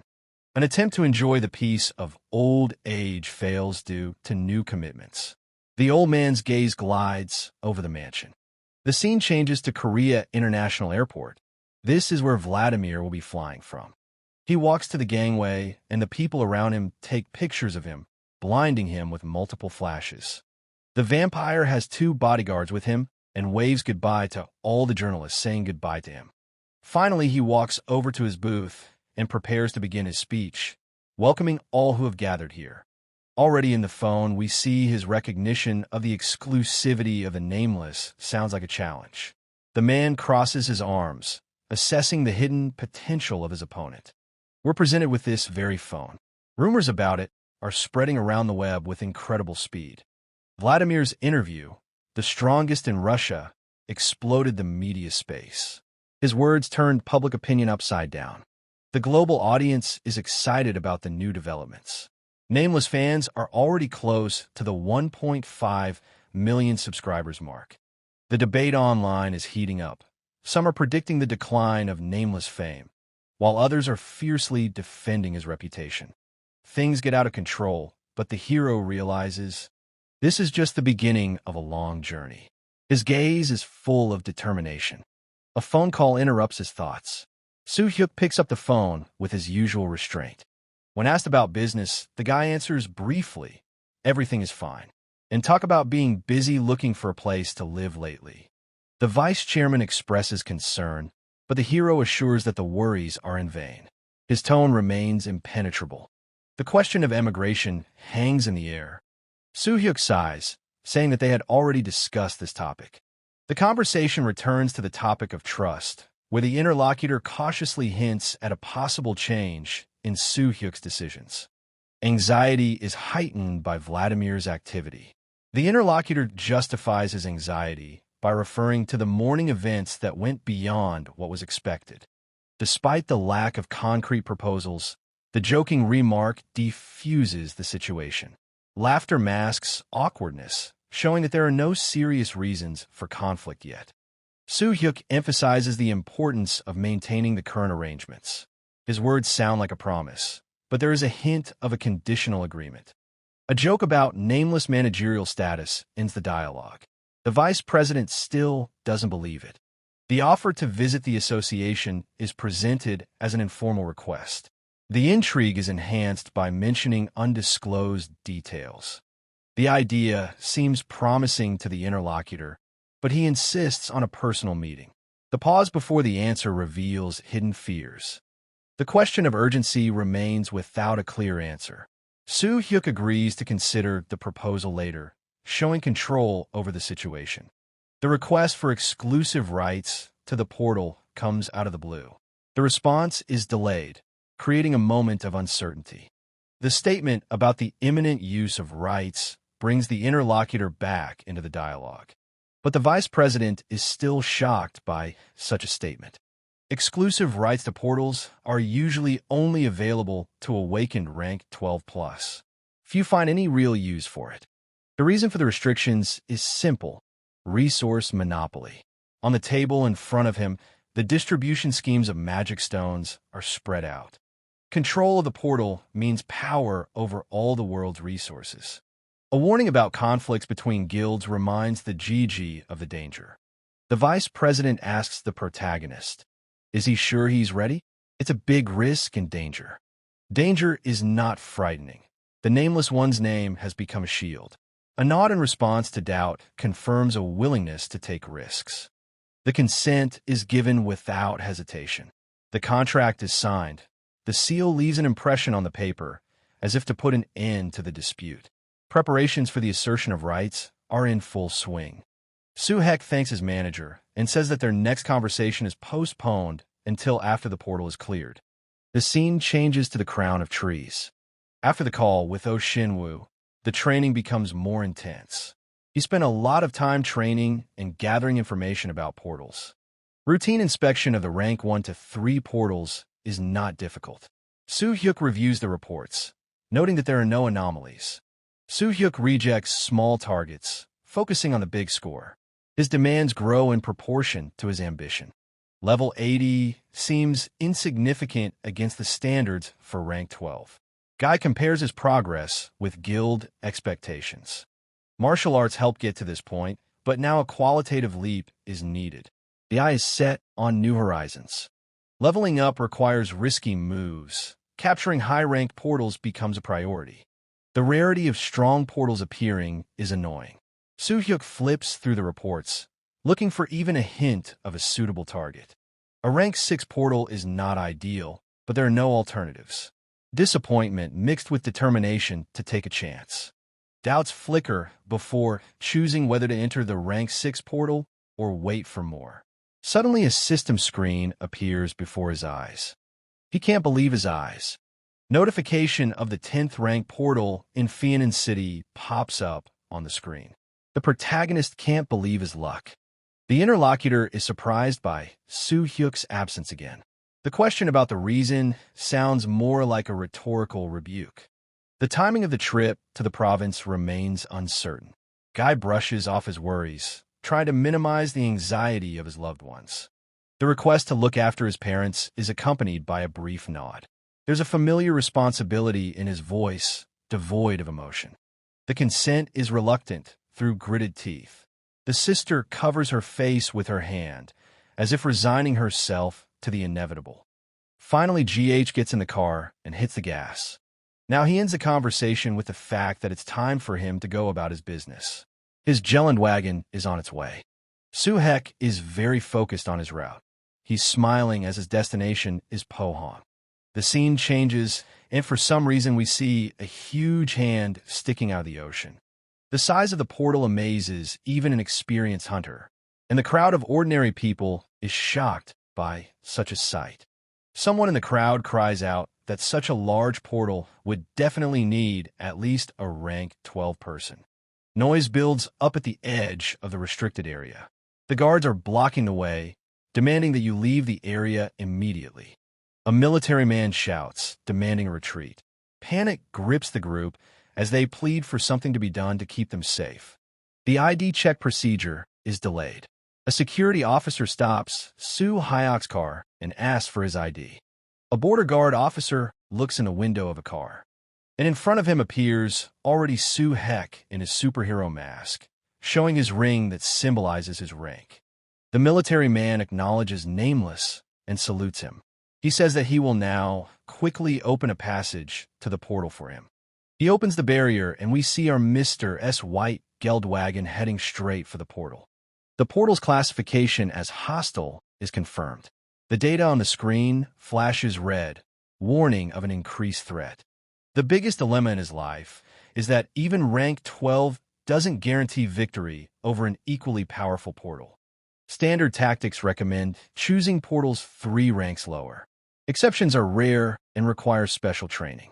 Rank 10 plus monsters are characterized by nonlinear power growth. The graphs show a sharp jump in their power after a certain threshold.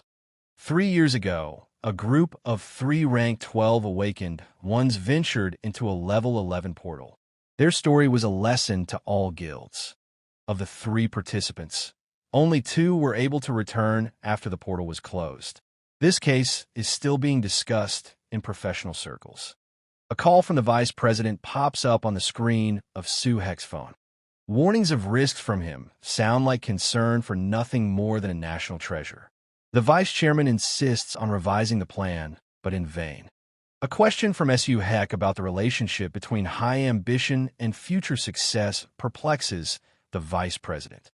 GG mentions the fact that he could even become a World 9, but even now he's not satisfied with that title. Soo-hyuk rejects the path of moderation. His goal is to become an exception by transcending the normal capabilities of the awakened. The vice chairman capitulates to the hero's determination. A nod and a brief "I believe in you" becomes formal assent. The order to immediately prepare to enter the portal is given without hesitation. Activation mechanisms are triggered in real time. The portal officially comes under Soo-hyuk's control. The hum of energy grows, heralding the beginning of a dangerous mission. Suddenly, the ground around the portal begins to crack and shake violently. This surprises the protagonist greatly. This has never happened with any portal in his memory. Suddenly, the portal shrinks, and some kind of black entity emerges from it. The first thing that is shown is his huge paw, which creates even more cracks in the ground. We see a huge red reptilian gas. It's directed at all the people in the neighborhood, and especially our protagonist. People look on in shock at this action, for they recognize this huge creature. A black salamander appears from the shadows of the portal. The squad members freeze, recognizing the legendary creature from the survival manuals. The creature is attempting to breach the portal. The squad captain signals the snipers to take up positions for urgent intervention. A barrage of fire rains down on the target, illuminating the area with bright flashes. The reptilian's full force is now on the attack. Even the tanks moved out to repel the reptilian attack from the portal. They fired powerful volleys at the dinos. For the power and number of attacks, there was probably nothing left of the reptile. Only smoke surrounded the area around the portal and the creature. But suddenly 2 glowing eyes show up out of the smoke. In the very next second, she opens her mouth wide and a howl erupts, because of which soldiers can't even turn around and run away from the battlefield. A paralysis attack, attributed to dragon creatures, strips the victim of the will to resist. It is often referred to as fear because of its overwhelming effect. The ability affects lower life forms by blocking rational thought. Victims become easy prey, unable to flee or attack. The powerful blow stuns the target, causing a muffled groan. An attempt to counterattack is interrupted by a sudden weakness in his legs. And at that very second, the huge mouth of a salamander descends upon all the soldiers, ready to devour them in one bite. But suddenly the reptile is stopped by an exclamation from behind. It immediately turns its attention to him.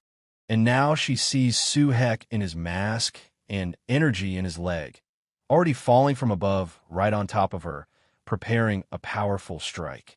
And with one blow, he nails the huge monster to the ground. Its strength has seriously increased.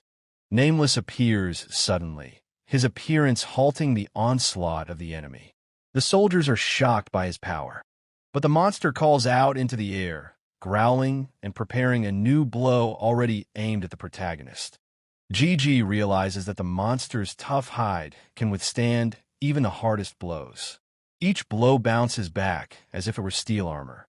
He looks ahead and sees a huge black salamander already running towards him with its mouth open, ready to eat him at any second. He clutches his Kalan and talks about how it's time to show off his new move that he's been practicing for a long time before now. Soo-hyuk demonstrates a new technique, the 100-step divine fist.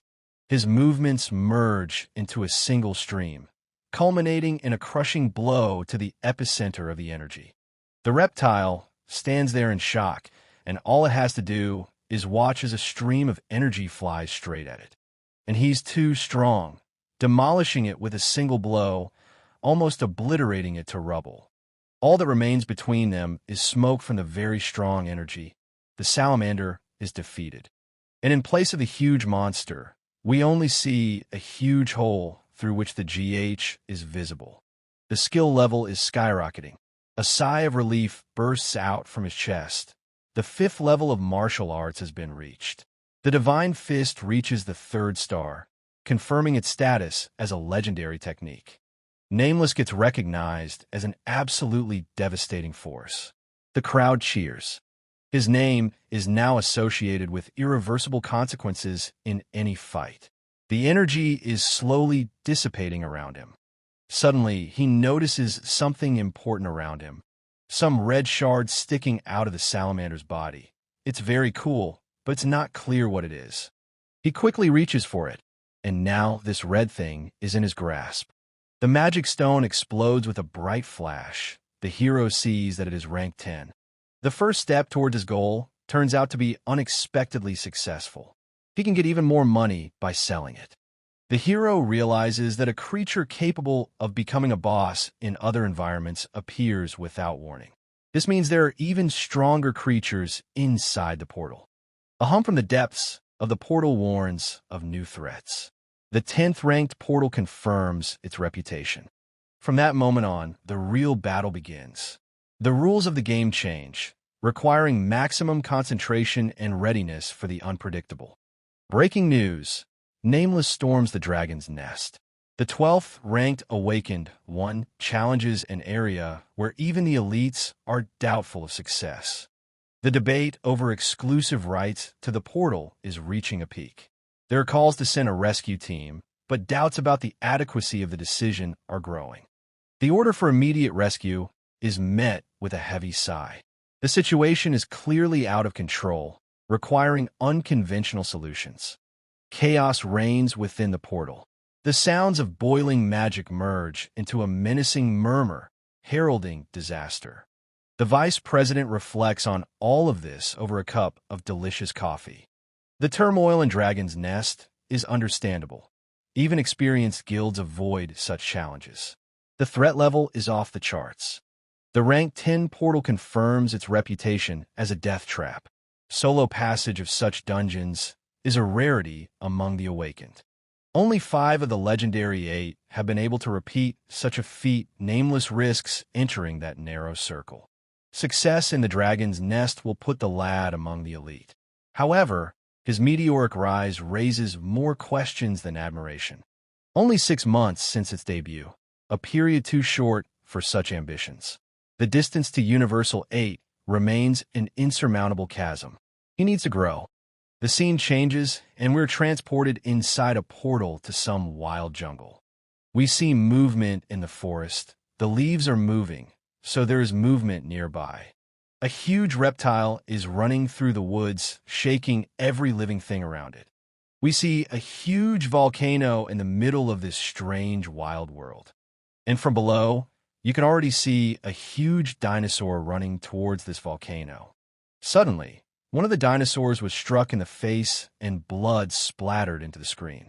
All the other dinos noticed this and crawled back warily, sensing danger nearby. Suddenly, the main character's attack energy appears in front of them and is already ready to hit them. But the impact strangely whizzes past them, which leaves all the dinosaurs confused. One of them turns around and in bewilderment tries to figure out what that was. Just as suddenly the GG's punch comes back and flies into the side of this dinosaur's head with monstrous force. This throws him very far away, literally collapsing the dinosaur's body all around him. Suhek contentedly watches as his fist, charged with energy, was able to conjure such a powerful punch. After a while, he steps his foot on the carcass of a defeated dinosaur. He realizes that the attempt to catch the target with magic fails. The complexity of the task forces the guy to reconsider his tactics, but he is not used to giving up. A month in the Dragon's Nest has left a mark on everything from his gear to the way he moves. Time works in his favor. The giant dragon carcasses are now being stripped with cold precision. Every claw and scale is a valuable resource, and there are more than expected. Perfect hunting conditions turn into a new problem. Even skill does not save from unexpected obstacles on the way to the goal. The voluminous inventory is suddenly overflowing to the brim, a rare occasion when the booty exceeded even the most daring calculations. Greed is the hunter's eternal companion. The more you get, the more you feel the lack. A lesson that Soo Hyuk learns the hard way. Hundreds of dragon-like creatures have been destroyed in a month.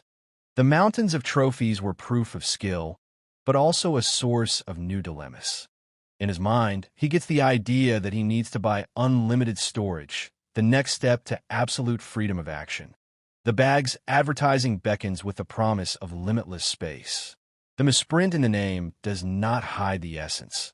This is the holy grail for hunters. The artifact, created by elven masters, has no analogs. Its price is justified. Magic without borders costs a fortune, but it opens up incredible possibilities. It really is just limitless, but the price of 30 billion won is shocking even to experienced guilds. For this money you can buy a skyscraper in Seoul, but the hero is sure. The game is worth a candle. The determination to buy an artifact sounds like a vow. The plan is simple. Earn money by overcoming all obstacles and get the coveted item at any cost. A Tyrannosaurus carcass is valued above ordinary trophies. Every piece of meat, every bone is carefully packed. Nothing can be thrown away. Unwanted items fly to the side. The process is similar to sorting diamonds and dirt. Only valuable items deserve a place in your inventory. The scene shifts to evening, and we see a large bonfire.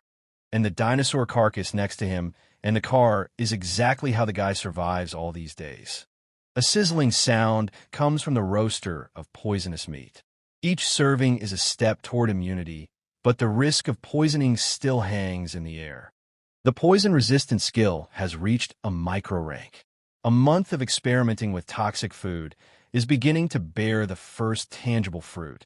Gradual adaptation to poisons turns the body into a fortress. Now, even lethal doses are not scary. Immunity grows with each meal. Immunity to 100 poisons was an intermediate step. The plan to reach the 1,000 mark seems ambitious, but no longer impossible. The dream of invulnerability to 10,000 toxins is shattered by reality. There just aren't enough threats in the world to test the limits of ability. A cryptic exclamation cuts short the pondering. Perhaps the answer to all questions is hidden in the next danger zone. The eye is drawn to a section of the poison-enhanced volcano. Even after all the advances, there is still something to challenge here. The determination to explore new territories is in every word. The pause before the action only emphasizes the seriousness of the intentions. Soo Hyuk's stats are impressive. Level 86, Strength 112, Wisdom 131. The progress in a month in the portal has exceeded all expectations. Harmony of body and mind was achieved without special training. The effective utilization of inner energy gave a stunning result. 2 years of inner strength in a month is the result of using a divine technique. We can make up for the shortfall with elixirs, but there's no rush. Money decides everything: artifacts, potions, resources. The environment where any advantage is available continues to beckon, but it doesn't go astray. Withdrawing external support is a conscious choice. Own power and alternative methods of growth make regret meaningless. He remembers that all that helps him win is magic, and remembers the monk with the shiny bald head from the old world. He returns headlong into the journey between dimensions that began on the continent of Huan. There, in the distant past, the foundations of the hero's future accomplishments were laid. The age of chaos has divided the continent into warring nations. Endless wars turned the land into an arena of bloody conflicts. Borders changed daily, and rivers of blood became the symbol of that era. No corner was safe from battle. After uniting the continent through the power of martial arts, Soo Hyuk made an unexpected discovery. Turns out it's not fists that win wars, it's strategy. Magic surpassed hand-to-hand techniques in the scale of battle. Its destructive power rewrote the rules of any battle. Hayek Sanja's name was first heard at that crucial moment. It symbolized a new stage in the hero's evolution. On the battlefield, magic proved more terrifying than any sword. This forced the guy to master it despite his loyalty to the martial tradition. The bitter truth reveals his limitations. The martial arts genius is helpless in magic. Doubts gnaw at him, but it's not in his character to give up. Hyuk is merciless in his assessment. Even with a century of training, Soo-hyuk won't master basic spells. The comparison to fishing for whales with a stick only adds to the bitterness. The only chance a loser has is to trust to luck. That's exactly what the bald master thinks. The cruelty of reality requires no comment. The question about the role of luck in life hangs as a rhetorical reproach to circumstances. The rage pours out in a punch. The test of luck turns into a crude experiment. Either you're lucky or you're not. Baldy asks him not to fight. The scene changes to a starry sky. Now all he has to do is be nostalgic for those fun times. He misses them so much. Suddenly the scene shifts to the bushes, from which two dinosaurs look at the hero. Or a little more, try counting the pairs of evil eyes. The scene once again moves as close to the campfire as possible. The hero is lying on the rocks and enjoys a long-awaited rest. Suddenly, he pays attention to the sounds around him. A rustle in the darkness signals an intruder. An invisible threat makes the guy freeze, analyzing the source of the sound. The raptors, who escaped during the day, showed up at night. GH smirks at that. Their silhouettes flicker among the trees, confirming the worst assumptions. The scene changes, and now they've already decided to attack him. A multitude of dinosaurs run and roar, intent on mobbing the protagonist to defeat the protagonist. But he just smirks and says he's ready to meet them. At that moment, he prepares his favorite magic fist move. The scene switches back to the landscape with the volcano again, and we get a bird's-eye view of the main character's magic strikes shaking the forest. After a series of precision strikes, only 3 targets remain. The hunt is entering its final phase, and the seconds are counting. The hero smiles, already knowing his next move. The magical barrier explodes under a series of precise blows. The energy flies directly at the opponents. They all hit the exact target. Dinosaurs fall to the ground dead. A system alert notifies you of a level increase. Progress is steady, making you happy with the efficiency of your training. The thought of mastery in magic is jarring. Even basic spells could be a solid addition to the arsenal. The basis of martial arts is the energy of the lower dantian. Magic is born in the middle, requiring fundamentally different control. Learning magic has been compared to fishing. Premature hooking ruins the whole process. Patience is key. Impulsiveness leads to failure. A real catch is only possible when the float is completely submerged in the water. The search for a method for basic spells continues. Even weak magic opens up new tactical possibilities. Low-level spells are useless against armies. Their value is in point application and control training. Magic is effective against single targets. The system's signal opens access to the Akashic Records, a repository of universal knowledge. The system confirms the authorization. A greeting from the Dimension Library loads on the interface screen. Soo-hyuk is shocked. Soo-hyuk is studying the terms Akashic Records and Dimensional Library. He doesn't believe he's been able to access them. He recalled the bald man who said that magic could not be mastered by brute force. The emphasis is on intellect, analysis, and precise calculation, replacing physical effort. Hyuk was right. Magic requires erudition. The Akashic Records contain all the world's knowledge, confirming the theory. And now GH has access to them. An attempt to directly access Akashic Records is blocked. Low authority, level 1 warning, and stops the request. Access to information is strictly limited. The system suggests asking a specific question to obtain fragmentary data. At LV.1 access level, only browsing is possible. An auxiliary profession mage has been created, but the restrictions are annoying. He looks at his specialty, and he's just shocked. The system already knows he's a mage. Then he sees that the Awakened have 2 abilities. Esper's dual gifts of fire and flow are awakened. An unexpected discovery changes the rules of the game, opening up new possibilities.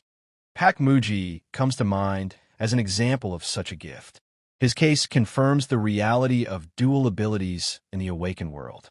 The effect of the spell exceeds expectations. Amazement is reflected on the face, though no specific numbers are given. Testing magic begins immediately. The decision to test the power of a spell in practice sounds like a challenge to oneself. The strength enhancement spell is activated by clapping. The simplicity of execution contrasts with the power of the effect. A strong magic encompasses his body, 6 starting at his feet. System notification: D-rank enhancement magic has been obtained. The new ability is available instantly upon command activation. Stats grow instantly upon activation. The possibility of multiple uses changes the idea of magic. And for the sake of such powerful effects, but decides to activate the power one more time, palms clap. But reapplication of the spell is blocked due to the active effect. Guy switches to testing other abilities to bypass the restriction. Registration of D-rank speed enhancement is successful. System alerts confirm the addition of a new skill to the arsenal. The system blocks learning new spells. The requirement to upgrade the profession is displayed in red font on the interface. The restriction is perplexing. Guy rereads the error message, checking the access conditions. The term enhancement requires hidden conditions to be met. The instruction redirects to the status menu to check the parameters. A check of registered skills shows 6 positions, so he decides to look at the 6th.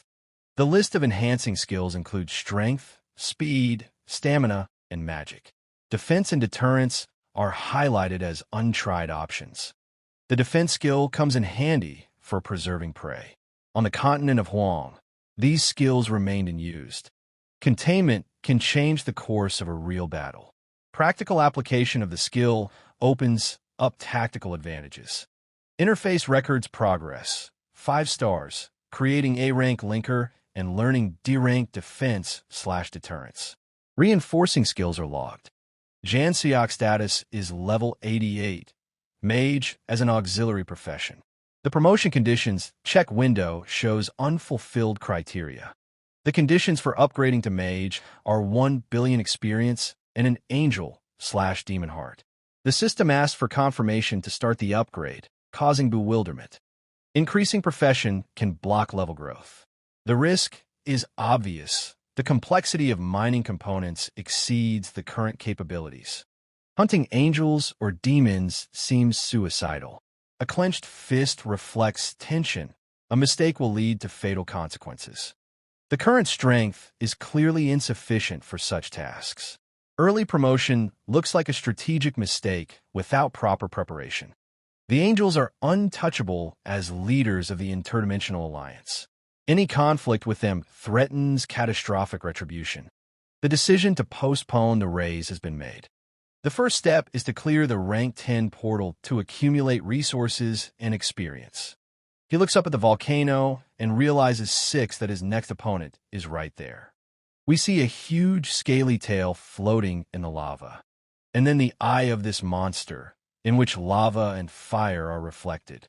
A monstrous fire snake appears before us, the protagonist's next adversary. In front of her, we see the remains of those brave men who decided to kill her before. The scene changes to a volcano that is now erupting quite vigorously. Soo-hyuk instantly recognizes the target, lurking near the volcano. His gaze captures the characteristic movement of the poisonous creature. This giant snake has not yet reached the level of a mugi, but its size already inspires serious awe in the observer. The length of the monster clearly exceeds 20 meters, making it a formidable opponent in the upcoming fight.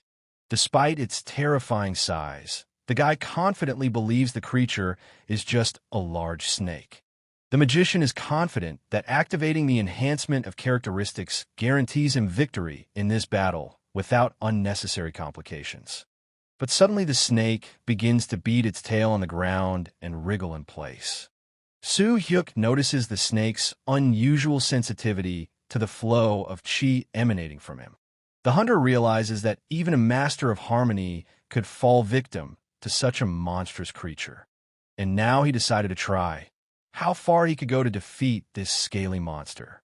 He began to gather all his energy into a fist. It was rushing towards him in streams. Soo-hyuk released a crushing blow of the 100-step divine fist towards the snake, and a huge flow of energy began to push back the snake. After all, he is quite a strong fighter. But suddenly the snake simply opened its mouth and absorbed all the energy. It did not receive any damage. The boy was amazed to see how the attack was easily absorbed by the creature without any visible damage. But the snake had already begun to surround him from all sides, and its double tongue was touching the protagonist's hands and feet. But he managed to jump hard and bounce back from the attack of the huge snake. The man realized his mistake. In front of him was clearly not an ordinary snake, but something much more dangerous. Soo-hyuk urgently requested data from the Akashic records to understand the enemy's true nature. The system identified the creature as Nephalano, the cursed ancient dragon of the fallen world, a hatchling. The boy realized with amazement that he was fighting a real dragon and only a small cub. The dragon suddenly spoke, asking Soo-hyuk the reason for wanting to destroy this world. The man was shocked by the dragon's ability to speak, but the snake still expected to hear an answer to the question asked. The guy briefly explained his destructive actions as simple necessity, without unnecessary details. The dragon asked Soo-hyuk a direct question about the possible benefits of destroying this world. The guy called the question obvious and explained the need to protect his world from invasion through portals. The snake was slightly perplexed. The boy expressed doubt about the danger of most people to the dragon world. The dragon accused people of aggression and proclaimed the law of the strong as the natural order of things. Soo-hyuk agreed with the right of the strong, but emphasized the inalienable right of the weak to life and survival. The dragon repeated his main question about Soo-hyuk's intention to destroy this world. The guy confirmed his goal, acknowledging that there were compelling reasons on both sides of the conflict. Licking his lips, the dragon stated his own reasons for protecting the world and the need to stop Soo-hyuk.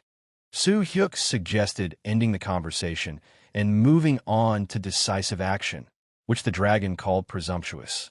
The dragon dismissively called the boy a weak man and intended to quote a famous saying. The guy smiled and said that the true scale could only be assessed by direct measurement.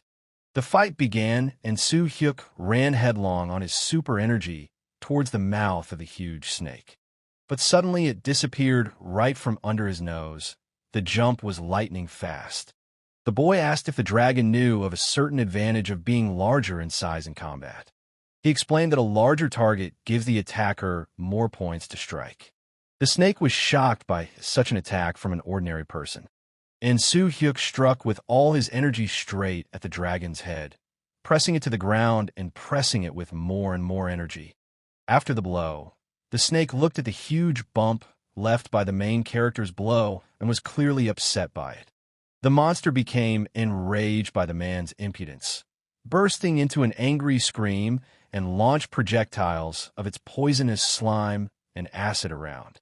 The guy covered himself with a shield and contemptuously called the snake's actions a cowardly spit, unworthy of a serious opponent. But suddenly he looked ahead and was amazed at what the dragon was preparing.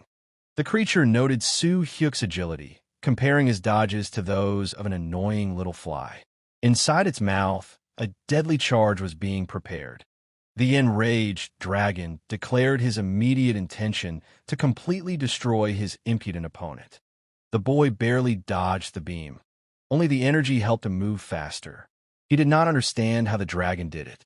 Surprised, Soo-hyuk recognized the true nature of his opponent, realizing the power of a real dragon. The dragon demonstrated its destructive breath, highlighting the difficulty of countering its power. The guy noted the incredible vitality of the dragon, which withstood the blow of the divine fist of 100 steps. The man realized the limitations of ordinary chi against such protection, which required a different approach.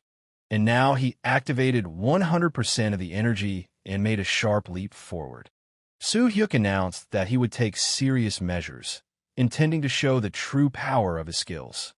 The boy activated the first form of the Emperor's martial arts technique for a decisive attack. The technique, penetrating palm, was applied with maximum concentration of internal energy. Soo-hyuk gathered chi from all three dansons, exceeding the normal level of energy compression by 1 gapja. The boy issued a challenge, declaring the possibility of digging his claws deep if he successfully broke through the defense. The creature immediately roared and counterattacked, raising its head and opening its mouth in a cry of pain. The boy realized that it was time to use his own claw technique to defeat the dragon. Using the second form of the Emperor's Dragon Slayer Claw technique, Soo-hyuk intensified his attack. The creature's roar turned into a sharp command to stop, pain spreading throughout the snake's body. Blood began to flow from all the cracks in the body and from the mouth. The snake begged to stop. He cast a last pitiful glance at his killer, and he fell with all his might to the ground, shaking everything around him with his enormous body. The boy made muffled sounds of pain, demonstrating the physical strain of the fight. The lack of movement of the dragon from its original position made the hunter wonder about the reason for these actions. Why did it not move? Soo-hyuk suggested that there was valuable cosmic energy inside the creature's ball. The man was determined to finish the fight, gathered his strength, and sent out a strong beam of twisted energy. But suddenly something behind him caught his attention, and he turned towards the sound. He saw a huge mouth, full of energy, rushing towards him with all its might, trying to strike as quickly as possible. And he succeeded. The guy flew into the wall, crushing stones and perhaps even his spine. Already with half his body in the wall, he began to wonder, what was that? He began to get angry, thinking about how this bastard could strike so meanly, such a sneak attack in the back. But what he saw surprised him greatly. A girl with red eyes emerged from the dust in front of him. It was she who hit him. The main character tried to get back on his feet after such a powerful blow from the little girl. Her white hair was fluttering about, and it didn't look like human hair. And even paler skin contrasted with large red snake eyes. When the dust cleared, he saw her in full growth. She was wearing some strange clothes and had a strange appearance. Soo-hyuk was surprised to realize that the girl in front of him was the evil demon dragon Nephalano. The dragon girl desperately and shakingly begged for the attacks to stop, clearly experiencing severe pain or discomfort. The creature explained its defense of the world by the need to save someone's life from imminent death. She gritted her teeth and leaned forward, explaining that if he didn't do this, the hero would die himself. She needed to protect this world. She jumped on the spot, pushing off the ground forward with force. And she raised her hand to deal a strong blow to the main character. The guy was completely shocked by such an attack from the little snake girl towards him. And at the last second, Soo-hyuk managed to jump back from the powerful blow, leaving cracks in the ground and a shock wave. The guy noticed a strange process reminiscent of the shedding of skin or the transformation of a dragon. The complete unexpectedness of what happened caused the man to exclaim, so that the Akasha system began to investigate the situation. The Akashic records have revealed information about the cursed ancient dragon Nephalano from the fallen world. The girl expressed out loud her desire to kill the guy and flashed her red eyes in his direction. At this point, the boy began to doubt her status as a cub after the changes. The boy witnessed the dragon transform from a baby to a menacing form in a matter of moments. She attacked. The girl said that if she didn't kill him, she would die herself, and began to attack the main character with even greater force. The boy's misunderstanding of the dragon's motives arose from his statements about protecting the world at any cost. The girl growled that she was told to protect this world, or she would die and attacked again. The creature demonstrated terrifying speed and strength with primitive combat tactics. The main character chose the right moment and grabbed the girl by the hair. And he hit her on the ground with all his might. After all, in front of him was not just a girl, but a real dragon monster.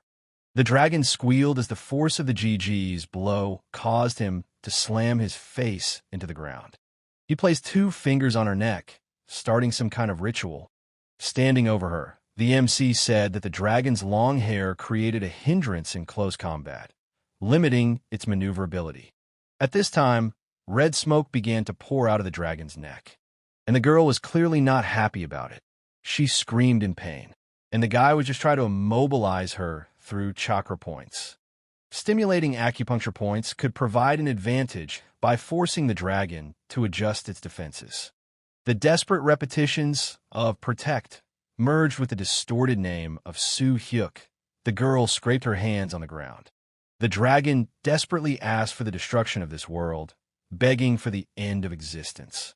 And she desperately hit the ground again, dispersing her chakra and starting to move.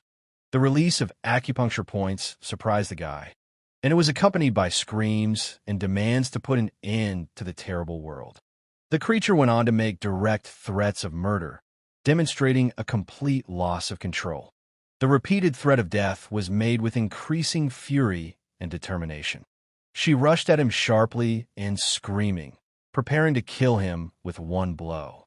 But attacking with the same techniques wouldn't achieve much. Soo Hyuk remembered them and quickly dodged. The guy recorded a sharp change in the behavior of the dragon, who initially protected the world. But now she asked to destroy it, and this greatly surprised the main character. While he was thinking, a fist full of energy was already flying toward his head, and he barely managed to dodge it. He was lucky. He could have turned into mush from such a force. He landed on the ground a few meters away from the girl, and he stopped with his foot on something. This caught his attention, and he turned around. Behind him, he saw a huge dragon carcass, and among all the balls, some kind of red glowing object. He looked closer and saw a red object that looked like a small tombstone. Soo Hyuk took it and hypothesized about the nature of the object, but suddenly heard a sound. He turned towards the sound, and he saw a girl who was already on top and was trying to hit him from top to bottom. He barely dodged him again. It was clearly not he who was fighting, but just running away all the time. The guy instantly realized the critical mistake, losing his vigilance in the heat of battle. He dragged himself along the ground for another couple of meters. Probably all his clothes were torn and his back was covered in wounds. But the girl did not want to stop, and she jumped again, full of energy, and struck the ground with new murderous force.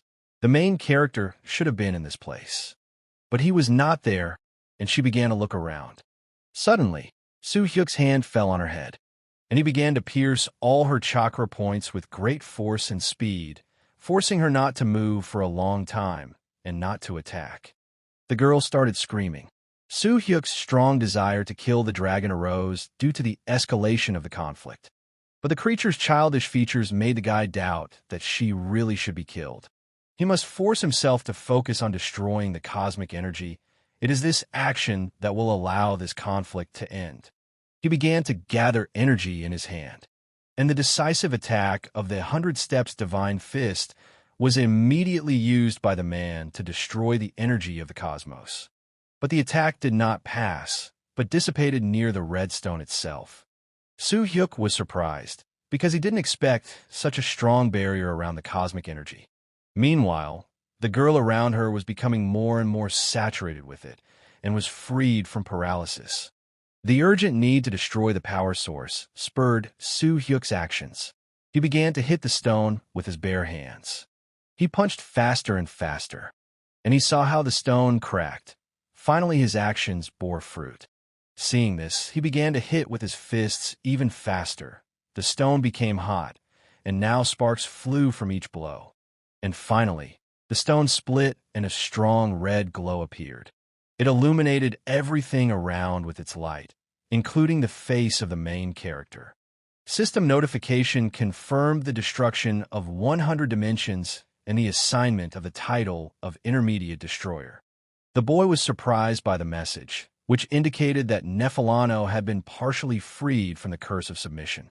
The scene changes, and now we see Soo Hyuk looking down at the dragon girl who is lying on the ground. Suddenly, she started growling and trying to crawl towards GH with her hands. The girl's eyes were filled with despair as she crawled and begged Soo Hyuk to save her. GH looked at all of this with great bewilderment. He put his hand on her head and said that it would be very problematic if she somehow survived. Soo-hyuk put his hand in for a punch and told her only one thing: don't let her take offense at him. But Nefelano begged Soo-hyuk to save her voice shaking with desperation and physical pain. She said he didn't have to kill her. The creature offered an alternative to killing her, promising eternal gratitude for keeping her alive. The dragon added that it would also remember the offense if Soo-hyuk chose the cruel solution. In desperation, the girl was willing to swear anything to make him believe her. Suddenly, she asked GG about his Akashic records. GH was shocked at how she knew about it. It was the first time she was seeing him, after all. Nefelano told about Dragon Eye's awakening. That's why she knows everything. GH wondered. Suddenly a crack passed through the ground. Soon this world would be destroyed. Nefelano grabbed GG's hand and shouted the dragon's speech oath, begging the guy to just let her live. The girl cried and swore in the ancient dragon's name that she would never betray Soo-hyuk. The Akashi system notified the ancient dragon Nefelano's desire to make a friendship oath with consequences for everyone for breaking the oath. As the GG pondered these terms, the volcano on top of the mountain began spewing out a pile of lava. Having already decided what he was going to do, Soo-hyuk rushed out of the place and brought with him Nefelano, who asked in shock what the man was doing, her voice expressing obvious confusion. Soo-hyuk ordered the dragon not to move, stating a temporary decision to keep her alive, but added that the final decision about her would come later. The scene changed, and now we can already see a white car parked in the forest. The man announced to leave immediately, demanding the dragon to get ready for an extreme trip. But there was no response. The GG turned around and looked at his companion. She sat dirty and depressed in the passenger's seat, silently staring at GH and tucking her legs up. Soo-hyuk exhaled and said he couldn't drive her like that. I wonder what he would do? But in the next frame, he was already giving the gas, and the car was speeding through the forest, digging the ground with its tires. As it tried to get out of this world quickly, huge lava clots reached the forest, almost hitting the car. The girl was already in her GH jacket and mentioned the condition of Nezer, who she said had collapsed. The girl asked the guy where exactly they were headed now. Soo-hyuk put on his mask and announced to return to his homeworld.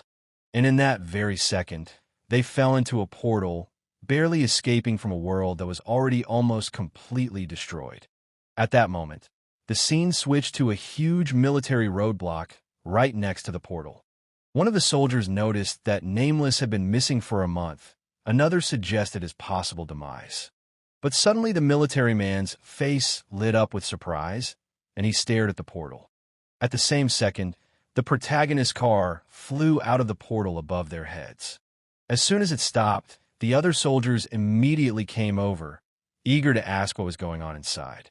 The unexpected appearance of the car from the portal caused a big question from all the people around. But after taking a closer look, they recognized Nameless' car. This caused the crowd to cheer wildly. They shouted, happy to see how the GG had managed to clear that portal. Looking at all this crowd, the military exhaled. All this commotion was going to get them in a lot of trouble. The scene changed, and now multiple reporters were taking pictures of the performance in front of them. Vice was delivering the official message, confirming Nameless' triumphant return after the great feat. The audience discussed the achievement, some marveling, others boasting about the predictions of GH's fate. The discussion turned to comparisons with other hunters, Beg Mahak, Vladimir, and Manfred Rosenberg. Now everyone recognized Soo-hyuk as the third strongest on that list. The scene changed again to the GH's car, which was speeding down the highway. Soo-hyuk sighed as he took off his mask and noted the difficulty of his recent exit from the ordeal. He suggested the dragon to finish their postponed conversation right now. The girl agreed. The boy asked for an explanation of the essence of the dragon speech Nefelano had previously mentioned. The girl defined dragon speech as a special contract between the dragon and the world. Soo-hyuk demanded a simpler explanation. Nefelano repeated the definition, looking at her hands in confusion, not knowing what else to say. Soo-hyuk compared the explanation to a meaningless saying. The man clarified the difference between ordinary promises and the dragon speech oath. The dragon stated that it was impossible to break such an oath without completely self-destructing. Soo-hyuk asked if this vow was similar to the curse of the Nether world that had restrained Nephalano earlier. The girl sadly lowered her head and silently thought about it, remembering her terrible situation. Nephalano flatly rejected the comparison of Nezer's curse to the dragon's speech. The girl emphasized the fundamental difference. Nezer was forcibly enslaving, while the oath was her choice. This dimension imposed a false consciousness, completely controlling her will. Breaking the dragon speech oath entailed materializing the consequences in reality, Nephalano explained. Soo-hyuk suddenly recalled her earlier words about dying at Nezer's fall. The boy had compared that curse to hypnosis, forcibly changing the dragon's consciousness. Nezer's control was a suppression of will, and the oath was a conscious vow. The dragon's speech is a mutual vow, but breaking that vow will result in total punishment and the destruction of the world. Soo-hyuk recognized the supreme reliability of such vows, showing his understanding. The man turned the conversation to the main issue at hand, demanding clarity. The girl tensed up. The boy demanded the exact details of Nephalano's proposed oath of friendship. The girl faltered, alerted to the possible length of clarification required.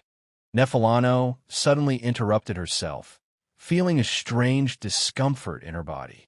Soo-hyuk noticed her tension, asking about the problem, but the girl fidgeted and said she had to go right away. Soo-hyuk was shocked and asked, "Where to?" The dragon girl frightenedly exclaimed about the strange, tickling sensation in her lower body. She can't hold it back for long. The guy was shocked that she didn't tell him about it before. Soo-hyuk cursed the unexpected complication that disrupted their serious conversation and hit the brakes, and the car started to stop abruptly right on the highway. The guy panicked at the thought of someone describing his carpet worth over 3 billion won. Fury gripped him because he couldn't find a suitable place for the girl right away. Soo-hyuk shouted encouragingly that they were almost there, asking about the possibility of restraint. The girl said not so much. The guy roared that death awaited her if she peed right in the car. The scene changed. The heroes stopped near some huge shopping center. A visitor indignantly pointed out to Soo-hyuk that the dragon had been brought to the men's room. The man angrily asked why they chose the men's room when there was an excellent women's restroom. Soo-hyuk calmly stated that Nephalano belonged to the male gender despite his appearance. The interlocutor parried that anyone would see a girl, accusing the guy of bullying. Soo-hyuk insisted on the dragon's male gender, remaining unfazed. Baldy acknowledged the impossibility of checking in person and his own uncertainty about the creature's gender. GH stood and realized that being sent to the women's restroom also seemed like an unsafe decision. Soo-hyuk explained the potential danger of Nephalano, especially because of her recent unpredictable transformation. The man concluded that it was easier to endure the displeasure of some people than to risk the lives of others. Bald in turn stood and covered his eyes, angry because the youth in the present time is not well-mannered. Already in the restroom, the girl sat on the toilet and peed as hard as she could. With a satisfied sigh, Nephalano came out of the restroom and announced her return to life. Soo-hyuk ordered her to move and told her that she'd better not act like that in public. The guy admitted that he didn't know the gender of this dragon himself and explained the increased attention on her because of her unusual appearance. The man directly asked about the dragon's gender, receiving a counter-question about what gender is. Soo-hyuk rephrased the question, clarifying whether the creature in front of him was a girl or a man. Nephalano smiled and announced that there was no gender. She was neither or all at once. All because it hadn't been long since the dragon was a cub. The sexes hadn't quite manifested yet. She tells how the elders foreshadowed the final determination of gender within the next few years. Nephalano asked about the importance of her gender to Soo-hyuk. The guy explained it was just normal curiosity and suggested juice, hiding his embarrassment with a laugh. Dragon supported the idea. Soo Hyuk added that the value of a creature was not determined by gender at all. What matters is its practical utility. They drank coffee and Coca-Cola on a bench.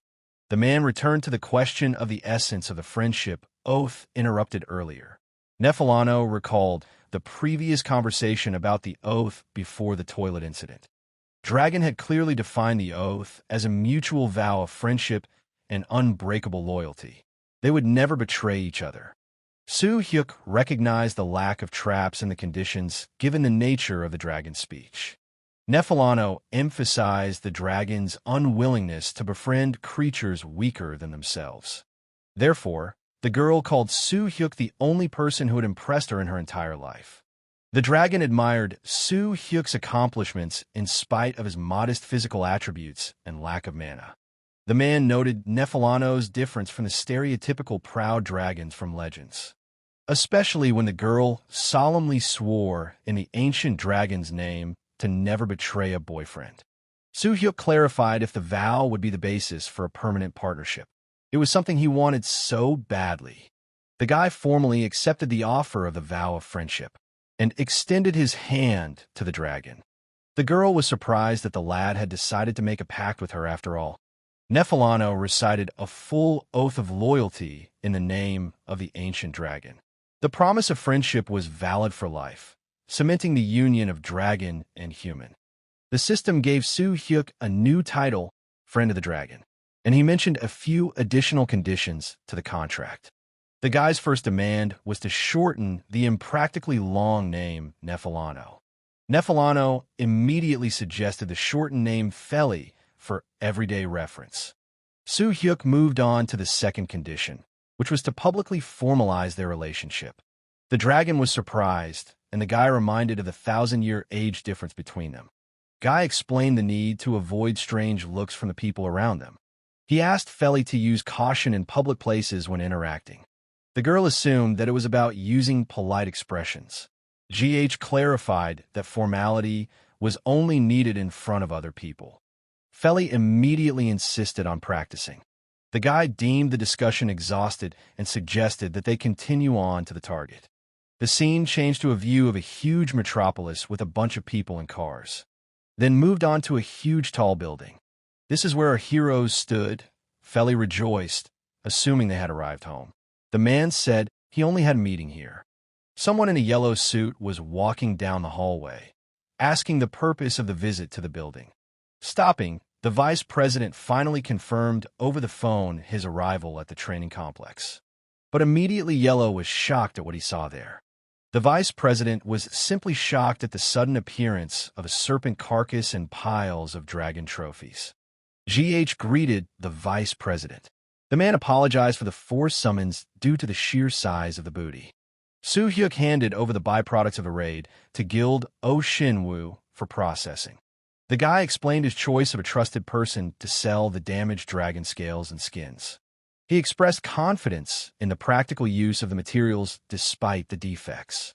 The man moved on to the final question of the meeting, pausing. The topic of discussion was Nefalano's human body and its nature. The girl clarified that the observed form of the dragon was only a shell. She emphasized the importance of the essence of a living being over the outer form.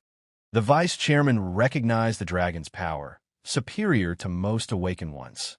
He assured that the paperwork and finding a place to live for Feli would not be difficult.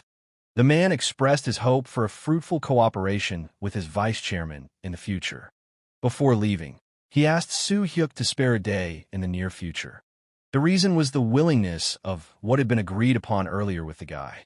Soo Hyuk remembered a similar request before entering the Nether dimension. He doesn't remember what the guy is even talking about, but agrees with him. He asked the dragon to stay here and confirmed Oh Shinwa's help with contacts and the current situation. Soo Hyuk asked the vice chairman to arrange cell phone service for himself. Yellow nodded and said he'd do it. The man suggested that Feli write down his number after receiving the phone and call him right away. She crumpled, embarrassed, and agreed. The guy rubbed her head with warm feelings and assured the dragon that there were no plans to leave him, asking to be quiet. Feli briefly confirmed her complete trust in Soo Hyuk's words.